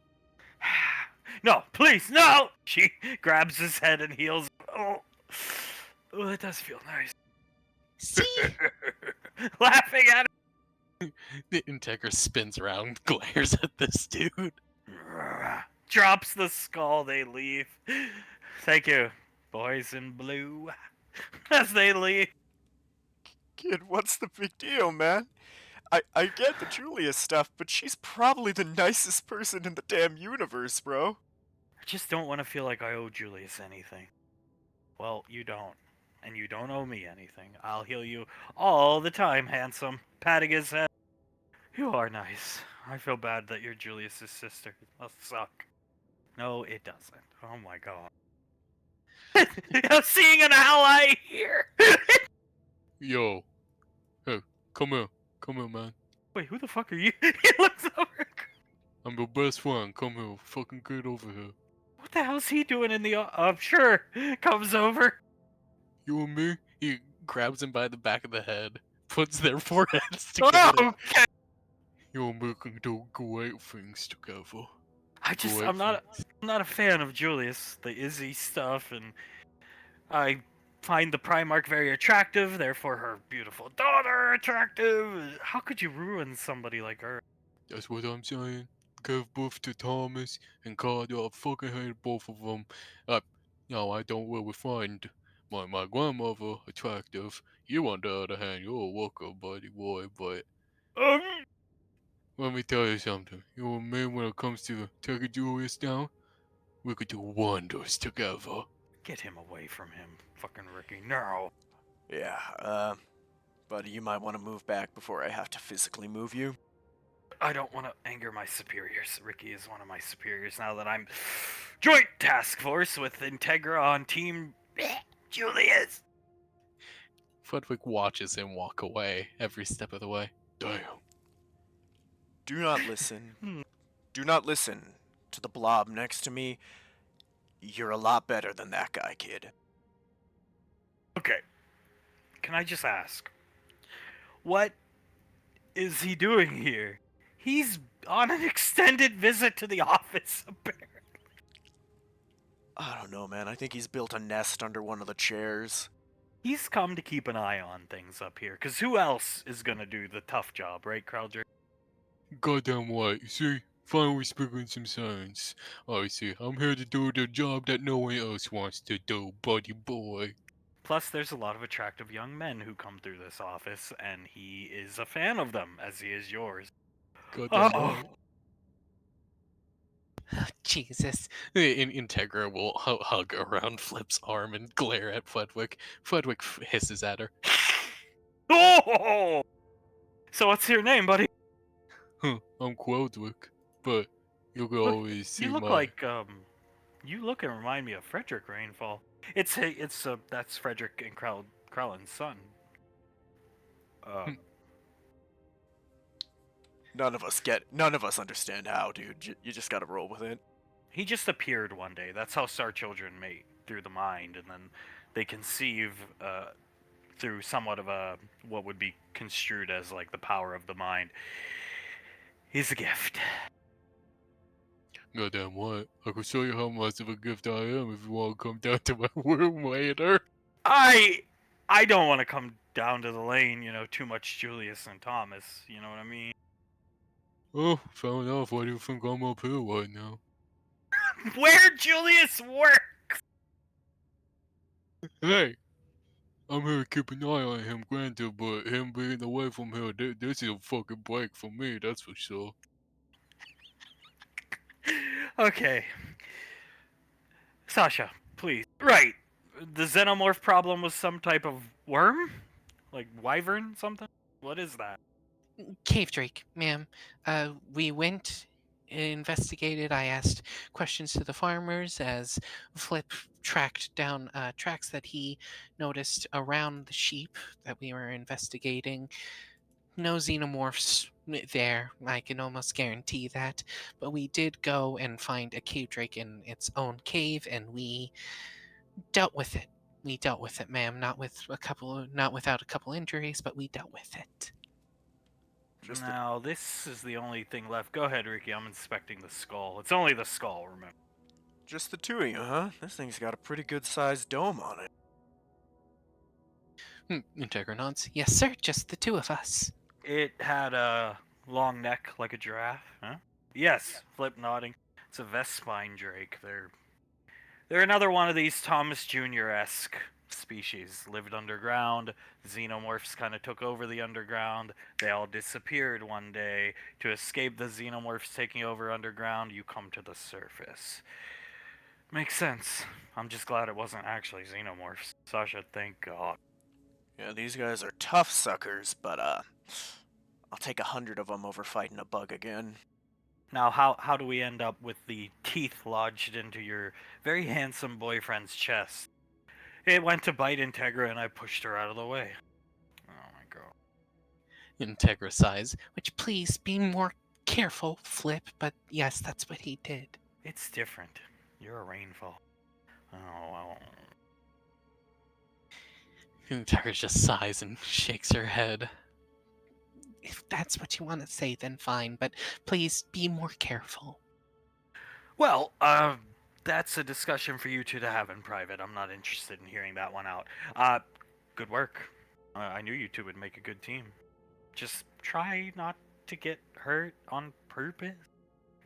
It was she gets bit or I get bit. Do you have a problem with everything I do? No.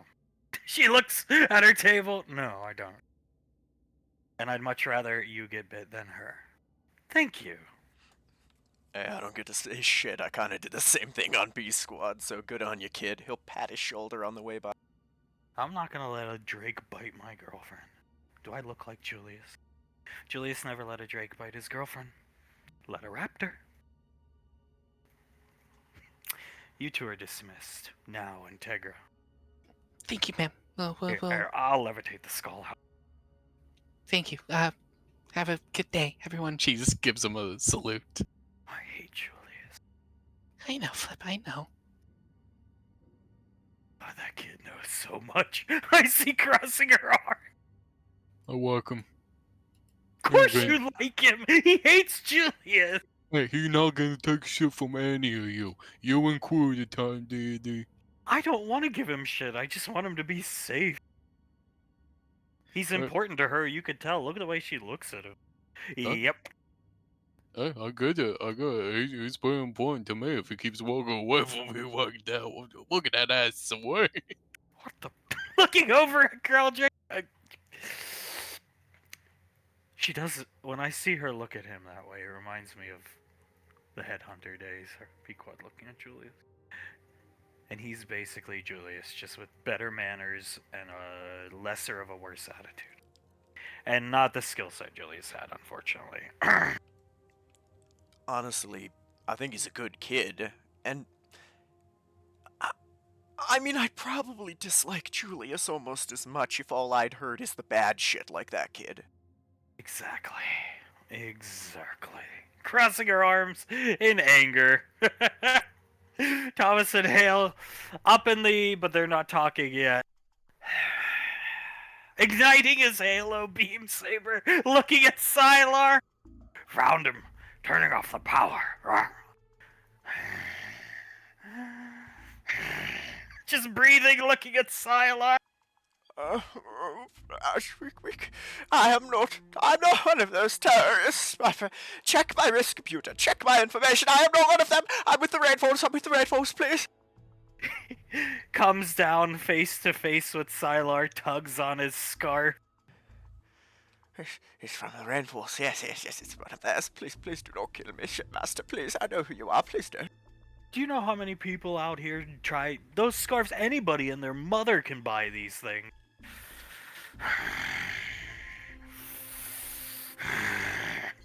Locking eyes with he has killed every man in this building himself. No blood on anybody's armor.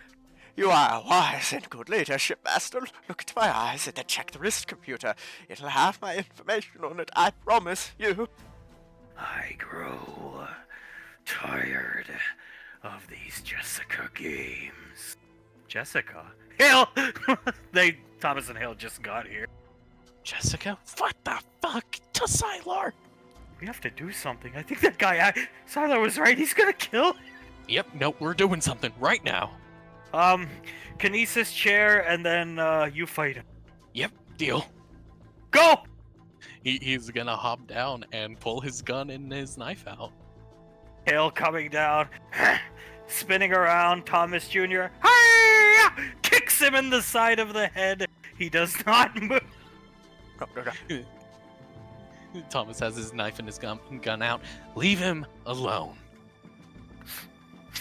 His head slowly turning. Thomas can see his missing jaws. He's a boy. He doesn't understand what he's doing. Please don't. Whack! Smacks Thomas. Quicker than a blink of an eye, his gun and dagger go flying. He stumbles here. He stumbles, knocked silly, his gun and his knife far away from him. Oh shit! Yeah, not gonna work. Levitating the gun and the knife back to Thomas's hands and hitting Shipmaster in the head with a chair. He doesn't move. Thomas spins to Shipmaster, puts his gun up to him. I don't want to fight you, man. Just let Sylar go. Clapping her hands, Thomas Jr. jumping back to her. He's with us. And what are you doing here? We're looking for a shard. A matrix shard. We were looking for it in a vault here. Release him.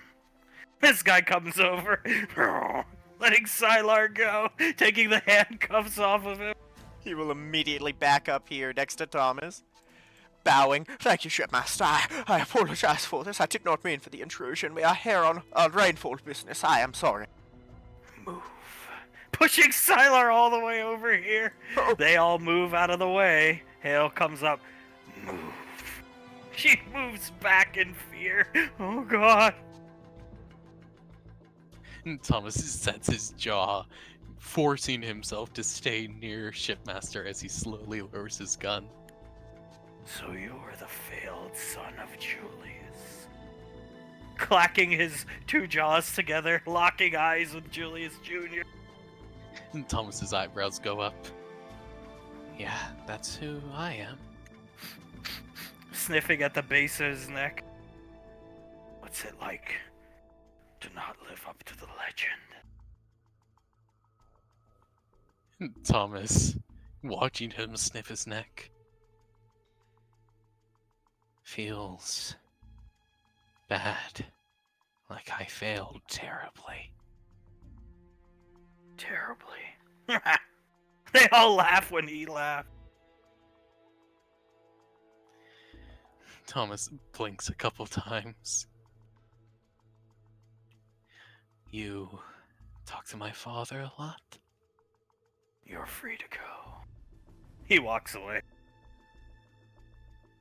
Thomas will look at Sylar and then at Hale and nod to the two of them. One more thing. As Hale grabs Thomas and pulls him back here. Before you leave. Looks over at Thomas, then Sylar, then back to Thomas. Sylar coming over. Yes, shipmaster, anything. On your crew with Jessica. There were 2 others, yes. Thomas squints his eyes at him. Yes, there were. They were the reasons Thomas stayed with the crew. Quiet. She stops talking. How noble of you. Throwing a picture at Thomas's feet of the dead former crew member. What was his name? The fat one. Thomas sets his jaw, looking down at the dead picture. Callum. Would it grieve you then to know that Callum, he grabs Thomas by the throat, bombed an orphanage on Jessica's orders? How noble of you. Thomas's eyes widen hearing that. You did what? Bombed an orphanage on Stella 4 on Jessica's orders. 500 dead!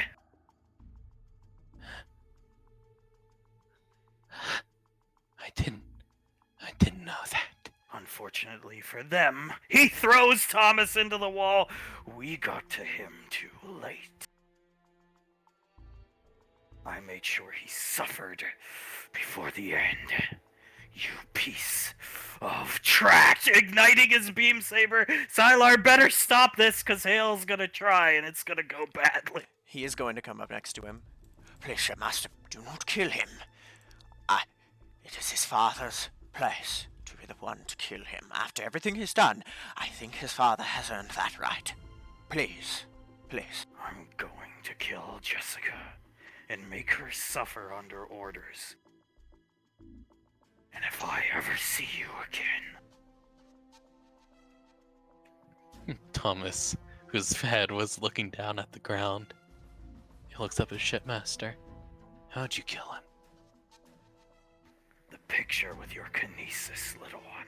She levitates it over, disemboweled, slowly, inch by inch. He deserved it. Deserved every second of it. He stands up. You're only going to kill Jessica if I don't get to her first. Spits on Thomas's face. Stop it. Quiet. You don't talk to me like that. My mom's the time deity. We're leaving. He pushes Sylar away from him. Keep it. Runt. They start leaving. Hale, dear, please don't challenge that man. Yeah, that was pathetic. You don't talk to me. My mom's the time deity. Oh my god, I'm such a fucking loser. Thomas is staring forward. He looks down at the picture, crumples it up in his hand. They weren't like that back then, Thomas. They were made like that.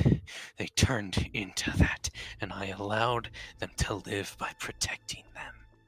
They weren't like that back then, Thomas. Holding his hand tightly. They're like that now, all the more reason to kill them. I agree. But I'm just saying I'm not holding it against you. He looks at Hale, puts a hand onto hers. Thank you. Jesus Christ, that guy's horrified. She's checking her pants. Okay, thought I pissed myself. Thomas sort of collapses onto Hale. My adrenaline was really high. That guy's really scary. I fucking told you, he's done. He's had enough for today. I told you this was going to happen. I told you how many times we needed to go home, Thomas. How many?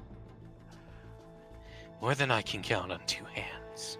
I What the hell's that guy doing going after Jessica, though, Sylar? I'm not sure. I know they probably sent their best after her, given how much your father and your mother want them dead, and that man is the best of the best. Oh my god. It doesn't matter. He was sent under orders. That's what he said. Under orders, I will kill Jessica. Yes, and I do think we should not get it his way again, because he is... He looks like he's gonna tear up. That man is the scariest thing I have ever seen, aside from your mother's Nevermore form. I hit him with a steel chair and he didn't flee. What the hell? Thomas Jr. shrugs, shakes his head. Again, it took Sasha to beat him in single combat. Let's hope we never see him again. Kissing Thomas on the head. And Thomas looks at her, nods. One can certainly hope. I wouldn't kiss me right there. He spat right there. Oh, I'll kiss you anyway. It doesn't matter to me. I'm gonna clean this off. Pulling out a handkerchief. Thomas nods, getting cleaned off by the handkerchief. We need to go report back. We didn't find a matrix shard here anyway. Oh yeah, sorry, Sylar. There was no matrix. Thomas Jr. shaking his head in sorrow. Rubbing where he got clocked. Oh. Gosh. If you stop doing that face right now, sweetie, and look at me with your own face, I will give you a hug. Goodbye. You don't have to leave. We do, though. And Soul nods. Why don't you guys stay? You can come back to my shack. I have a lot of responsibilities to get back to, sweetie, and Colt, along with me, has a lot of responsibilities. I'm no politician, but I help with most of her paperwork because it's just a tremendous amount with Vice Primarch, and head of the Magic Academy. Well, this was awesome. It was the most fun day I've had in a long time. Having company, feels like I have a family. Soul thins her lips really hard. She starts to tear up hearing that. She's gonna walk up to him and hug him. In my eyes, you do have a family, okay, buddy? One that you should come with. Can't do it. Smiling at Colt, then Soul hugging her. And Soul looks up to him, pats him on the chest a couple times, and takes a step back. You do need to consider coming back with us, eventually, Cash. When Palavin's safe. When Palavin's safe, then, Cash. She just clicks her tongue and shakes her head. Now it's time for the money shot. Putting his arms out for Becca. Becca will hop into his arms and give him a passionate kiss. Watching them kiss. Sooner or later, we're gonna encounter the problem of her not wanting to come back with us. No, I know that for a fact, but right now we have that control over her, and she will come back with us, Colt. You sure you don't want to take any money for some food? I got the MREs, I'm good. Pulling away from the kiss. Some of them are really good, others are disgusting. I know. MREs are really hard to eat, I know, but... If you take money, you don't have to, right, Saul? Exactly, if you take just 120 credits, you'll be able to get whatever kind of food you want. You see that old guy earlier? Gestures where Soul saved that guy. Yeah, of course. See how he was all like this? He hunkers over and can barely walk. I'm not in a position to take from anybody. I can walk, I can see, I can talk. Maybe not articulate is the word, I think. I'm not in a position to take any money. Christ. You certainly have a good soul, don't you? Don't you, Cash? Too good for Paladin. far too good for Pelivan. What happened to him? All right. Here, let me give you a hug. Hugs him. He stays in the hug a long time, much longer than with Soul. Rebecca watches the two of them hug. She whispers over to Sol.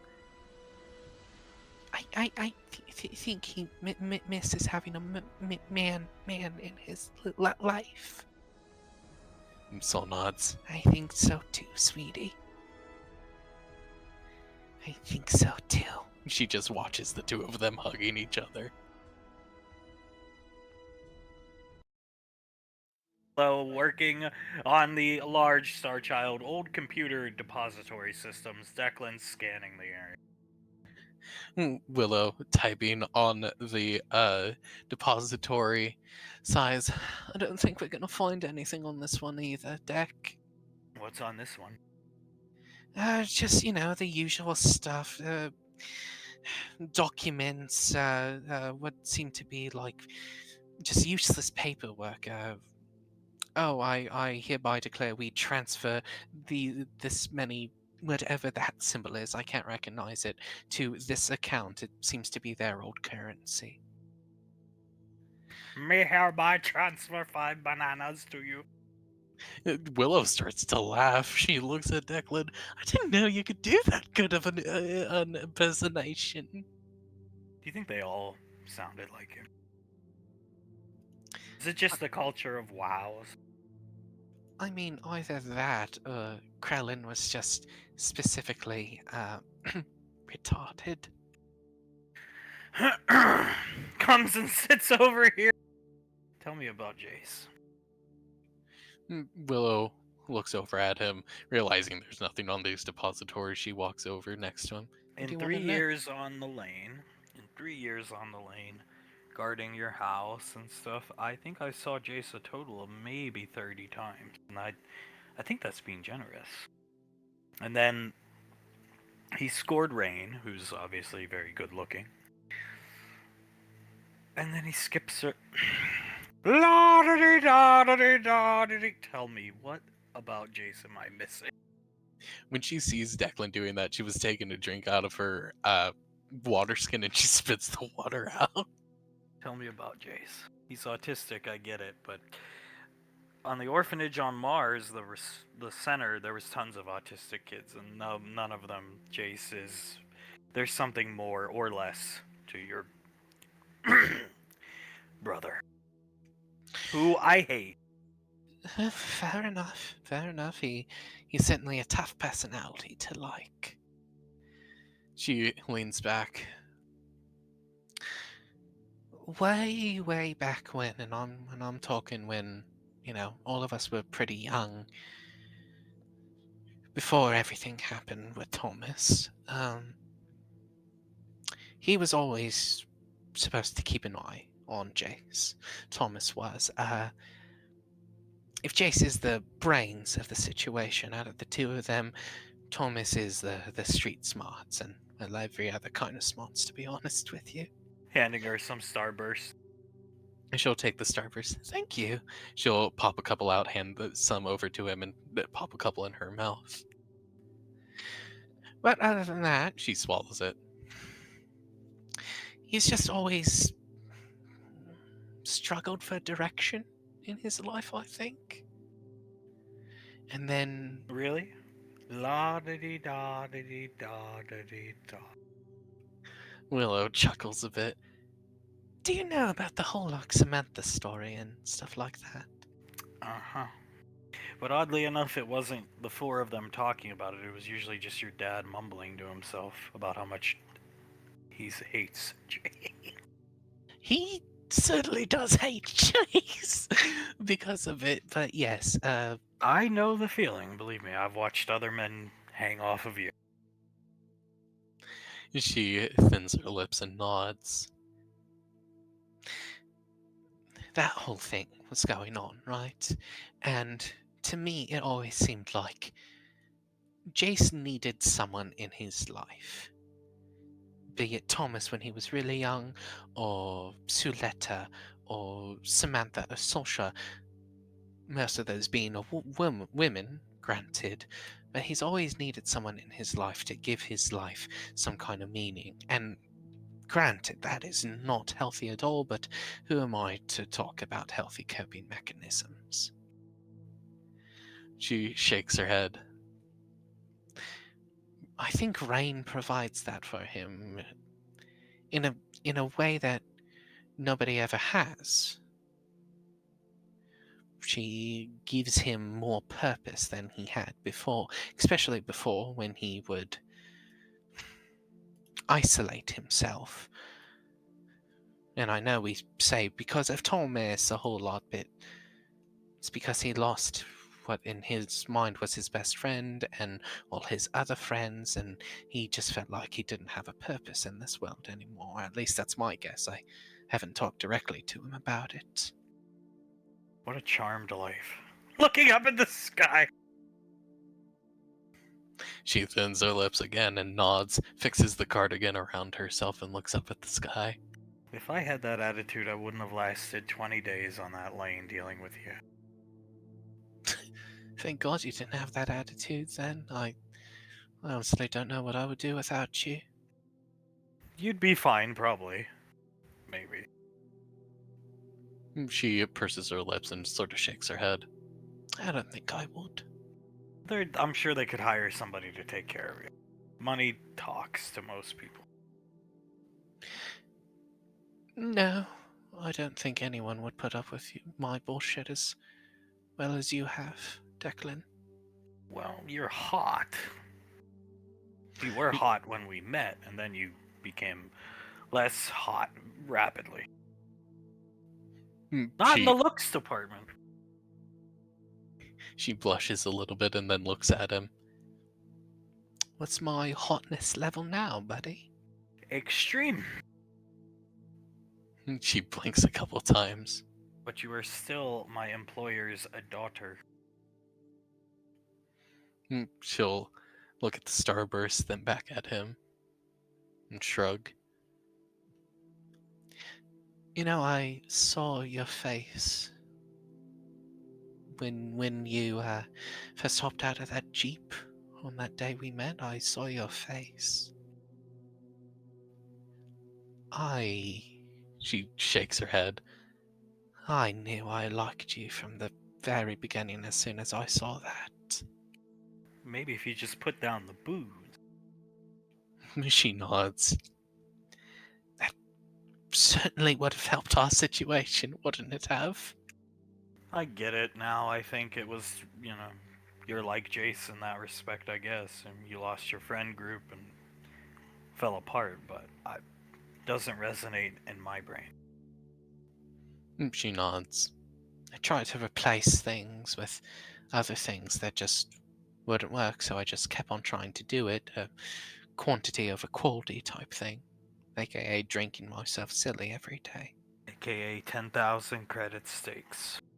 AKA 10,000 credit stakes and alcohol on top of that. I'm so sorry, Declan. I'm surprised you didn't. Your uncle came out and sprinkled the salt and then was actually nice to me. I came to realize he was only nice to me because he was getting my money. Hey, thanks, son. I appreciated it. Order another steak, you faggot. Did he actually say that to you? Yep. Looks off blankly. God, Declan, I'm so sorry. She sort of absentmindedly leans on him and rests her head on his shoulder. I'm sorry too. Believe me, I'm sorry too. She swallows a bit. What do you have to be sorry about? Spending my money. And then getting beat up by my superior officer because we got into a fight. That I'm sorry about. I really am. You don't have to spend any more money on me. I'm more than willing to spend on you. Trust me, I'm far more than willing. A good life lesson is when you confront Ricky Valorius and tell him, just take me off the guard detail now, you piece of shit. Leave out the piece of shit. She giggles a little bit. You said you piece of shit to Ricky Valorius? I really wanted to get away from you and your family. Fair enough. We haven't really given you any other reason not to want that. That is very true. I was a I was a big fan of Julius and Davy in Rainfall.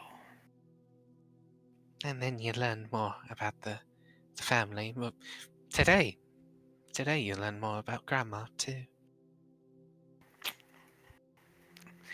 Let's just say I'll be paying that trash can a visit. Fair enough. Fair enough. I'm not going to question it at all. I think what my grandmother did was extremely idiotic. Now your mother, on the other hand, was the other way around. I was quite surprised. I figured she'd be like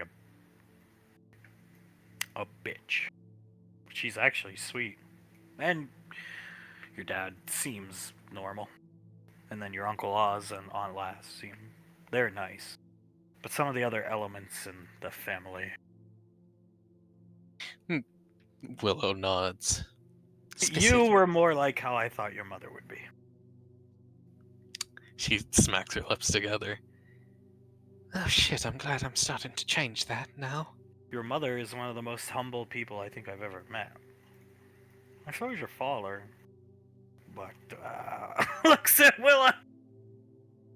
I most certainly was not. I sort of am not still a little bit. Well, your mother's face used to be on the, iced tea bottles. They still are, that they'd give us at the place, so. Definitely developed a type. She smiles at him. Even with my different colored eyes, she flutters her eyes at him. Yeah. You got the face, you've got the body. Oh, thank you. She looks down at her body, opens up her cardigan just a little bit for him, and rests against him even more consciously doing it now. It's cold here, so leave it closed. Fair enough. She'll go ahead and leave it closed.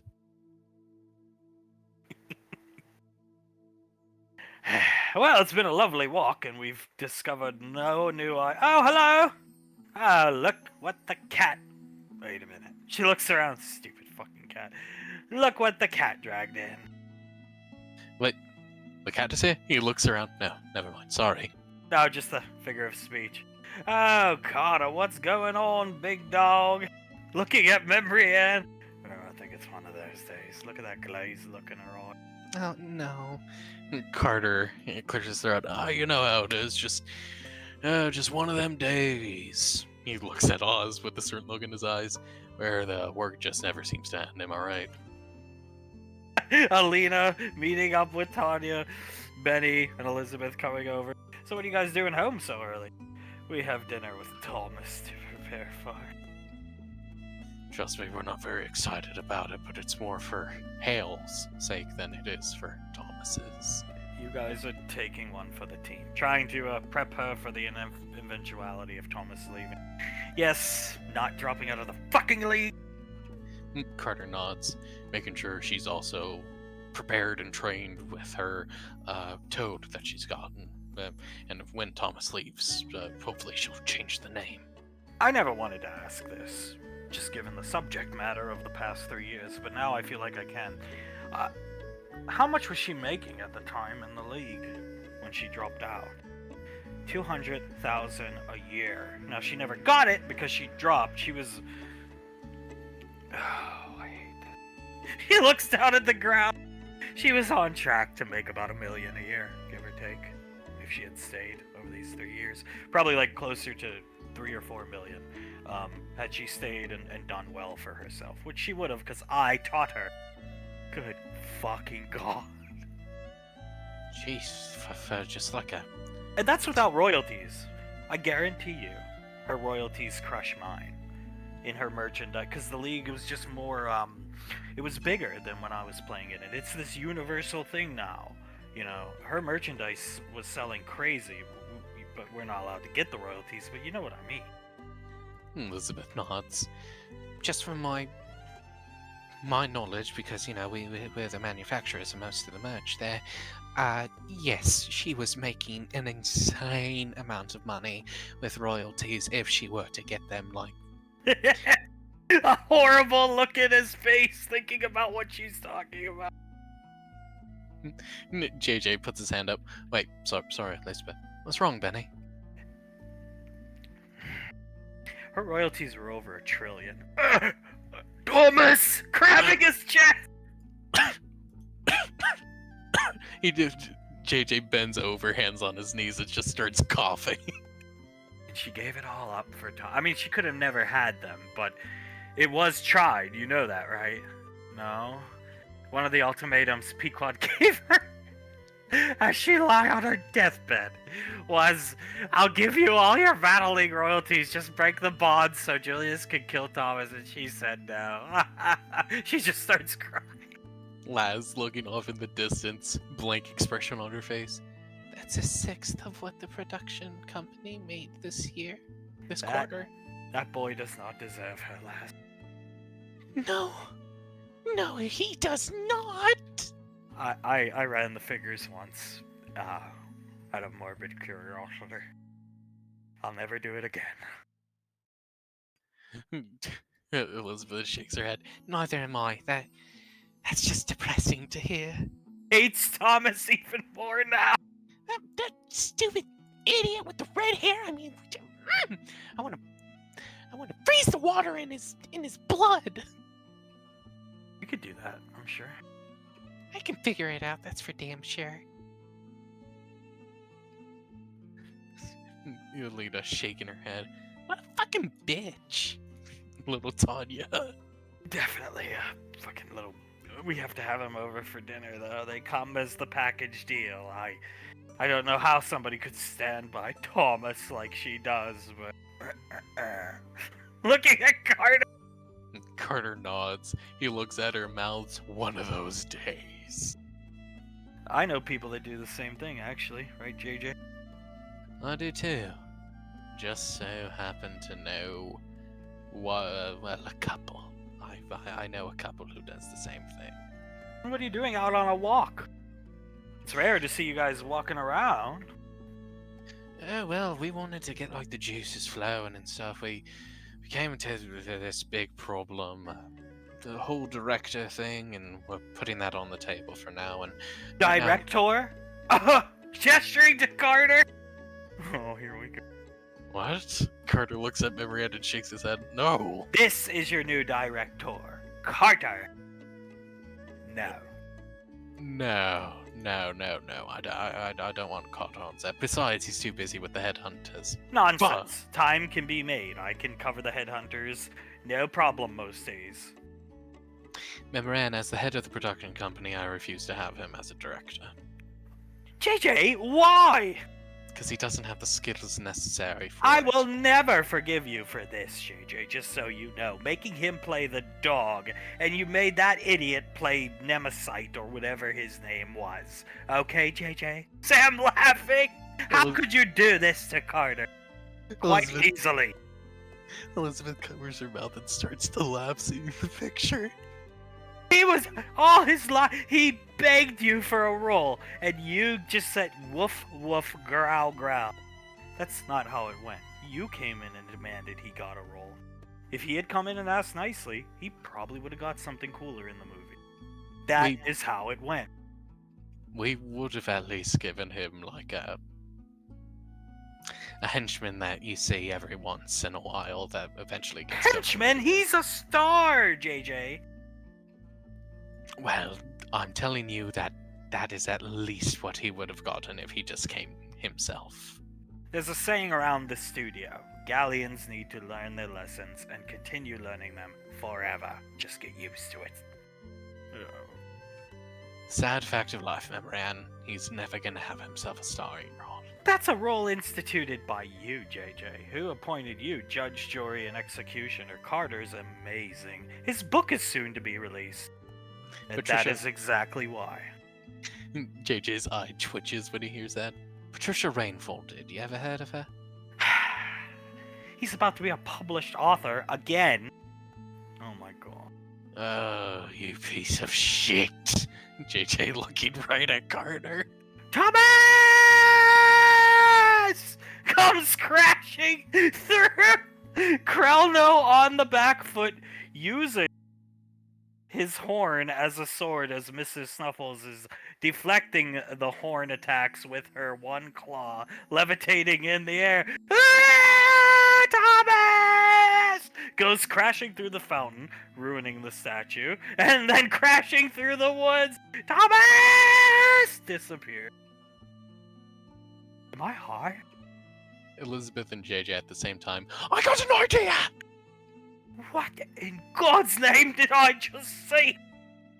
Hey, I came up with it first. It's my credit. Nuh-uh. I saw it first. I'm closer to them than you are, so I came up with it first, right, Benny? That's correct. Arm around Elizabeth. Elizabeth score hair gel. Oh, fuck you and that hair gel remark. Yeah, fuck you right up the ass, Benny. I saw it. I came up with it first. I'm facing the direction they actually came. She had to turn around. Then explain what you just saw. Hey, you explain what we just saw. Stupidity caused by galleons, who should have just been better spouses. The cat was brought by Suletta. She's not a galleon. Boom. Damn it! I'm sorry, honey. God damn it, you almost heard him there. You had to think for a second. But she brought it because of Thomas, who is a galleon. Carter nods. And sent to protect Jace whilst not being a galleon himself. His mother is a galleon, so was raised by a galleon. There you go. Bow, bow, bow. Teleporting here. Try harder, pathetic creature. Thomas! Screaming Thomas's name for some reason. Comes charging like Rhino, head on, crashing through the fountain again as the cat teleports away. Alina is already laughing, pointing at Krellin. It's a comedy! She starts laughing, picks Alina. I feel like that cat's just toying with me. She is. She just teleported and then teleported away as soon as he hit the fucking fountain. Why is he screaming Tom? I don't know. Is that just his war cry? Maybe he blames Thomas for all of it. I don't know. Maybe, yeah. Jesus. Oh dear God. Alright, bygones be bygones. We saw it at the same time. It was a collaboration. Deal? Deal? Looks at Elizabeth. We make a show on it. Krell the Fearless, and then you guys can make the action figures. Simple show. I can write this one. Let out Nicole deal with helping with her daughter right now. Simple show. Every episode he fails to fucking beat the cat. That sounds awesome. Exactly. And you know what? It's so shit simple that we don't even really need like a director for it. Krellin can direct that shit himself or something like that. We can make Krellin's been in various costumes for the unit over the years. Think of all the different figures. And we color the cat different breeds. Exactly, a calico, a tabby. Oh my god, that is such a great idea, Benny. One of them Egyptian cats with the no fur or whatever that is. Yes, exactly, like a sphinx cat or something like that. Perfect.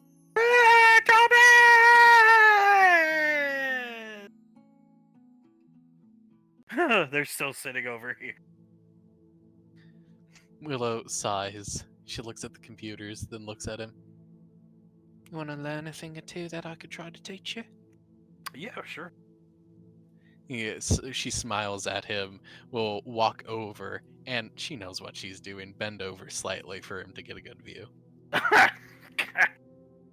I'm not as smart as you, but I'm not that dumb.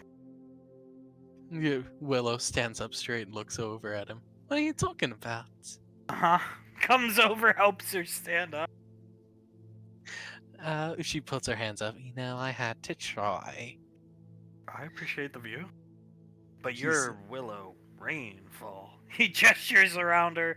Rain-fall. She looks at him, leans onto him. Yeah, and you're Declan Carmine. I like that. McLean is my last name. McLean? Yeah. Really? Clint McLean. She turns to him fully. What? Declan McLean is my last name, not Carmine. Holy shit, I thought it was Carmine. McLean's my last name. Which brings me to my point. Thank you for illustrating it. You need to be with somebody of esteem and all this stuff that you can remember the proper last name of, not some kid from the frontier. Willow shakes her head. No, I'm so sorry. She takes a step towards That's him. okay. Declan, please. I'm sorry. I wouldn't remember my last name either if I was a bunch of hoity-toities who live on a private lane. She touches a hand to her head. I'm so sorry. But, lucky for you, I'm sure there's somebody out there that's a senator's kid or somebody more in your breeding gap. No. She shakes her head. Pedigree, that's the word. No, Declan, no, I don't want any of them. I want you, okay? Relax. You don't owe me anything. My debts are paid off. It's no hard feelings about the past 3 years. It doesn't matter that I don't owe you any. I'm so sorry. I'm so sorry. It's fine, don't worry about it. No, I am going to worry about it. That was my mistake. And I want to show you that I'm sorry for my mistake. I really am. Can't you go find some other rich kid? She I have shakes- things I want to do after my time at my job here. She shakes her head. I can help you with those things.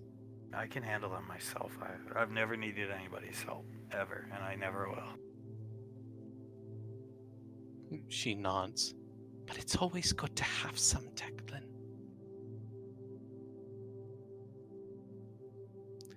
And I am more than willing to help you out with whatever you need. I suppose remembering my last name correctly would be a start. Yes, it would be. It most certainly would be.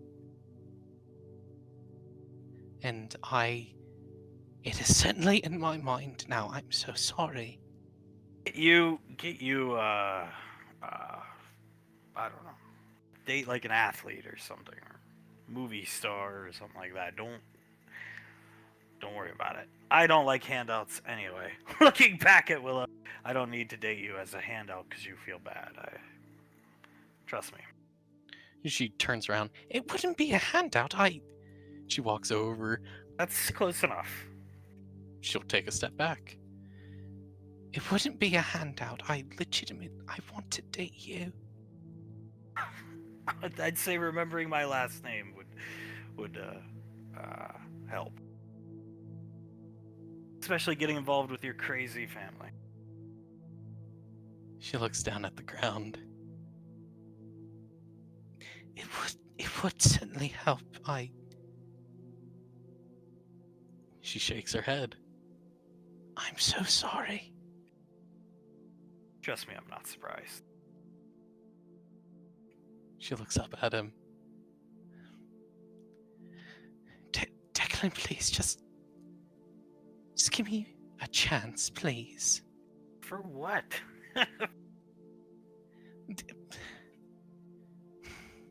To prove myself to you. To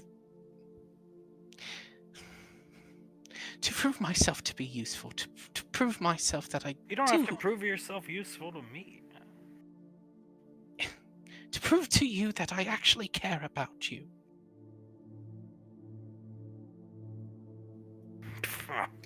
Lady, you're a trip. She nods. I've been called worse. You are a trip and a half. I've never met anybody like you. I take it that's not a compliment. You go from slinging booze and the occasional recreational hard drugs to cold turkey clean, and now you want to save the universe with free energy. She gestures to it. It's a damn good cause, isn't it? And then you want to have me tag along. Yes, I would. I find it a little hard to believe. Especially after what... Well... Suppose my last name doesn't really matter, though. I don't have any family. She sets her jaw and looks away. Everybody I knew on Omega was killed. Apparently. I did my research into Omega. They would greatly benefit from free energy. I don't have any affinity for that planet. I was born there, most likely where my mother died, but I've never been back. I plan to go someday. It's hard to find free time when I have to look after you. I don't get time off. She blinks a couple times. And we can go together. What's all this we? Oh man. If you need to look after me and you don't get any time off, then we would need to go together, wouldn't we? Is that before or after you're gonna call me Declan Carmine when we go up to Gateway? That was my mistake, Declan. I am so sorry. It's McLean. Like John McClane? You ever see that movie? Yes, I have. Jesus. He shakes his head, looks away from Willow. Here's something else. Willow just sighs and shakes her head. Anything that you need help with, I can help you with. I know you won't accept the help or ask for it, but I can. I can... She shakes her head. Help find anyone or do anything that you need. Scavers. Scavers? Scavers! He points, his eyes on his helmet glowing. A bunch of scavengers running towards them. Scavers. Oh shit, I didn't bring my rifle. Pulling out a minigun! She looks at Declan, pulling out the minigun, and then over at the scavers. He just like the Terminator in T2, only he actually shoots to kill. Guns them all down in one fell swoop. Willow's eyes widen as he does that. One kind of staggering, trying to hobble away. Holy shit, Declan. She looks at him. Declan Carmine's pretty good at this. McLean. Declan McLean. Carmine's fine. She looks at him. That's not your last name, and I shouldn't have gotten it wrong. Who cares? He looks over his shoulder, puts the minigun on his back, folding it up kind of compact style. She looks at him. You obviously do. My opinion doesn't matter much. Never has, never will. That's why I joined the Marines. It certainly matters to me. We're leaving. Let's go. Fine. Let's go. Sylar, poor Sylar. Huh. Look who's coming into some bits. Ricky turning around, getting a soda before heading home. Oh, hey, you three are back. What's up with him? We had a bad time. No matrix shard, Uncle Ricky, and we may or may not have run into one of the scariest fucking people I've ever seen in my short life. Ricky immediately looks on alert and rushes over and starts checking her over. Who did you see? What happened? Halfjaw, shipmaster, whatever his full name is in his tongue, and my god does he live up to the horror. You saw Shipmaster? He hates Thomas, grabbing Thomas's arm, and I think he hates Silo. I mean, you're damn right he does, man. He was not happy when we sent him out for that. Thomas looks over at him. You sent him to go kill Jessica? Your dad and your aunt did, yeah. Ricky, sir, I need to kill Jessica. That's what I need to do. I need to kill Pollux, and I wanted to kill Callum too, but he got to that child murderer far before I did. He's gonna stand up and walk in front of Thomas, kneeling down to be eye to eye. Yeah, we sent him after her. But you want to kill him, huh? You want to kill her? Kill the one who's been the source of your misery, huh? Yes, sir, I do. He's gonna smile and lick his lips. Yeah, I've been there. You can try your best.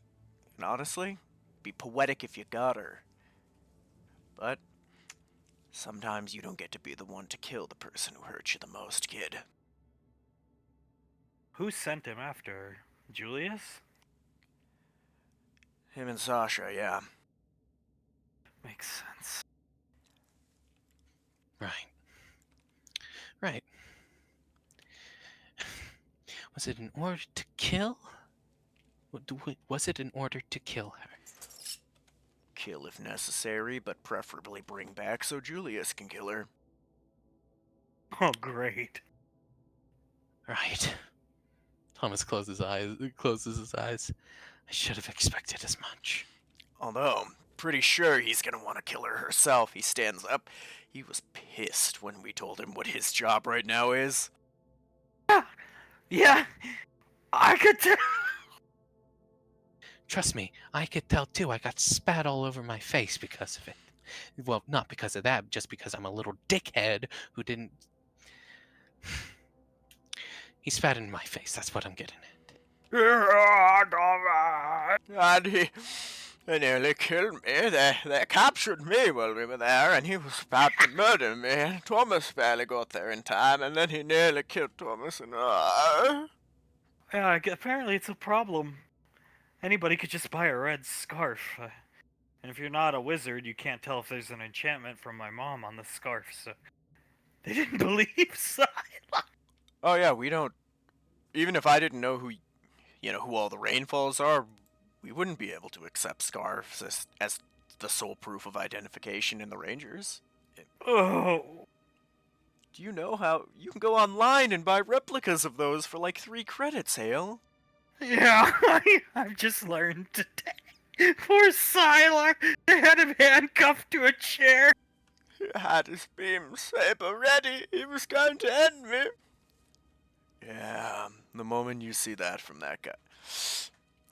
You got to see a bit of why he was so pissed at being sent after what he considers a child, right? He said Sylar smelled musky. Ricky leans closer and... Yeah, I can see it. I am not musky. I smell like a dignified gentleman. Right, Hale? Yeah! Smiling big, holding Thomas's hand. Right, Thomas? Yeah, like a dignified gentleman. I must be smelling Kreldrick then. Speaking of, do you want to come home with us, Kreldrick? Oh, fuck that noise. Aren't you leaving soon, Uncle Ricky? Yeah, I'm finishing up some last-minute paperwork and set up for tomorrow. And I'm gonna be leaving in a bit here, kid. You're gonna be here alone. Oh, that's fine. I'll hold down the fort, buddy boy. Ricky blinks a couple times, turns to Hale and shrugs. He doesn't move from the chair, so what harm can he do? Alright, okay, Kreldrick, then hopefully we see you tomorrow. Thomas likes you. I know you hate Thomas. I fucking hate Thomas. Can we go home? Yeah. Please, sir. Yeah, you're dismissed. Go on, kids. They leave. Telling Ricky to turn off the light. Turn off the lights on your way out. Save on your electricity. Yeah, okay. makes you hit the light. Smoking your cigarette, enjoying yourself. Can I have one? No! Jesus Christ. Davine shakes her head. No cigarettes for you right now, Istrum. Alright, fine, whatever. Alright, what's all this nonsense about Crowdrick being upstairs? You mean on Gateway? Yeah! Dad, he won't leave, and he bothers Julius because he sits next to Julius, and he fucking hates Julius. Julius sitting out here, he fucking hates Julius, blah, blah, blah, blah, blah. I'm tired of hearing it. And now I'm holding down the fort upstairs. Fuck you. So that's it. Alright. Well, if there's nothing you can do about it, the lane isn't really missing anything with him up on Gateway, to be honest with you. Yeah, I don't understand why he hates Julius. Not gonna deal with that. Really? Really, Grandpa? Yes, really. I don't understand why. You don't understand why he hates Julius. It all happened long before he was even a twinkle in Frederick's eye. Or whoever he actually... You know what Yeah? Is that what you're gonna say 100 years in the future when all this shit about Thomas comes back up? No, I hate Thomas. Exactly, so don't fucking say it about him either. He fucked up just as much. Well, what is his opinion on my wife? I'm curious. Soul knows! It ain't great! Me with the truth. Because when I've been around him with your grandmother, he's always respectful to her. That is true. He is always respectful around her.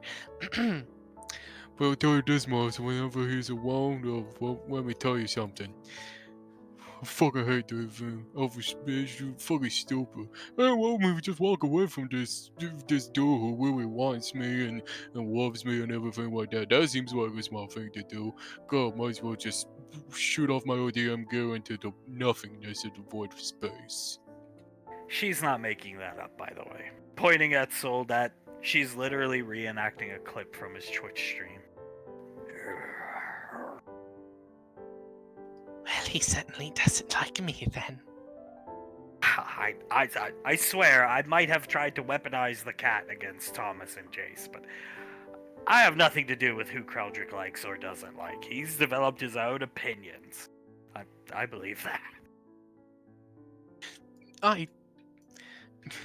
I also believe that. Don't worry, Letty. I know you wouldn't purposely turn Crowdrick against me. Oh, I mean, when he was young, I know he just kind of like appeared at the age of he looks like he's 14 or something. But when he was newer around the lane, he just never had anything much to say about anybody. But now he's developed his opinions, and they are staunch. I would say staunch is certainly a way to put it. Very minimizing way to put it, yes. Stubborn in his opinions as well, yes. Alright, on to the next matter here. Paging through a notebook! Alright, Integra, what's all this nonsense about your boyfriend getting bit? This needs to stop now. Sorry. I don't think there is a way to stop it, Grandpa. Yes, there is. I'm not sure what it is, but I'm sure the heads here can come together with something. Got bit by what? By a giant, what was it, a serpent drake or something like that? Yeah, just a cave drake, honey. That's fine. It's just, I just said the breed, but yeah. By a giant cave drake with a super long neck. Oh shit. Is he alive? He's fine. Yes, he's alive. He got healed by Auntie, thank God, but... Who refused my healing because I'm Julius's sister and therefore he owes Julius something. God. Fuck! The Integra shakes her head. Why is it always his name?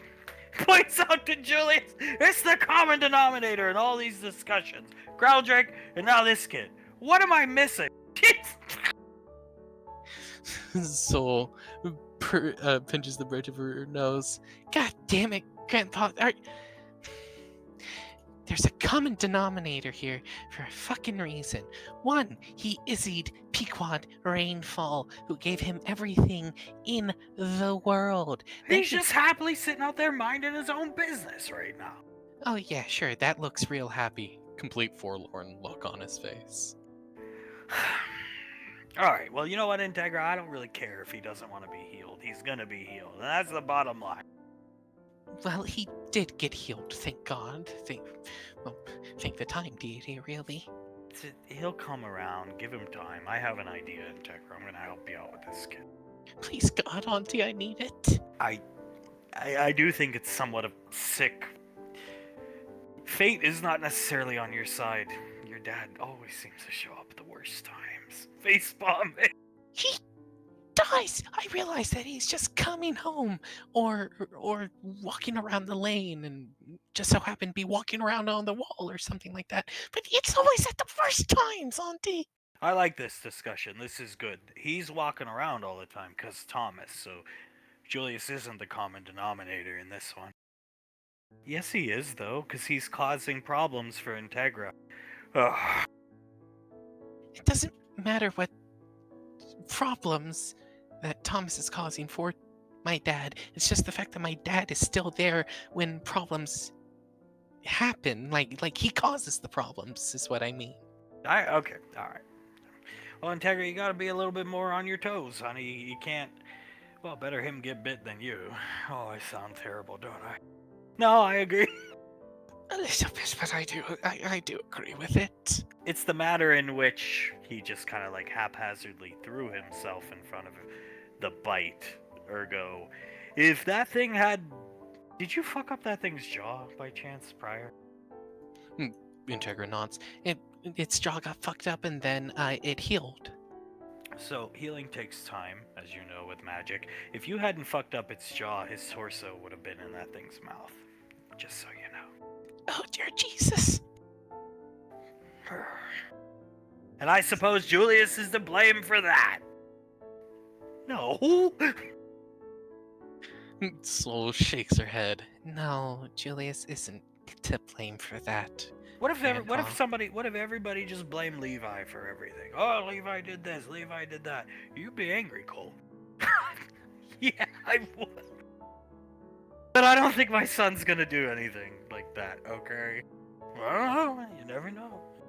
Especially because that would be stupid because Levi is 6 right now. And I have Aunt Laz's education. Giving a thumbs up to Uncle. Education, grandfather. Alright, fine, whatever. Yeah, you gotta be more careful, Integra. These kids from the frontier, you should know better. Integra nods. I'll make sure to keep on my toes more, but she shakes her head. I don't know what all I can do to completely prevent him from, stepping in front of a bullet for me or something. I don't know what I would be able to do. You can't do anything. Just hope it doesn't happen. I suppose that is our best option. Or maybe... Ooh, that's making me think about working with Thomas. Oh, fuck. Jace looks over at her. What was it? Maybe I should be there to protect them. Can you imagine that scenario playing out with Thomas, Sylar, and Ale? I feel like Thomas would push Sylar in front of the cave worm, Drake, whatever you call it. He would not do... Whatever. I'm not saying it. Oh, Jesus, you might have a point here, Ryan. I'll think about it more. The money is... nothing to scoff at, and maybe you should consider it for Sylar and Hale's sake. I hate Thomas. I hope everybody knows that. He laughed. Rebecca nods. I think we all hate Thomas, Auntie. What about Jace? How do you feel about Jace? I don't really care. Whatever. Gestures over at Jace. Well, that's a win. That is certainly a win. He smiles wide. He won her over way quicker than I thought he could. Same here, far quicker than I thought he could. I've got bigger problems. This cat won't listen to me. Wow. Why exactly won't it listen to you, Auntie? Speaking of the cat, putting his finger up, gesturing to Soul. What has he done now, Moon Maiden? Showed up on Palavin and decided to talk to me. You lie. No lie here, only truth. Read my mind. Come over and touch her shoulder. Oh, God! How did it get to Palavin? That's what I want to ask to you, Auntie. I am missing a couple thousand credits. So it stole credits from you? What did it do on Palavin? Looking shocked at Soul. Basically came and prodded me for information, testing the waters out, with me being the Moon Maiden, and got a bit of information about who my brother and my sister were, and then just sort of ran away after that. It's probing. Icy puts her hand up. It's probing to see who it can fuck with and who it can't fuck with. Yesterday, it came up to the office, looked at me, called me its lord, in a very condescending manner, kind of. Then started questioning Julius as to what Julius could do. It's probing to see who it can fuck with. Well, good. Now it knows it can't fuck with us. Can't fuck with Soul. Not you. You're gonna have to make sure to stay by me a lot at the time, Colt. That's... I'd call that a win for me. Putting his arm around her. Soul smiles and puts her arms around his chest. The cat wants to be this, she was saying these ridiculous things about, I will be the lord of this lane, Davine. I don't know, what the hell? Davine shakes her head. Oh, whatever would that possibly mean, Letty? Maybe that it's wanting to be the lord of this lane. Well, that's not happening with me and Julius around, and the Moon Maiden. And Carter... Yeah, probably not, actually. Carter could deal with that goddamn cat. I don't think so. The more she thinks about it. Soul purses her lips and shakes her head. I don't think so. A lot of Carter's strength comes from that sword. And I'm pretty sure that the sword will answer to an Anovian pet created by Anovans before a half-Gallian, half-human. Oh, shit. I don't think the sword will summon the dragon for the cat, but I'm pretty sure it'll come to the cat. So, good point to note there. Don't let Carter fight the cat. Well, you see, when I requested the cat from your biological sister, it may have been mentioned in passing, the cat most likely won't listen to me. What? She slams her hand on the table. And you still got it? Excuse me, I didn't bar Thomas onto this lane, this world. Thank you. I hate Thomas. Yeah, we all do, but you don't see me going to a Nova to get a cat that's extremely powerful that won't listen to my commands. I'm shocked she would... My sister's smart. I'm shocked she would let you take it. Well, I kind of... Maybe I insisted and then said, I'm taking this cat whether you like it or not. It's to kill people. Oh my god. Letty, are you hearing yourself right now? Well, I apologize for wanting to kill Jace. But I still want to kill Thomas. Change my mind. You can't. Fuck you. I'm not trying to change your mind when it comes to killing Thomas.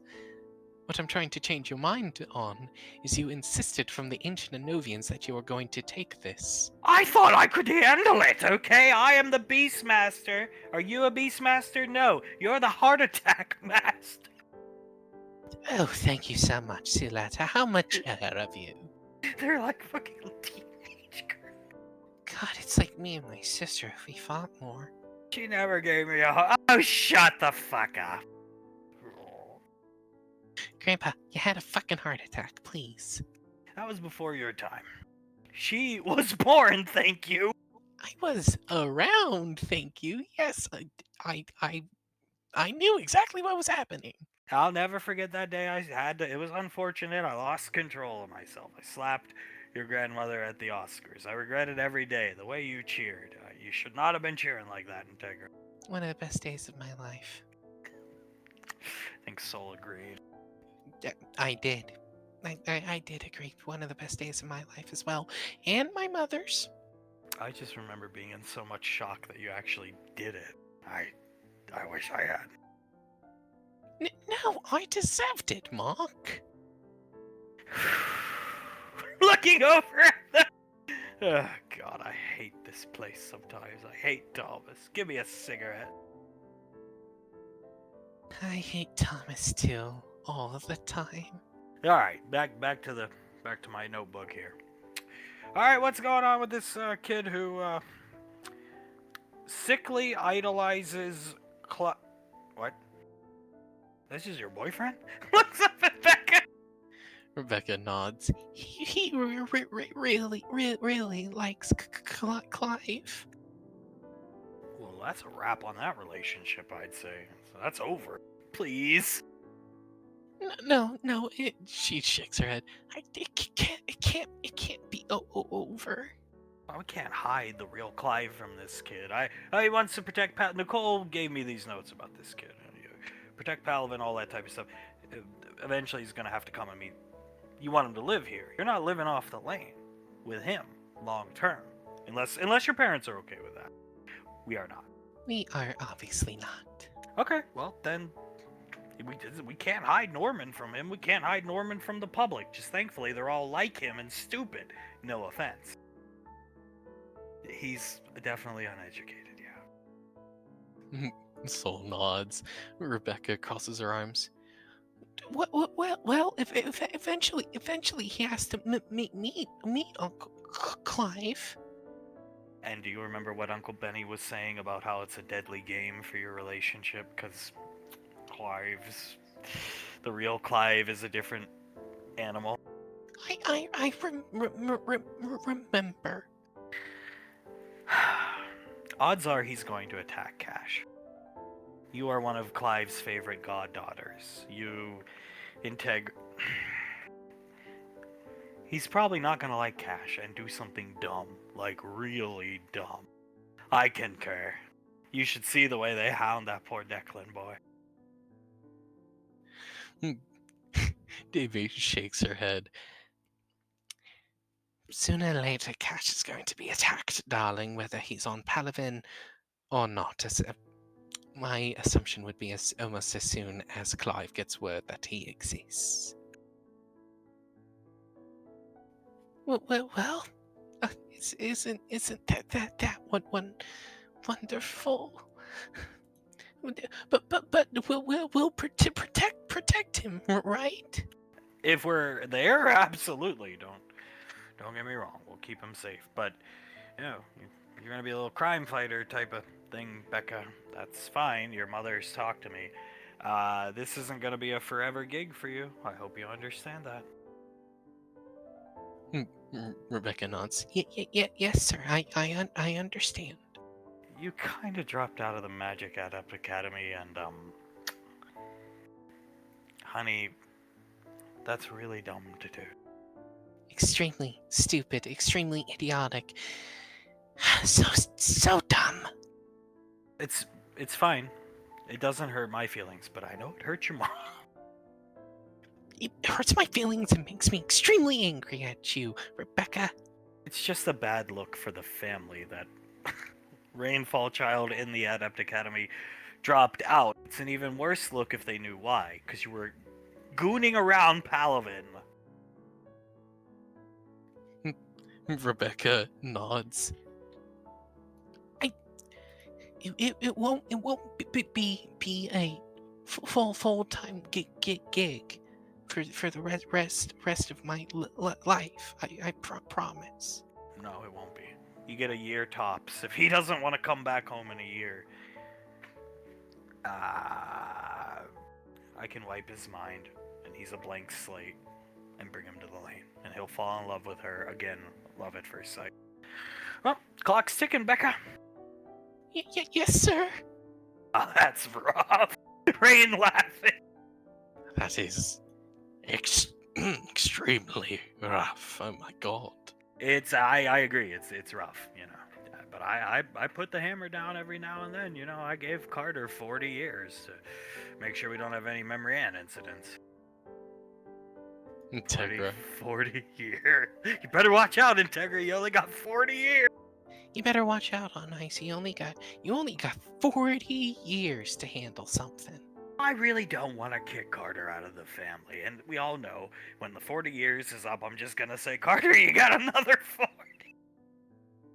Which I really hope he doesn't do, because if it takes 40 years for that boy to find a solution, he's never going to find one, and I can't deal with that for another 40 years. Does one exist? No. Not that I know of. She shrugs, but I don't know everything, so maybe he can figure something out. Carter is smart. But out of the largest receptacle of knowledge that the Rainfalls have, she doesn't know an answer. I think that's pretty telling. I'm pretty sure he could find a way if it was just a relationship problem. It's like PTSD and military experiences, which we won't talk about. So, yeah, it's not all his fault. No matter how much certain people want to paint it to be. Davine sighs.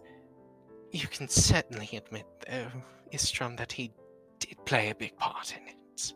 Oh, he made the first wound, for sure, and the biggest.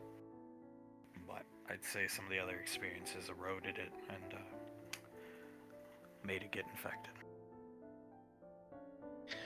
Davy nods. I most certainly would say so. Quite infected, actually. Alright, next here in my notes there, Jace. You paying attention, Jace? Yes, sir. Alright, Jace. We talked about this all day, off and on. You're gonna train, blah, blah, blah, blah, blah. You promise to apply yourself. Good to go. You have a year as well. You have a year. If you're not bringing some money into the relationship, you have a year. That's fine. And if you don't produce in the relationship, I'm not going to force you to break up, but you both will not be living for free on the lane. Oh, shit. I mean, I can support myself. I've done it a long time. Well, you'd have to support him. You're getting a job, fucker. Jace nods. 1 year. Well, 1 year. Not that I'll take a year to get a job, of course, but 1 year is the cutoff date, yes, sir. It's an easy fix, Jace. If you don't have a paying job by 1 year, 365 days in a year, day 364, you walk up to Gateway, you apply it in and out, and that's the end of the story. Yes, sir. Very, very easy solution. Damn. Looking at Jace. Flipping burger. Is it bad that's what I think he's gonna end up doing? I hope not. Jace, just please pay attention in your training. You can do so many amazing things. I wish every single day I was born smart like you, and I wasn't just jumped right into the Marine Corps. Because then, a lot of bad things wouldn't have happened to me that resulted in a lot of bad things for my wife. So, use your brain. Yes, sir. I'm going to, trust me, I'm going to pay attention to training with everyone who's training me as much as I possibly can. Alright, next here on the agenda, we got some fresh minds around here. Maybe we gotta figure out a way to fix Pequod here. Anybody got any ideas? None of my characters raise their hands. I don't know why I'm included in this discussion. I think I'm the least qualified person to be here. Becca has some great ideas over there. I can tell by the look on her face. Just a complete surprised look on her face. She looks around. No, sir. No ideas. How was your horse race? Did you win, honey? Yes, sir. I want one. Good. Goddamn, good. Alright, last note, and then, we can have some dinner, talk about whatever else we want. I would like to broach a somewhat sensitive subject here. Is everybody okay with that? Yes, sir. I'm okay with it. Okay. It's the F word. It's called forgiveness. I swear to God, if this is about Davine and making you have a heart attack, I swear to God, Grandpa. I think that concludes the notebook for the day. Closing. Sorry, dear. I think so. It's okay, Mark. It's okay. Julius up in his daydream all by himself up here. Julius is simply just holding his wife's hand, walking, thinking about how absolutely beautiful she looks. He pushes her away for a second, still holding onto her hand, spins her around, and dips her down into a dip. Have I ever told you you are the most beautiful woman in the world? Many a times, and I have the best breasts. They are my favorite place to be, I will tell you that much. I've noticed over the past 40 years. Julius chuckles. I'm sure you recognize that in the first year of us being together. Well, they were made for you. I would have to say so, yeah. He will give her a kiss, rest his forehead onto hers, and will stand both of them up completely. If anything ever happened to you, I don't know what I would do without you. You'd go on. You can go on. I've set up this whole place. You have money, you have family, you have everything you need. No, Patricia. He puts his hands onto her cheeks. He shakes his head. You are the most important thing to me. Of course, my children, and of course, the other members of the family, but you complete me. And you're all I will ever need. I can lose everything, but I can't lose you. Well, you won't. I'm not going anywhere. I sound horrible saying this, Julius, but that day she ate the time deity, the other guy, and I heard her yell to die nevermore.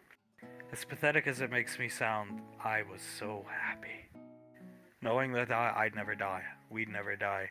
I'd never have to live with the potentiality of seeing you die before me, because, men tend to die before women.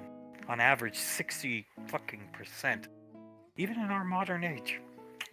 Dad would never die, Mom would never die. Julius nods. It made me very happy too. One, because I knew I wasn't gonna die that day. And because I knew that I could spend forever and eternity with you and my beautiful children that you have given me. Kiss me again that way. He will kiss her. Dips her, kisses her, and when he pulls back, it's like The Shining. She's haggard, Pequod. Patricia, Pequod, what's wrong? He's snapping back to reality slowly, abruptly. His eyes snap open and he stands up. Rocker Thomas Sylar coming through after his hellacious day. Hey there, Sylar, everybody. Hello, everyone. Julius walks past and bumps into Sylar. He puts his hands up. Where's Thomas? Thomas? Last I saw, he was heading towards the fountain, sire. Why? Julius pushes past him. Will walk past a bit more, turn around, try to step in, and your fur gets burnt off. And he will just walk out of the house. What the hell's going on? He stands up. He looks over at Hunk.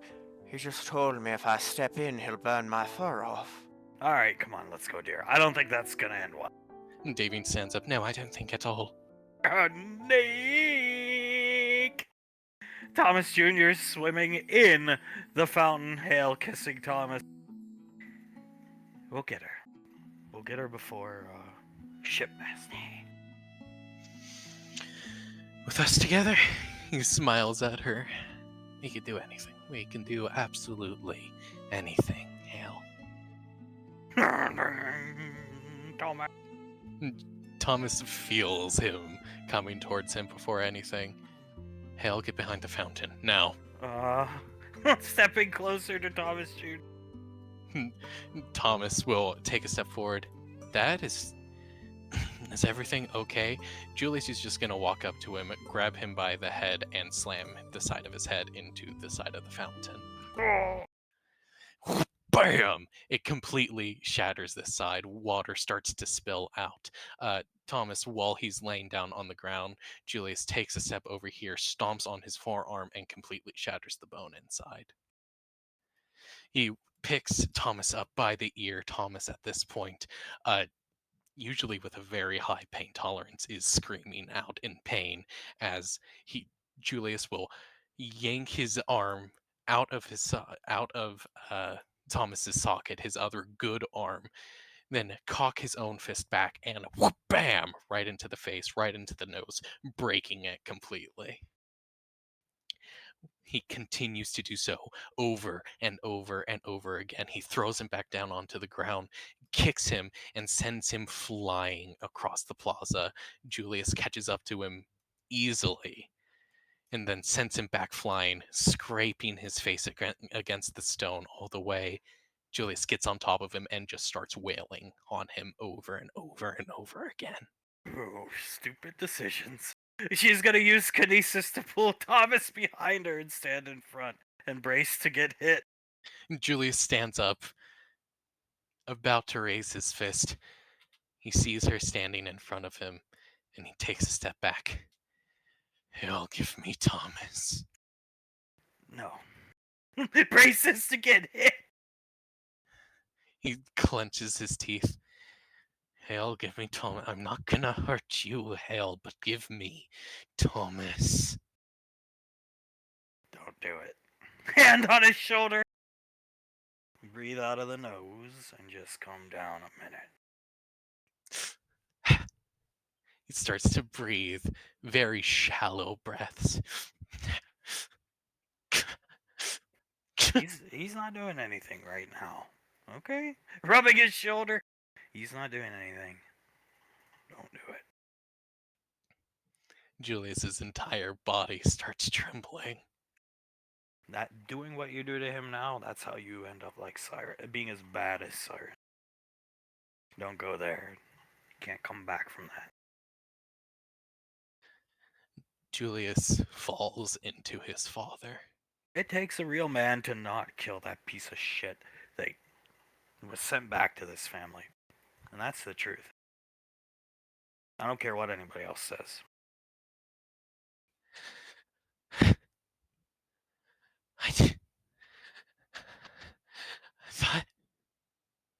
I don't know what I thought. I had a dream, Dad, and it was a good dream, and I thought I had Pequod, and then I saw her haggard self, and he caused it, and I almost hit her, Dad. I almost hit. God! He just starts crying. He broke down. It's okay. Hugging his son. It's been a long 3 fucking years, son. We all broke. We were all hiding in our homes, fucking giving up on life and everything. You didn't get that luxury. I thought I could handle it, Dad. I thought I could take it all on for forever. I thought I could do it all, and I can't. No, you can't. Nobody can. Come here. Davine coming over, Icy. I'm sorry. Julius looks at Icy and then his mother and brings them both in for a hug. It's all good. It's fine.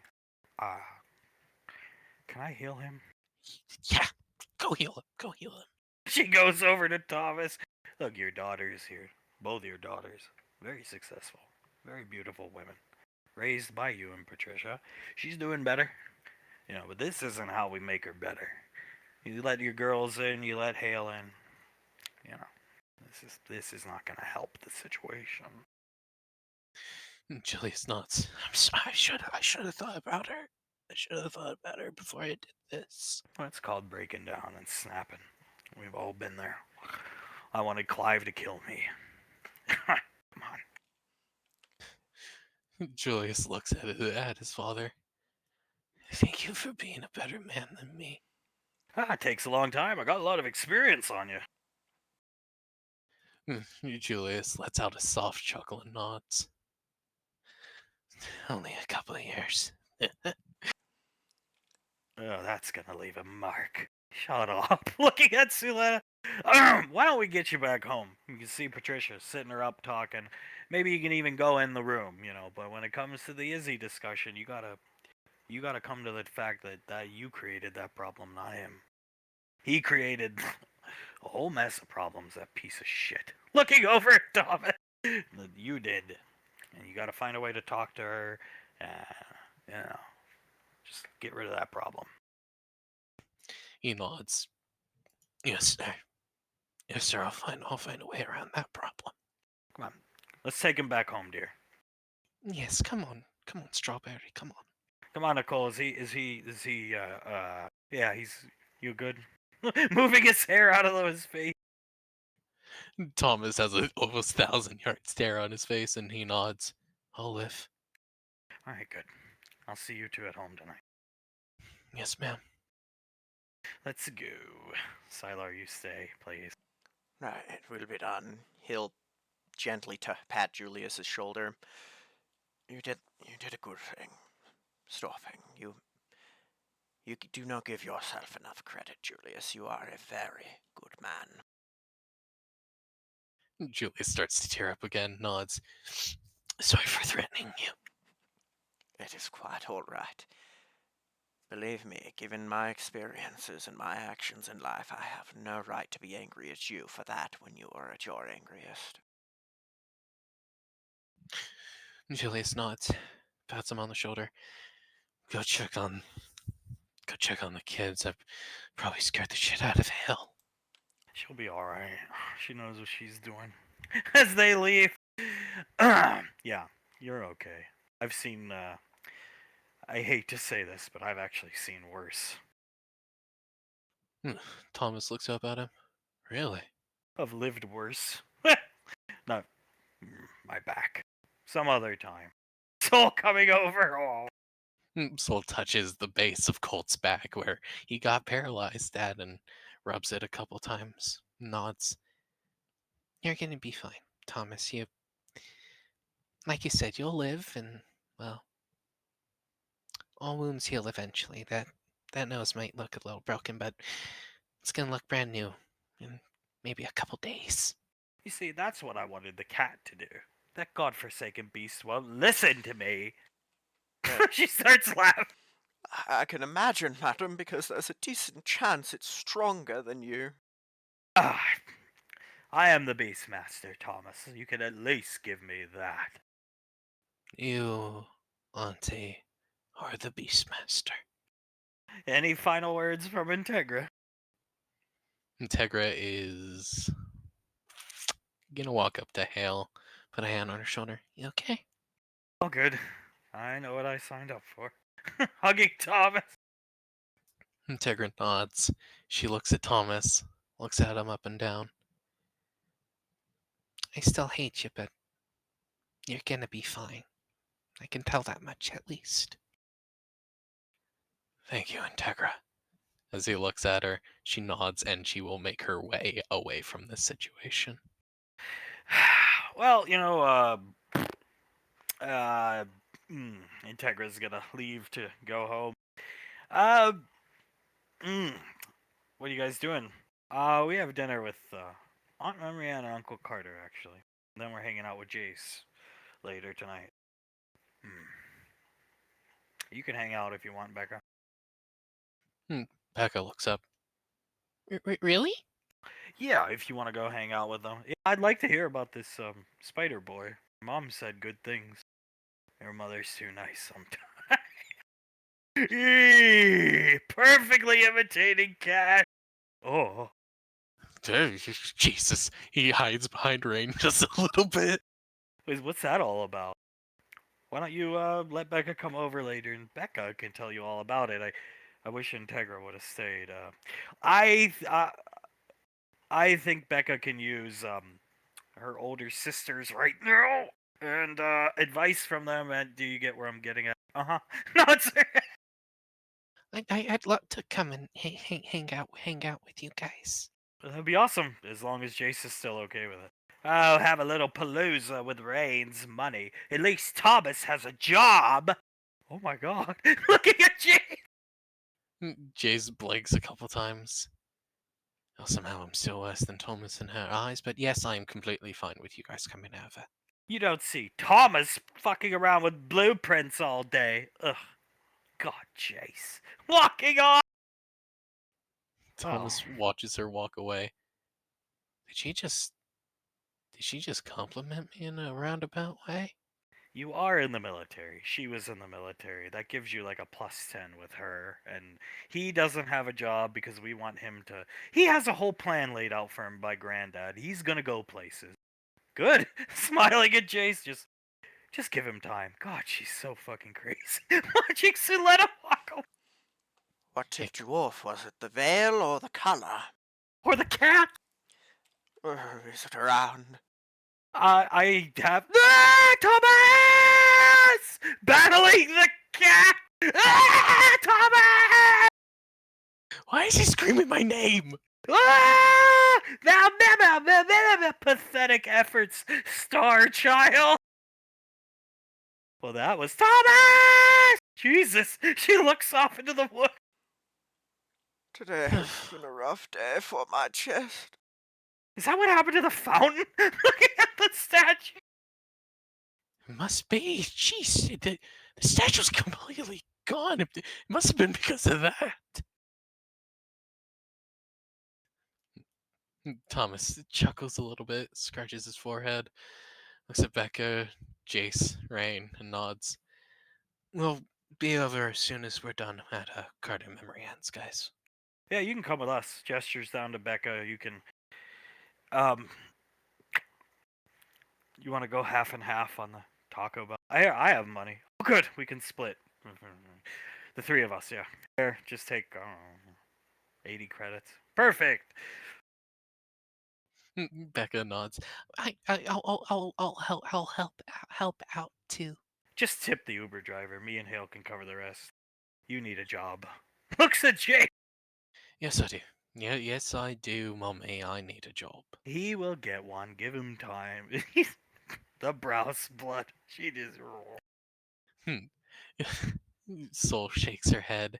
He needs a job in as soon as possible. As Clive would say, ASAFP, as soon as fucking possible, please. Come on, Levi. Help him out. Flips Jace off! Alright. See, he gets that one from me, and I'm proud of that. Okay, I suggest everybody just goes where they need to be and stays there or roundabout there while Julius cools off. And you need to not be seen in the open. Pointing right at Thomas. Thomas nods. Yes, sir. I think I think that's a good idea. Yep.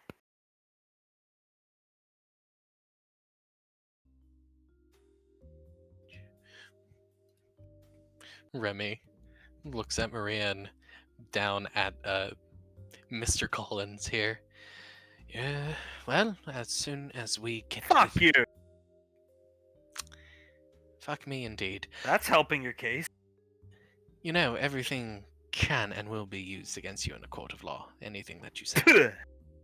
That's assault on an officer. Just adding a couple years to your court case, aren't you? He smiles at the dude.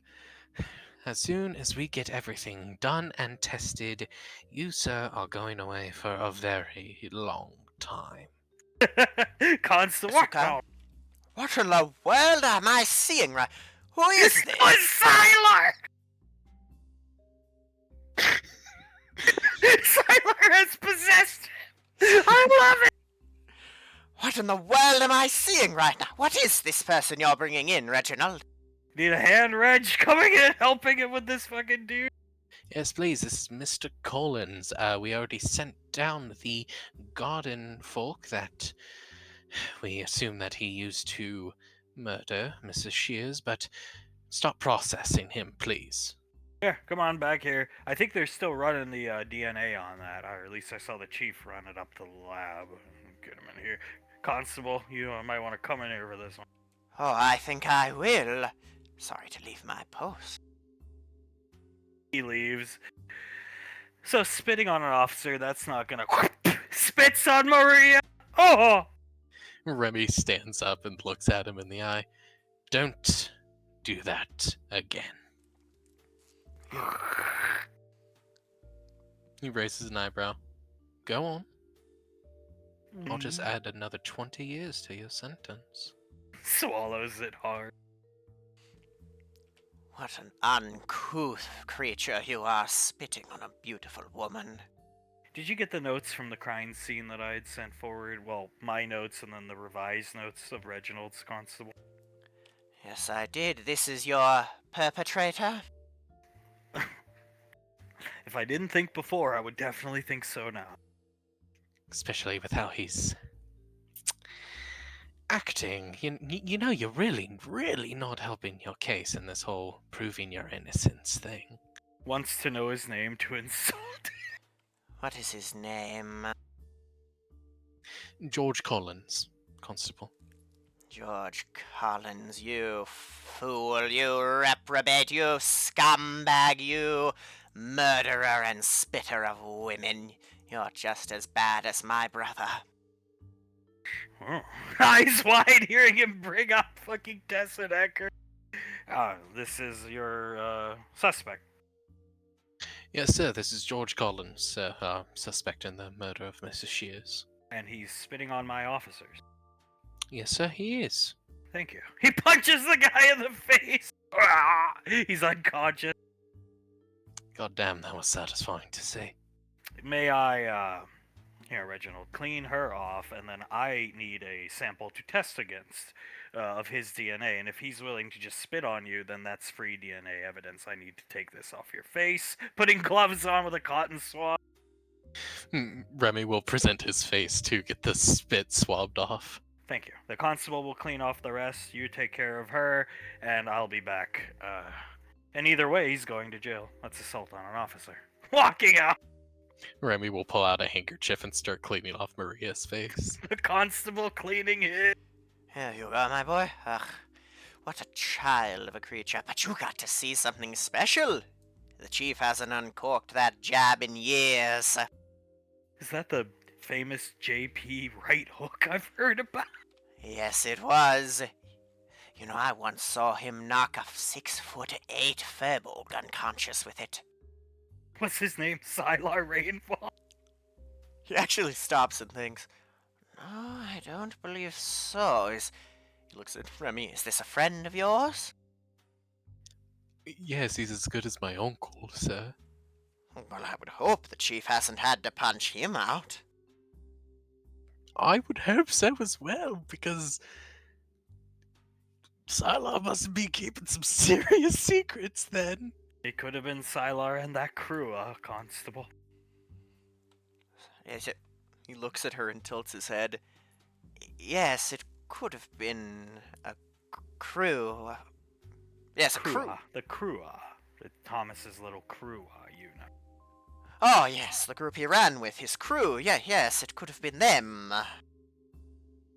Remy whispers to the constable. I think she has a speech impediment with the word crew. It turns it into at the end. Thank you for letting me know. I will ignore it. Good boy, Reginald. Good boy. He pats him on the head. Yes, it could have been the crew. Coming in with a coffee, handing it to Maria. Hands Remy the envelope. Well, it's not, just a piece of paper with the result. Remy will read the envelope over. Or the paper over. His DNA all over that pitchfork. All over it. Well, it does seem that we have got our man, does it not, Chief? I would, running his hand down his face, say so. Constable, take him to be processed and locked away until we'll send him to the federal agencies. Yes, Chief. He'll pick the guy up and do his best to kind of drag him out because he's still unconscious. Well done, everyone! First degree murder. Crime of passion, it seems, sir. Takes the guy's seat. Maria sipping her coffee. So, who solved this case? Out of morbid curiosity. Reginald. I mean, we... Pull out your notes, Remy. Remy will pull out his notebook. And I recorded everything on my end on my wrist computer. Now, he's holding it for me in portions of his deduction near the end. But if you look, if you compare notes, and I circled it and I mention it in the video, Chief, I do think it's somewhat inconsequential, but in a different case, it might be the linchpin. He used her own pitchfork, her own gardening tool. Ergo, it's her husband. He knew where it was. Blah blah blah blah blah blah blah. I get that it can be overlooked as, oh, you didn't see it. It's not that big of a deal. But in another case, it could be the linchpin. I actually agree with that. Yeah. I didn't notice the initials stenciled onto the handle on my first inspection. Looks at Remy. Remy nods. I can definitely see why she wouldn't see I that. thought it was a brand name. Exactly. It looked to be a brand name, DS, but looking at the divorce papers, I saw her full name signed Diana Shears, so I put two and two together, sir. I only knew the first name was D. I hadn't gone over the divorce papers in great detail. I knew they were divorce papers, but I didn't really look over the names. I was more concerned with blood splatter patterns, and the dead dog was somewhat disheartening. Killed the dog? Remy nods. It it seems the dog was the main crime of passion. They're uneven stab wounds, multiple stab wounds, mainly in the neck to chest area, but Mrs. Shears was also killed when she tried to put a stop to him killing her dog. All the photos of her and the dog on the wall. She really loved that fucking dog. Well, I am quite impressed. I'll just be blunt about it. I'm quite impressed. Remy nods. Thank you, sir. And I trust your words enough. I don't need to see the video. I'm quite impressed, and I appreciate the honesty of just being truthful about it, Maria. She smiles at the chief. Remy smiles at the chief, nods. It was the least I could do to help our wonderful detective on a crime scene. Maybe on the next one, you can accompany her as well, I'd say. Regardless of what you're doing. But I leave it up to you. Would you rather sit with the constable, or... Another crime scene, please, sir. Yeah, please and thank you. The crime scene. So long as you don't get up to too much fun out there and you get your jobs done, you'll be going on the next one as well. And you just keep producing, and eventually you'll probably be the youngest detective in JP's history. Smiling at Remy. Remy smiles at him and nods. Looking forward to it, sir. Good man, Reginald. Shakes his hand. Shakes it back, very tight grip on it. Good man. Pats him on the shoulder, walks out to help the constable. Good man, Reginald. Drinking her coffee. Good man, mon chéri. Good man. Well, yep, I'd say you won today. Kissing him on the cheek. He smiles. Now I have won today. Can you just come home with me tonight and stay the morning? Do you have to go home to the crew? You know what? I would love to stay with you. I'm starting to really hate Thomas and that crew. I fucking despise him, trust me. Not so much the crew, honey. They had nothing to do with It's hard. It's hard. Yeah. See, I'm thinking of Jessica and then the two men who were involved with shooting the agent. It's hard for me in my mind to divorce. Crua was this childhood thing. Any normal person would just say friend group, not Crua. Well, Thomas sure as hell wasn't a normal person. Well, fuck him. I don't want to talk about him. I want to talk about you. Putting her finger on his shoulder. I want to take you out.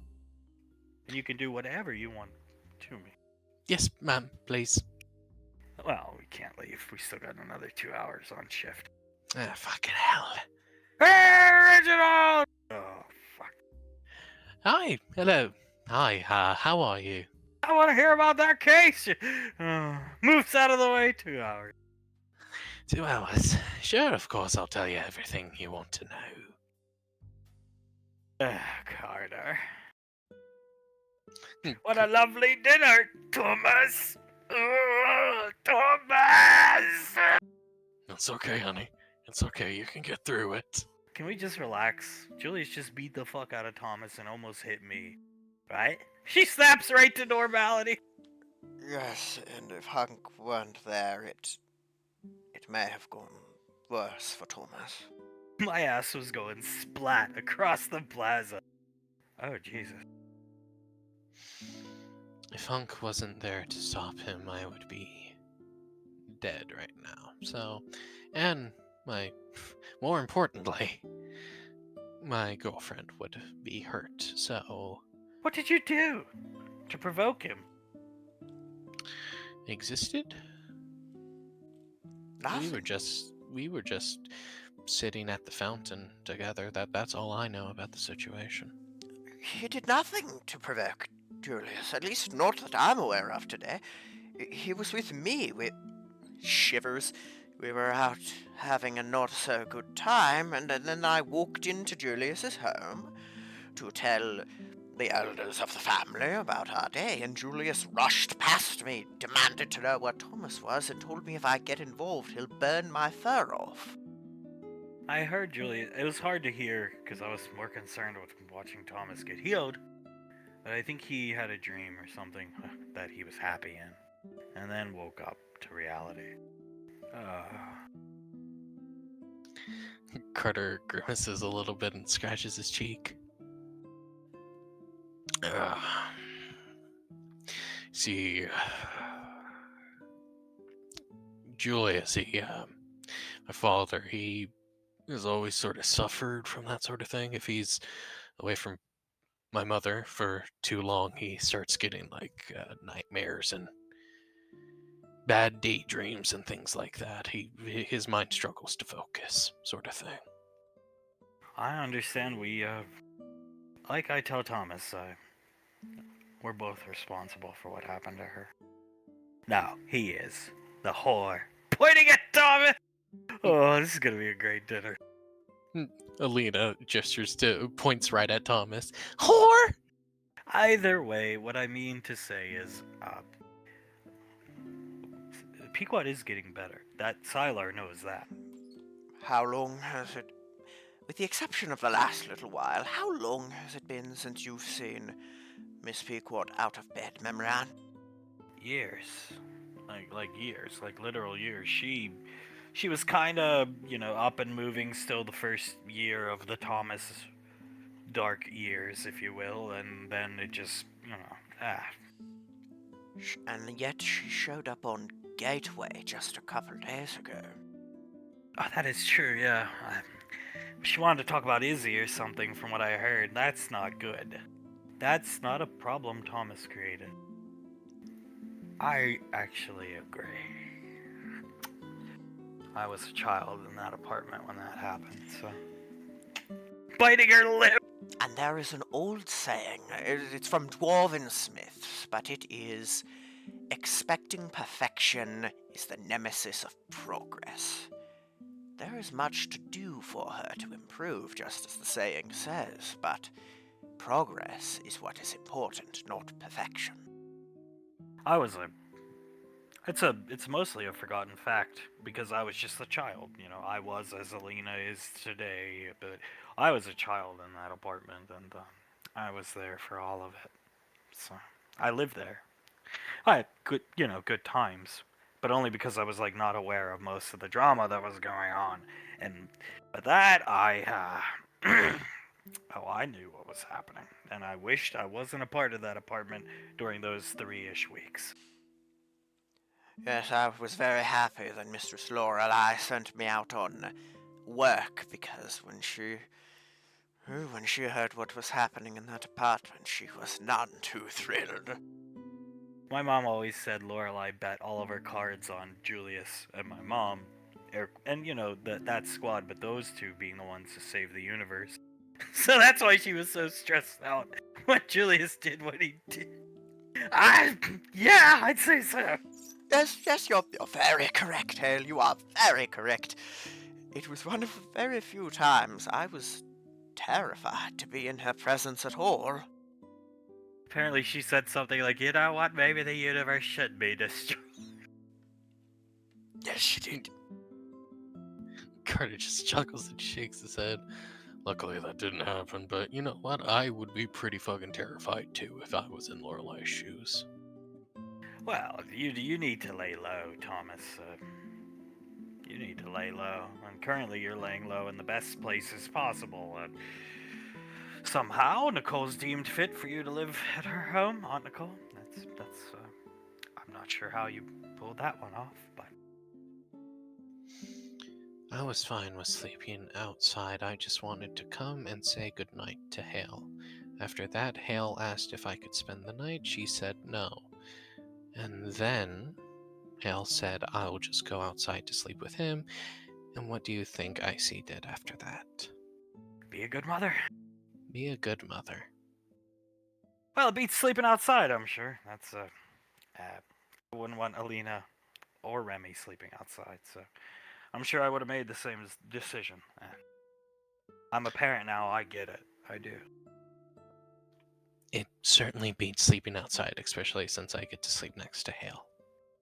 Well, and you've got that wonderful animal. Was he any use in combat today? I don't think you want him in actual combat. No, I don't want him in actual combat. And no, he didn't do nothing. He was scared. We all were scared. So what happened? What happened? Tell Carter and I and Alina about your day. What'd you do? Fight some bad guys, Thomas? Did you just groan? Excuse me. Are you suffering indigestion? My I head could do a hurts. ginger ale. I may take you on that, but my head hurts. I'll get it for you. Go ahead. Tell us. Okay. We went to go out to look for a matrix shard for Willow. When we were there, it was the Asharian Valorius Research Facility. He looks at all of them. Setting the ginger ale down. Setting back down with Carter. Thank you. A man named Shipmaster was there. You ever hear of him? Oh. He's He's a product and a half, to say the least. he comes from a pure blood of like a warrior type of culture, like a man we knew a long time ago before he died, and he's intimidating for sure. Thomas nods. Oh, trust me, I know. So they all went in. There was a hostage situation in the facility. They all went in. Me, Hale, and Sylar, we snuck in through the air vents. We were crawling through. We saw Shipmaster absolutely mercilessly kill someone, let him live for a good long while, made his death very, very slow. Only he was covered in blood, so only he was killing people, not the rest of his entire squad. Do you know? So, do you know he has the highest like? Me and Carter don't get rated on that anymore. We get rated as teachers because we teach at the headhunters. But it's like combat efficiency, morale, something blah blah blah blah blah, military acronyms. He is the most beloved commander in his unit. Now, albeit it's somewhat biased because his unit's very small. Somebody who's in charge of 1,000 people, that's a different story. But he's beloved. Yeah, we noticed. It would. If he would laugh, everyone else would laugh. If he cheered, everyone else would cheer. He is definitely beloved amongst them all. Carter actually uses. That's how we know him. We met him, and Carter did, this leadership interview type of thing with him, taking notes for leadership courses that we have to teach for some of the advanced students at the headhunters. And if it wasn't the shortest interview I'd ever seen, he just mostly kind of grumbled and it's ridiculous. The most I could get out of it was a simple yes or no. Other than that, it was just kill him slowly type thing. And then he complimented Carter on the sword and how amazing it was, and then he left, and that was the only time I'd ever met the guy. Well, I got threatened by him. Oh my goodness. Well, we needed to get into the vault in the facility. And I was sent by Thomas to cut the power to the vault. Which was a good idea. I will give you that it was. I did it successfully, and on the way back I was captured by one of Shipmaster's men and knocked unconscious. I came to handcuffed to a chair about 5 feet from him. Then we tried to save Shipmaster, or Sylar from Shipmaster, and things rapidly went downhill. Yes, before they came in, he puts his hand right in front of his face. He was that far from me. And I think he was about to skewer me. Thomas shakes his head. Thought he was part of the terrorist group that were keeping people hostage. He's definitely the eviscerate first, ask questions later type of guy. At least that's the vibes I got from him. Kind of wish we had him back in the B Squad day. Yeah, so do I. Carter chuckles and Thomas nods. It definitely seems that way, but me and Hale, we popped out of the vent and, well, I told him to leave Sylar alone. Explained the situation not before Thomas Jr. here kicked him in the side of the head and did jack shit to him. Just bam, side of the head. His head didn't even move. And then Hale threw a metal chair at him. Didn't move him at all when it hit him. It hit him square on, but it didn't move him at all. We got Sylar free of them, and then he breathes heavily. We learned some things. Holding Thomas's hand. He's apparently chasing Jessica and them and killed one of Thomas's former associates. That's news to me. That guy's like, the term deep black and all that type of stuff. I'm so grateful Carter and I have the jobs we have. We don't gotta deal with that garbage. Those type of situations anymore. I mean, it's cool and all, I think, being special forces and having this high clearance level and stuff, but it comes with that's the type of job you might get. Chase after Jessica. Ugh. Carter nods. You most of the time you get like a shit job, like a job that, one, no one else is capable of, and two, no one else really wants to do. That's why you're special forces. You're specially made to do that sort of thing that no one else can or wants to do. The saying is you're gonna take out the trash, and yeah, Jessica and her friends are trash. So He's the scariest bloody trash man I've ever seen. well, yeah, he'd still be scary if he had like the jumpsuit on that they tend to wear. His very presence, the way he stood, was terrifying. Lucky for you, you shouldn't cross paths with him again, even if he kind of replaced Ricky's father for a while, and he's still, technically speaking, he is more so the replacement in terms of action, because Ricky is required on Gateway all the time for the most part. It's rare for Ricky to get deployed. The first trump card of the Ranger General, if you will. It's rare. So he's always out there doing something. That makes sense. If it's bad enough that he has to be deployed, it's deteriorated quite a ways. I got the impression he wasn't happy he was being sent after a fucking little girl. I mean, to be honest with you, I wouldn't be happy about it either, so can't really blame the man there. Apparently he's supposed to, hopefully bring her back alive so Julius can kill her. Well, if you want to be the one to kill her there, Thomas, you have your work cut out for you. He's gonna have to beat me to her, that's for sure. So we will cross paths with him again. Well, if that's the case, just be on your best behavior. Did he like you, Sylar? No, he did not. I think he hates me because I'm around Thomas.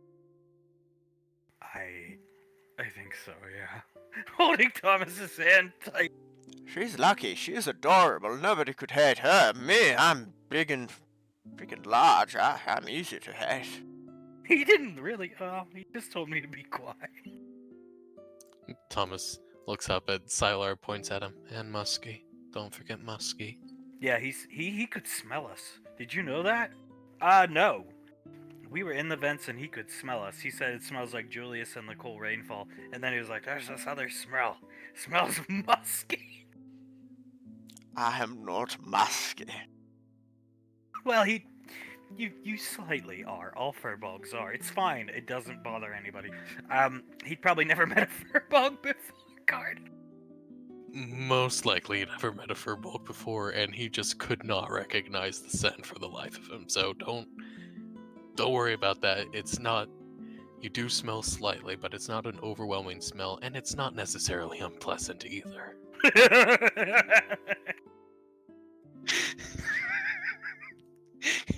He thought you smelled like shit! Our Lady Blaze. I think that's funny. He thought you smelled absolutely terrible, and he could smell it while you were inside the vent. He sniffs his arm. Is it really that bad? No, it's not. Grandmother, your mother has a similar smell. All furbolgs do. Carter and I have met many. Well, not that, we've met our fair share, and it's just the fur. That's all. Uncle Scar carries a similar scent, though yours is more pronounced, I would say. Perhaps it's the half-giant blood, maybe. Maybe. Yeah, maybe. It's all I'm saying is you got a certain musk to you, but don't let that be a self-conscious type thing. It's fine. So, what's important we need to talk about? Very important. Let's be frank here. Thomas is going to ruin you again. I mean, Carter wants to tell you. Carter sighs. Basically, honey, if something bad does happen again, I'm not going to say my opinion on whether something will or will not happen again in terms of Thomas, but if something bad does happen again, we want you set. Okay? After you break the bond with him, we want you set and not drop things like you did last time, such as with the Battle League. Memory Ann wants to train you, and train you heavily, to get you back in the loop of things, to get you back in, competing headspace, if you will. Me and Thomas can't afford the fees to get back in. I will pay for them. Oh shit. Smiling! Carter nods. Both me and Memory Ann are more than willing to pay for you to enter back into the Battle League, as long as you take your training seriously and, win a couple for us. You know what I mean? I can do that. Take your training seriously. He's gotten you the pet. Carter and I will pay for your re-entry fees. We want you to succeed in life, and you're currently not. You need money coming in, especially if you're going to be with him. You don't get paid a full salary, to my understanding, Thomas. Thomas shakes his head, lower than a private. That pet wiped your bank account out? Yes, ma'am, it did. And do you want to contribute to your relationship? Absolutely. Then, this is how we do it. And I'm not vomiting. I didn't vomit at all today when thinking about Thomas. That's a lie. It is. She vomited a lot. Shut up. Looking at Alina.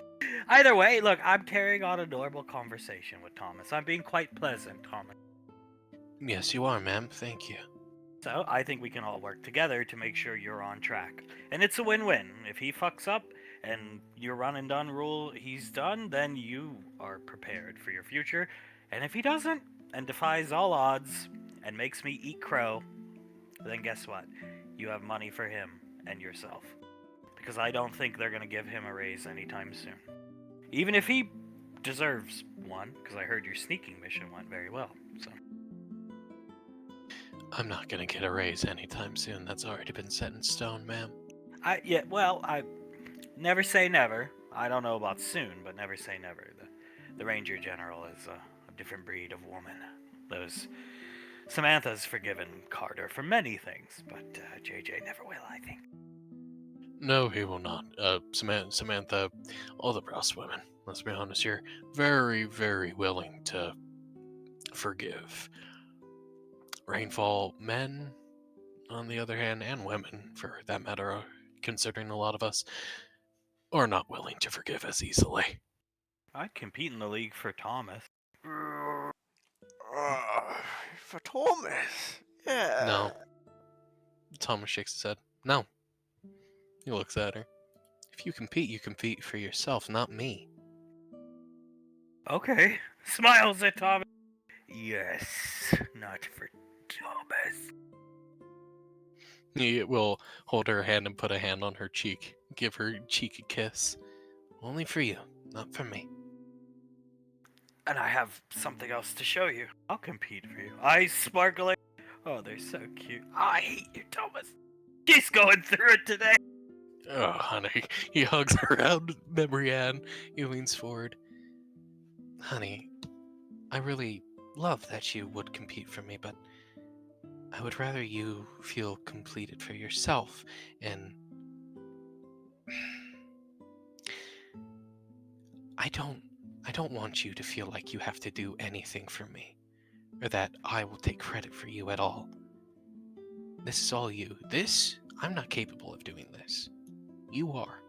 What if I go in and just flatten out? I haven't done it for 3 years. What if I just lose? Then you went and you tried. That's better than being a fucking loser like Jace. Carter nods. You ever hear the term, give it the old college try, Hale? Yeah. Well, that term is about people who try college and fucking fail at it. Or you think you're gonna fail at something and you give it the old college try because you just don't think you're good enough for college, sort of thing, if that makes any sense. You're good enough for this, but if you struggle with the confidence of it all, just think of it this way. He leans forward. Give it the old college try. What is there to hurt?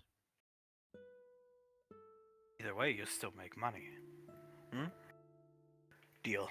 Looks at them and then Thomas. Deal. For me. Deal for you, and he will give her a kiss. That's all thanks to me. Drinking his ginger ale. Takes a sip. The plan continues to pay dividends. Remember Anne looking at Sylar? And then there's this, of course, lucky for Carter, she snapped out of it, hearing the, beating news that she snapped to at the beginning of the map. My book is almost complete. Oh, nice! Look! It's huge. My father has had many personalities over the years. No, Sula, no, Memory Ann, that's bigger than some encyclopedias that I've seen. The Carter actually was arguing with the publishing company. It's not being published by Snarf's Workshop. It's being published by another company because Elizabeth and Benny didn't want to do it because it was so big. And Carter was arguing. They were like, we'll have to make it into 4 books. And I insist it's 1 book, and I don't care if we don't make that much money off of it. So it's not about money. It's a study into psychology. Carter nods. It is a very important study into psychology that is going to be studied for many, many years to come, I think. God, that fucking reminds me of that time you were having that parade, and Uncle Clive, drove by us and spit at Thomas. Oh, God, douchebag, Clive. That, you remember that? A huge smile on her face. Oh, come on, how can we forget douchebag Clive? He literally spat at me. Oh my God, I think Reginald was only 3 years old. He wasn't even at the parade. He was too young, too much noise. But we wanted him there, but Mother wouldn't let him come because he cried. He would just ruin it because baby, he was a young child. A lot of music and loud noises. But God, he was a baby back then. I can't believe you remember. Thomas puts his hands up. Yeah, no, of course we remember. It's fucking hilarious. How could we forget? Here it is. He's under the miscellaneous tab. Douchebag, come on. Oh God, douchebag Clive. Their father was. He had left the lane late. Mother insisted he come. Come now. And then he stole one of your mother's vape pens. Hale laughing. Here we go. What the fuck is this? It's all blocked off. Huh? Scar, it's all fucking blocked off. What the fuck is this? It's a parade, brother. You know what I'm saying there? They got all these roads closed. You just put it into H for hover and you come on over. I got all the fucking roads closed. Look at what God it does to me. Look at it, Scott. Look at it. Other man, just put her in H and hover over. You're the ambassador. It's all right. Fuck this. He puts it into reverse, backs up, and will go into Swerving this car out of the crashing into a tree. He's flipping off every single one of the stationary cars. Fuck you! Fuck you! Fuck you! Mother, what the hell are you doing? I'm getting to the parade one way or the other, you bitch! Car, coming to glow. Get the fuck out of my way! He's gonna play chicken with It gets close, but loses, crashing here, blowing up. it. That's what I fucking thought! He blasts the music, and it's just it's the worst song that anyone has ever heard before. Turn the music. Was that an explosion? I turned the music down. This song fucking rocks! Fuck you! He flips off another car. Oh God, is it true that there was a car crash that caused the? Yes. Hell. Yeah, it's very true, sweetie. And I like how even Scar realized that he could have just put it in hover and nothing bad would have happened to him. Just put it in H, brother, and hover over. Scar literally said that, if memory serves. Yes, he did. Yes, he fucking did. And then it spilled out into the city.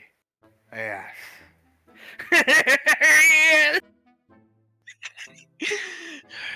He drives up onto the sidewalk. Where the fuck is this parade? Look, he steps on it. He floors it. Sending them flying, drawing the police's attention. Oh shit, gotta send that person out for me. He runs the person over again, driving by. Was that Clive?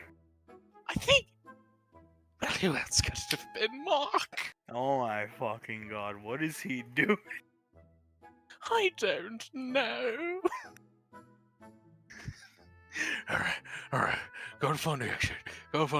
Where the fuck is this parade anyway? What the fuck is going on here? There are so many fucking cops around. He keeps driving around. Drives up this way. We'll quickly drive past him and drive. Was that Clive? What the hell is going on, Towns? I have no fucking idea. Uncle Clive pointing. Look, Graham. Yes, darling, I see him. Drives past. Fuck you, Taurus! Spits at him. What the f? Holding Thomas in shock. Julius looking around the corner as Clive drives back down here. Norman, please! Fuck you, bitch! Oh, Thomas! What do you want me to do about it? Here's sirens. Oh shit, the pigs are after me. He starts evasive maneuvers. Dead on the ground because Hits him again. Oh shit, the cops are after me. Okay. Stop! He will hit the brakes, swerve onto this this like parking lot area, swerve around him. Swerve even more in the Mr. parking lot. Ambassador! Pedaling right at him, arms up, big smile. Oh, shit, it's Thomas in disguise. He hits it. He hits the gas even harder and will run the kid over. Goes flying soul. Julius Townsend, Colt seeing her. Oh, there goes that little girl. Oh, motherfucker. Soul rushing over to heal her as Clive goes off. So is it true he like floored it and hit a little girl going like 60? Yes. Yeah, that was very true. If Soul didn't get there if Soul got there like 5 seconds later, that kid would have been dead. Luckily, Soul was there. Go ahead, Sylar. It is also true that he ran that one person over 3 times. Where were you during all this, Sylar? He was helping the parade, the band on the parade get ready. I was luckily helping one of the band members at the parade getting ready. He was a tuba player. He was having trouble strapping it into place. I just remember Granddad saying it makes no sense weed made him more angry. Yeah, usually it has the opposite effect on people. Usually you would be right, but when people have certain chemicals in their brain, like Clive does, it can give you the adverse effect. In, And then it's, you go ahead. in effect, it was more like he did a line of cocaine. And then it's spilled out into the rest of the city. Lucky for Father, he has the ultimate get out of jail free card. Uncle fucking Towns, please and thank you. Towns! Towns! Yo, Clive, he comes up on the computer dash screen of the car. Clive, is that you? You just ran fucking all the. Clive, is that you in that fucking Honda? The picture after me, man. The car They're after you because you hit a little girl. Clive, what are you doing? Me. Carter tricked me. He tricked me to drive into the parade thing. I said, no, man, I didn't know. As more motorcycle cops are coming. Oh, shit, I gotta kill him. You don't. Just keep driving. Get out of the town. I'll talk to them. All right, get out of the town. Get out of the town. He'll swerve past them. As he swerves past them, all Towns hears is. That's good shit. You hitting a vape? Yeah, it's Nicole's. Oh god, that thing's probably filled with CBD. Wow! Yes! Oh, fuck you! He swerves, hits the person with the back end of the car, and then does a donut, hitting the person again, and speeds off as fast as he can. He sees the cops still in pursuit, and then they start slowing down and hands up to their earpieces, and one cop backs up a little bit, another one throws his arms up in the air. This one, what the fuck, shaking his head. It's too hot, man. It's too hot, Towns. I gotta go to Mexico. No, you don't. Mexico, the cops are gonna leave you alone. Just get out of the city. You've done enough damage. I gotta get to Mexico. Clive, just avoid crowds of people. There's the local senior living center. Sorry, here. You don't say. He hits the e-brake, drifts around the corner, and will just hit the gas pedal. Not stop anyone, like it's fucking Death Race. They all go flying as douchebag Clive, drives through them off into the sunset. So, holding her hands, interlocking her fingers. Where did he end up going? Ah, God. Remember how he said he needed to go to Mexico? Mm-hmm. He drove the opposite direction. He started to go to Canada. Just kept driving and driving and driving. Then he ran out of gas. He got out. He got his gas. Punched the gas station attendant, who was a woman. Drove. And then he called, I believe it was Carter's father. And Julius, I need your help. I don't know where I am. Thomas has tricked me. Thomas, Carter, they've tricked me, man. They've tricked me. They put some kind of spell on me. I've been driving for like 6 hours and I didn't even know it. How many people did he hurt that day? I think the last little leg of Father's journey in the city, it was Austin, Texas.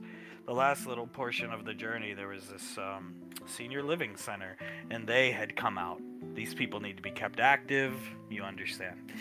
And Father ran them all down. The senior living facility went out of business the next week because they had no clients. So you tell me, Hale. Oh my God. Oh, dear God. It's like he was purposely trying to hurt people, at least that's what I thought. I didn't see it in person, but Grandma Davine told me that, and I agree with her. Carter rolls his lips together. I mean, honey, he did a donut specifically to hit someone who was already on the ground. I fucking remember that like it was yesterday. He told his own wife to fuck off. Then she just went, "Oh, Thomas." I was like 5. Oh, there's nothing I could have done about it. There's nothing anybody could have done. No, nobody could have. God, I remember hearing about it. There was a little bit of chatter back over at the start of the parade, and the band performers were afraid. They said there was a murder on the street we were set to go down. And then I get the call that it's Clive. It was the final parade our band ever did.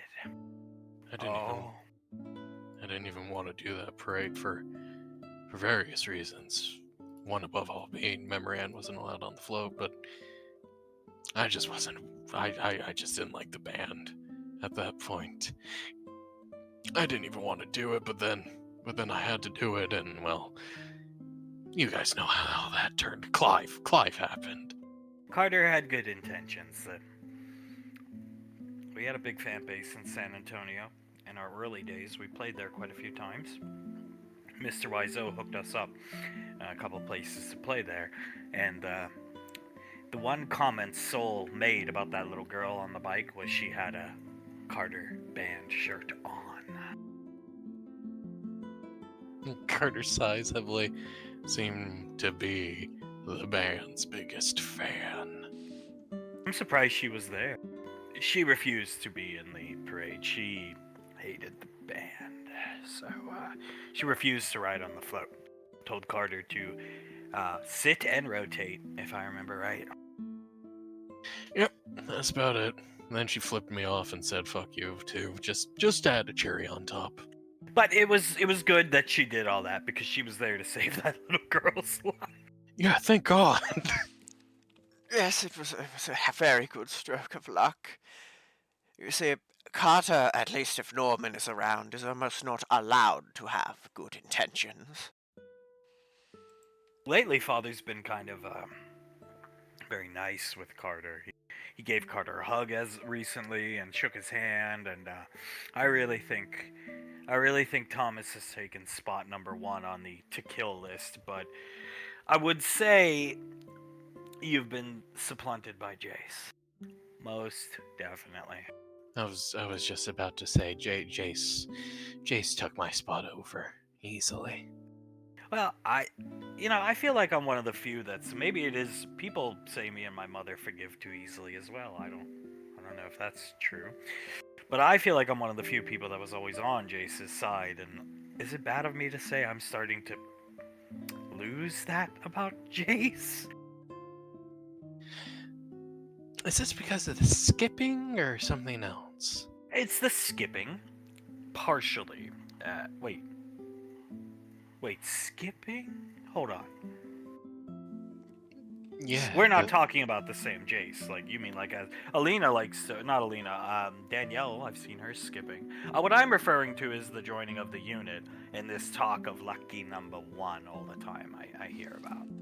Oh, right. Yeah. No, that I can definitely understand losing faith in him. I suppose I don't lose much faith in him because I always sort of knew that's how he would be, as bad as that sounds. Sort of expected as much, but it definitely makes sense to lose faith in him. You really haven't seen the whole la-di-di-da thing? Have I, Carter? I've had a horrible day. Carter leans back. I don't think you have. Have you, Carter? I don't think I have either. Here, let me help you. Thomas Jr., he gets down, she polymorphs him into Jace. Jace skipping around their home. La di di di di di da di di da di di di di da di di da. What the? When did he do this? Yesterday. An hour or so before the unit attacked him. Apparently, he got a kiss from Mummy, and that kiss contained a little tongue in it. so he got real excited about it. Clapping her hands, Thomas Jr. jumps back into her arms. So lucky number 1 was locked and loaded, Aunt Memory Ann. It was locked and loaded. Lucky number 1 is right around the corner. And Yeah. then he skipped. You see, that's why Jace is losing favor to me rapidly. Why would you be worried about lucky number 1 when not only is there this demon cat creature and the unit hates you, but you don't have a job? Well, I'm not sure. There is some more to the story that cannot leave this room, though. What? Remember how I said he skipped by me on the way home? Yeah, you bumped into him before you were staying here. Yes, he stayed with us for dinner. What I did not mention was Jace was an egotistical little bastard whom insulted me when we met up then. Oh shit! Oh, God. And I may or may not have noticed a certain unit waving me and motioning for me to keep cool. God You damn. have always been awesome. Oh, God, this is why I love you, Sylar. So I bid our good Jace the night he deserved and headed off. Then they gunned him down and fucking headbutted him or whatever. Kneed him. What's it called, Carter? Punt. Punt kicked. Good job. I'm proud of you, Sylar. Clap it. Thank you very much. I thought a lesson was needed. I think all these young boys need a few hard knock lessons. Well, perhaps in a few years I'll be writing another book about Jace and his overblown ego. I mean, Rain is a gorgeous young girl, but you know, he does not deserve any semblance of an ego. Jace, I'm sorry, but no. As much as I wish to say, oh God, please don't let that happen. Oh no, it's gonna happen one way or the other. She's definitely going to his head rapidly, but it's in good ways too. He's actually doing stuff. He's building stuff. Skipping around the lane is lame and all, but he's going on walks around the lane just at the worst fucking time when Clive is out to murder.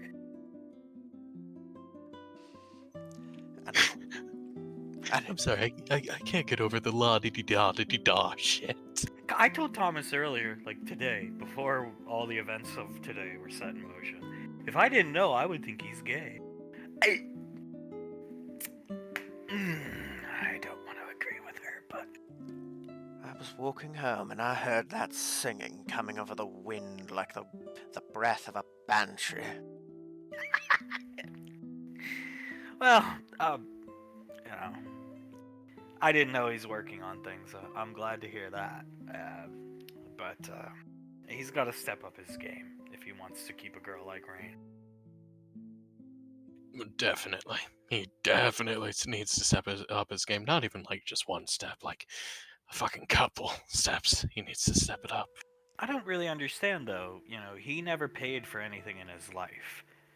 Pequod gave him not billions of credits or anything like that, but she gave him money and paid for all those tools and that house and all this stuff he could build with. And so what happened to all the money he had like saved up over his life from birthday and gifts and that sort of thing, and the money from Pequod? Arby's. Which Rain doesn't even really like Arby's. I know. She's more into oh, that's terrible. Oh god, Jay. Oh God, Jace, God damn it.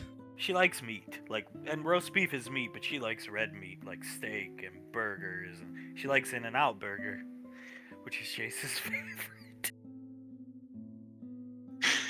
So all he has to do is go to his favorite restaurant to get her something, and she'd be fucking ecstatic. I still don't really understand how he went through all that money on just Arby's. Do you know how much Uber fees are? Did he Uber it to this lane to then walk it to my mother's home? Yes, every single time, every day, at the same time, he would have the same order of harpies delivered to the lane, and he would walk to try and give it to Rain. Sad fact of life, or a sad bit of lore that only Sylar actually knows, is multiple times it was Clive delivering it to him. Coincidentally, and I only know this because I happen to be having a smoke on the wall. It's a delightful place with a good view, but Clive is the one whom delivered it to him on at least 6 or so occasions. Oh my god. That probably thought it was an order from like me or Memory Ann or something. Here you go, Jason. Mind if I come? What if I come in, Chase? You Sure, live come on here. in. You live here. Get on in here. Clive, what are you even doing out here? Because he doesn't understand. Good God. That boy. Well, speaking of father, if you are a good student, which I assume you will be, and you compete for yourself, and only for yourself, you don't have to win championships or anything like that. Just bring in money for yourself and Thomas, but you first. You will have the first copy of the book. No shit. Looking over at it. Yes, I'll give you the first one. I don't want the first one. I don't want my own book. Thomas nods. That's a great gift. Thank you, Memory Ann. And then you two can page through as I'm doing right now and stumble across some things that obviously both of you aren't privy to, because Thomas was away for a couple years and you were ill, and some you've probably forgotten or, to be frank, just never heard about. You might have basically partially grown up here with me and Carter, but many versions of father were like one night stand type of things that you weren't here for, like variags of the unit. Those poor horses. Yes, sweetie. Like variags of the unit. Oh, she's intrigued by variags. What the hell is a variax of the unit? Another time, darling. You've had enough fun laughing today. Fine. Her and Danielle will just look it up. Me and Danielle will just find it on Uncle Benny's computer. Oh, Uncle Benjamin and his simpleton passwords. What is it, like 1, 2, 3, 4, 5, 6, not even capital E or something? Ding, ding, ding. No. Go try it. I'm sure he'll let you. I don't think he would, but oh my god, he shakes his head. He told us today. So he's going to replace it with password, is it? Yeah, I think he's gonna probably replace it with 1, 2, 3, 4, 5, 6, 7 E. That does sound like something Benjamin would do. Not even capital E again. Just lowercase. That's how Danielle gets all these. Alina's a huge fan of Clive. This like horrendous picture of father with the gun to his head. You both missed it. We don't need to talk about it. We're having a good time. That one, yes. It's her favorite. That's my absolutely favourite picture. I laugh so hard every single time I see it. Well, one of these days we'll have to see it. I'll come back for training when? Tomorrow. Okay, deal. Nods her head. We're gonna go hang out with Jason and Becca, actually. It's kind of surprising. Carter nods. Okay, well, you kids have fun then, yeah?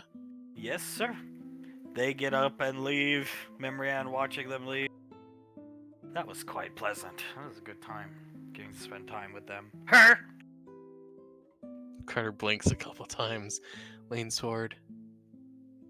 Oh god, it was a good time spending time with her. Fucking hell.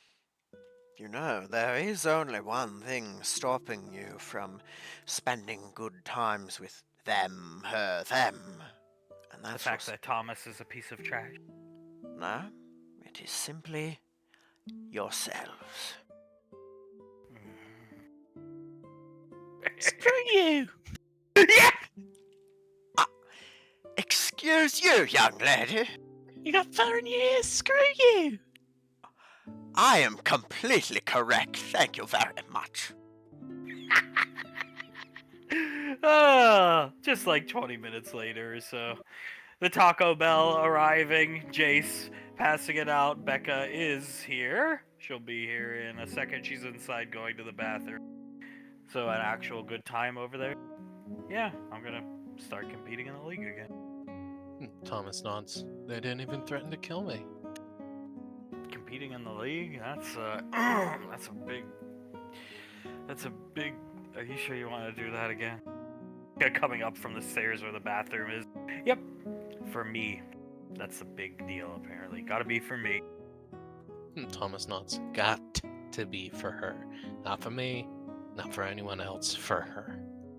Oh, that's interesting. I thought Sylar would have stayed for dinner again, but looks like he's here too. He got ran off by Alina. Hello, everyone. I just wanted to come sit with all of my friends. Oh, we'd like to have you here. I thought you would have stayed with them. To be completely honest, Alina is a little troublemaker. Bitched you out. Very much so. She has a surprising repertoire of curse words. Learned from Aunt Sam, I assume. And if not Aunt Sam, then definitely my sister. Well, there's enough tacos for everyone. Did you tip the driver, Becca? Yeah. Of course I did. Big tip too. So hit us with this. What's going on with Spider-Man? Cash. My mom's told us about the teleported to the office and. Yeah. Well, but basically, he loves Clive, right? Like absolutely adores him to the point of sort of worship. Hero worship. Hero worship. Exactly. That is. Here, have a taco. Handing Becca a taco. That is fucking like Dark Star 9 horrible. Yeah, that's not good at all. Thomas shakes his head. No. I know it. I know it isn't good. Especially when he meets Clive and then Clive tries to attack him or something. Oh, hopefully we well, if I have anything to say in Thomas, we won't let that happen. Nor would Rain or Jay. I mean, I could try, but I've seen Clive do some insane things when he's like full blown crazy, like feats of strength that are unimaginable. Like I saw him jump like into the air like 50 feet. He defeated. Yeah. He defeated Carter in single combat once. Which I still find hard to believe, but everyone corroborates that, including Hale. Yeah, we were babies, but I'll never forget it. Thomas nods. He had his whole collarbone broken and shit. He looked like he was about to die, honestly. They call him Clive Walsh. What is it? Huh? Tell me. What is it? Huh? What is it? That's what he sounds like. So if you ever hear that, I would just run in the other direction and pray. And he's most likely coming for Jace. Oh god. Well, he looks around. Maybe I should get like the defenses back up or something like that. Here, this will make you feel better. Perk you up. Giving him a passionate kiss, tongue all the way down his throat. That's gonna build the ego. He returns the kiss, and as soon as they pull away, "Who, mommy?"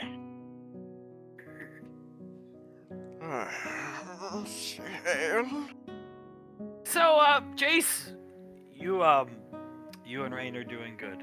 Are they pressuring you to get a job?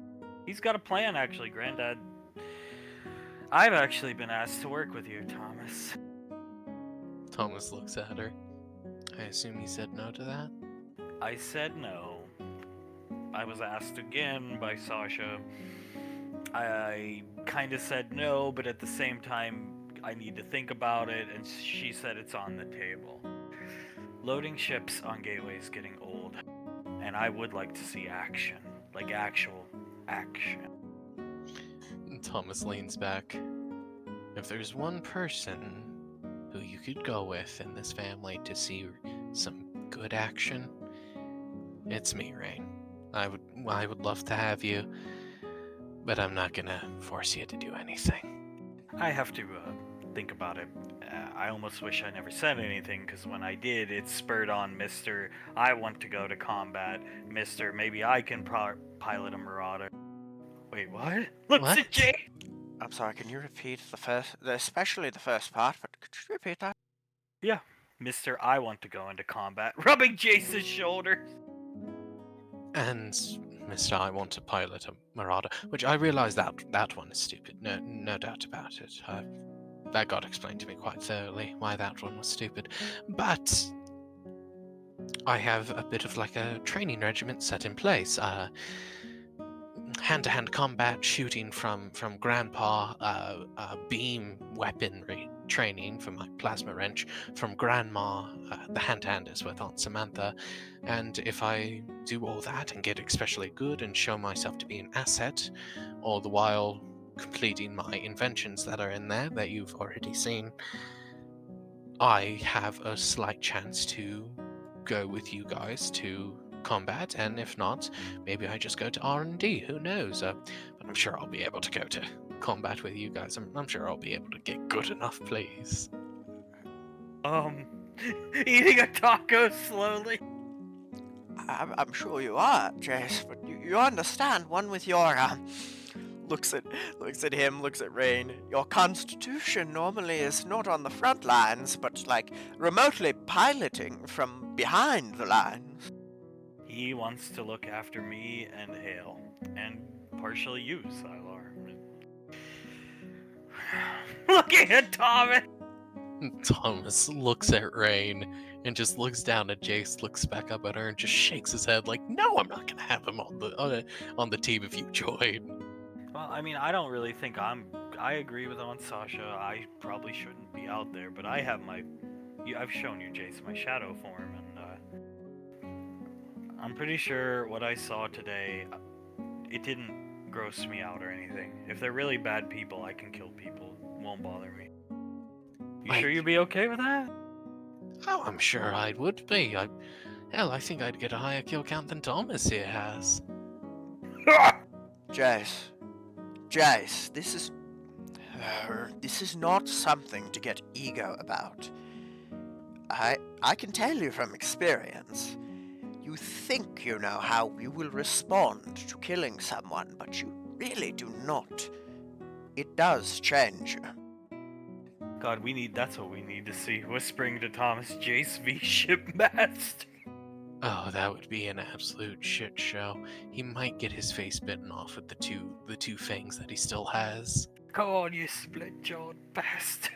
Oh my god. Come What if he said, "Come on, you split jaw faggot"? Hale starts cackling.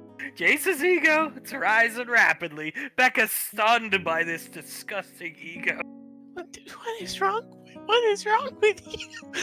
I'm just saying. All I'm saying is, Sylar, you could have me watching your back, and nothing bad would ever happen to you. I'm watching your back. I mean, come on, Sylar. Hell, I could probably teach you a thing or two. Oh my god. Handing Thomas another taco. Oh god. Thomas will eat the taco and shake his head. Jace? So yeah, that's how this all unfolded. And well, if I say yes to working with you, you'll have me. But I don't control who Sasha lets do what. Yeah, Aunt Sasha's incredibly hard to impress, Jace. I watched with Sylar and Ricky and Sasha Thomas do a complete sneaking mission where he killed multiple men, armed men, even duped them, blew up this big robot thing, and then Sasha said, Good job. That's nice to get from her, I think, but that's all he really got. That's high praise.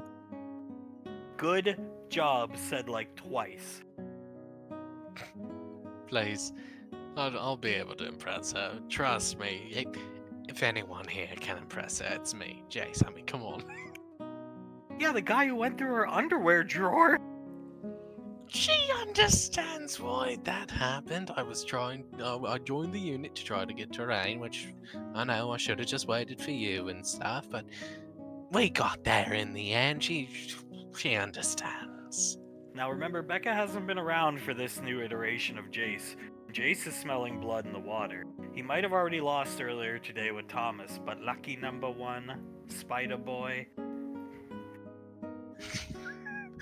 And oh god, jeez. And just so you know, Becca, what? You and your Spider Boy? Well, let me just tell you something. I'm gonna beat you to lucky number one before you even know what happened. Mouthing the word sex, shaking her head in shame. The fuck? This is the new measuring stick of Jace v other people here, apparently. Even poor Sylar.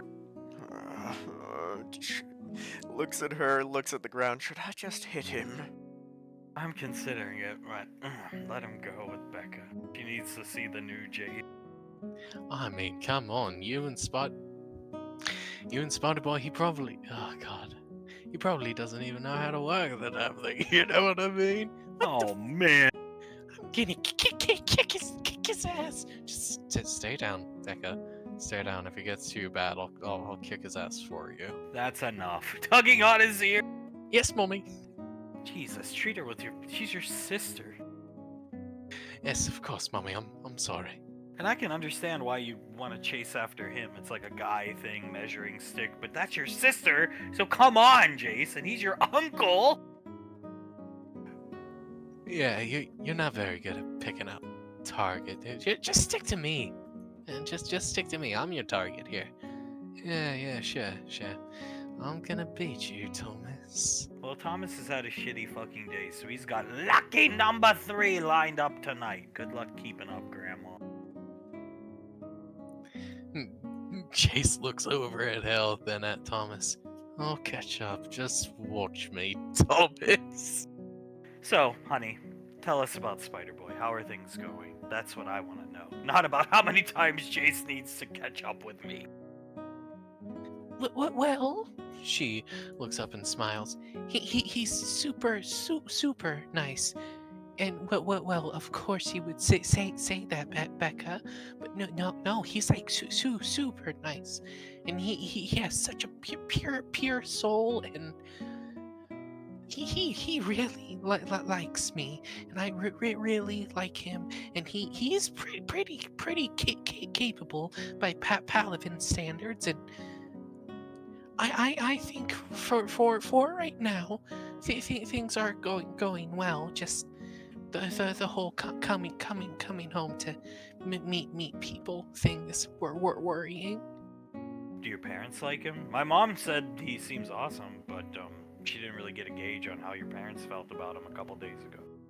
But both my mom and papa gave him a hug. Well, I'd say you are now in it to win it. If you can pass the Moon Maiden sniff test and cold, I think you're good. Yeah. I'm not gonna say smooth sailing, but I think you're good, at least on terms of the parents type deal. And he's from Paladin, so God willing, he doesn't even know about Thomas or already preconceived hate. He fucking hates you. She looks at Thomas. Of course he does. Eating her fucking taco. Somebody billions of light years away hates him. Oh god. You must remember the chase was Earthcuff-wide news, dear. Oh, just one spouse that doesn't fucking hate him. Thomas sighs. No, honestly, at this point, I'm used to it. So, yeah, no, I'm just used to it at this point.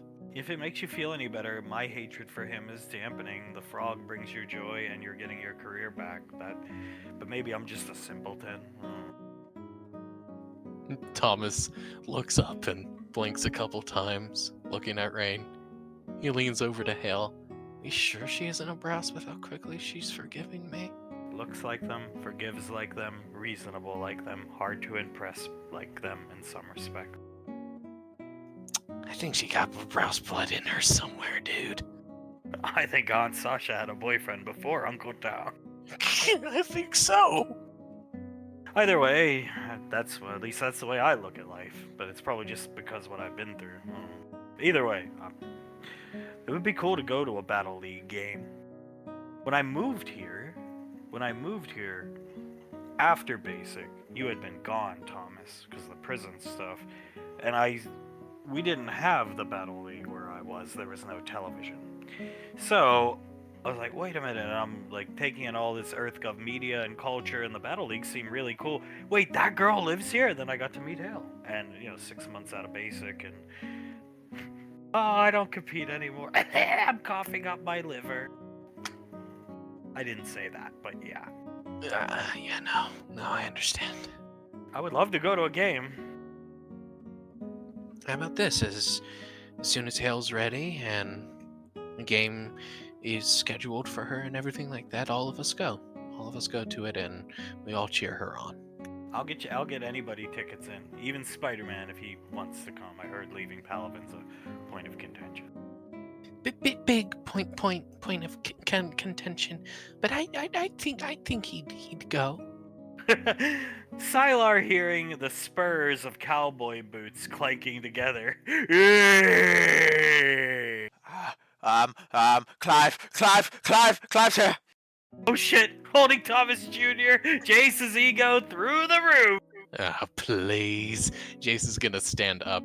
As Jace does that, Thomas grabs both Becca and Hale and drags them down below to the stairs. Rain diving out of the way, Sylar joining them, everybody downstairs. Jace is done with this shit. Oh, up yours! You piece of British shit! I mean, come on! Oh, let me just go ignore my wife! I bet you haven't even gotten laid in the past 20 years, you piece of crap! Go suck a fat one! We all know you do it to Scar! You piece of utter shit! As Clive just lets absolutely loose on Jace.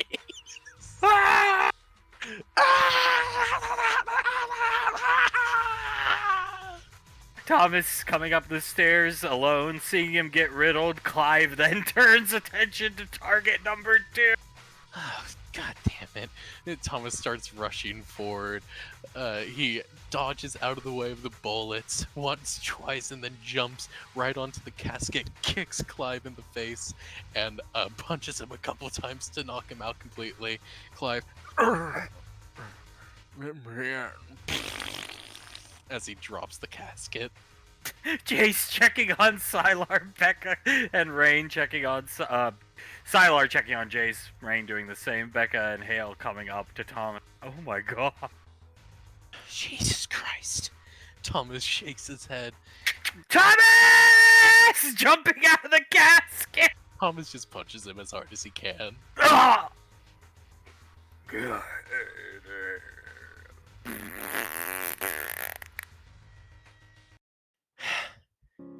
God damn it. God, this reminds me of when we were all kids and the whole crew was together. It really does, doesn't it? Is he okay? He's out cold, Sylar inspecting it.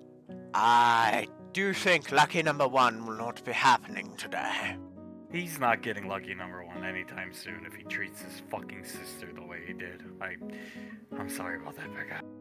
It's no problem. Thank you though. I do appreciate it. Well, Freaks and Geeks will tune in next time to see if Jace scores lucky number 1 before episode 10.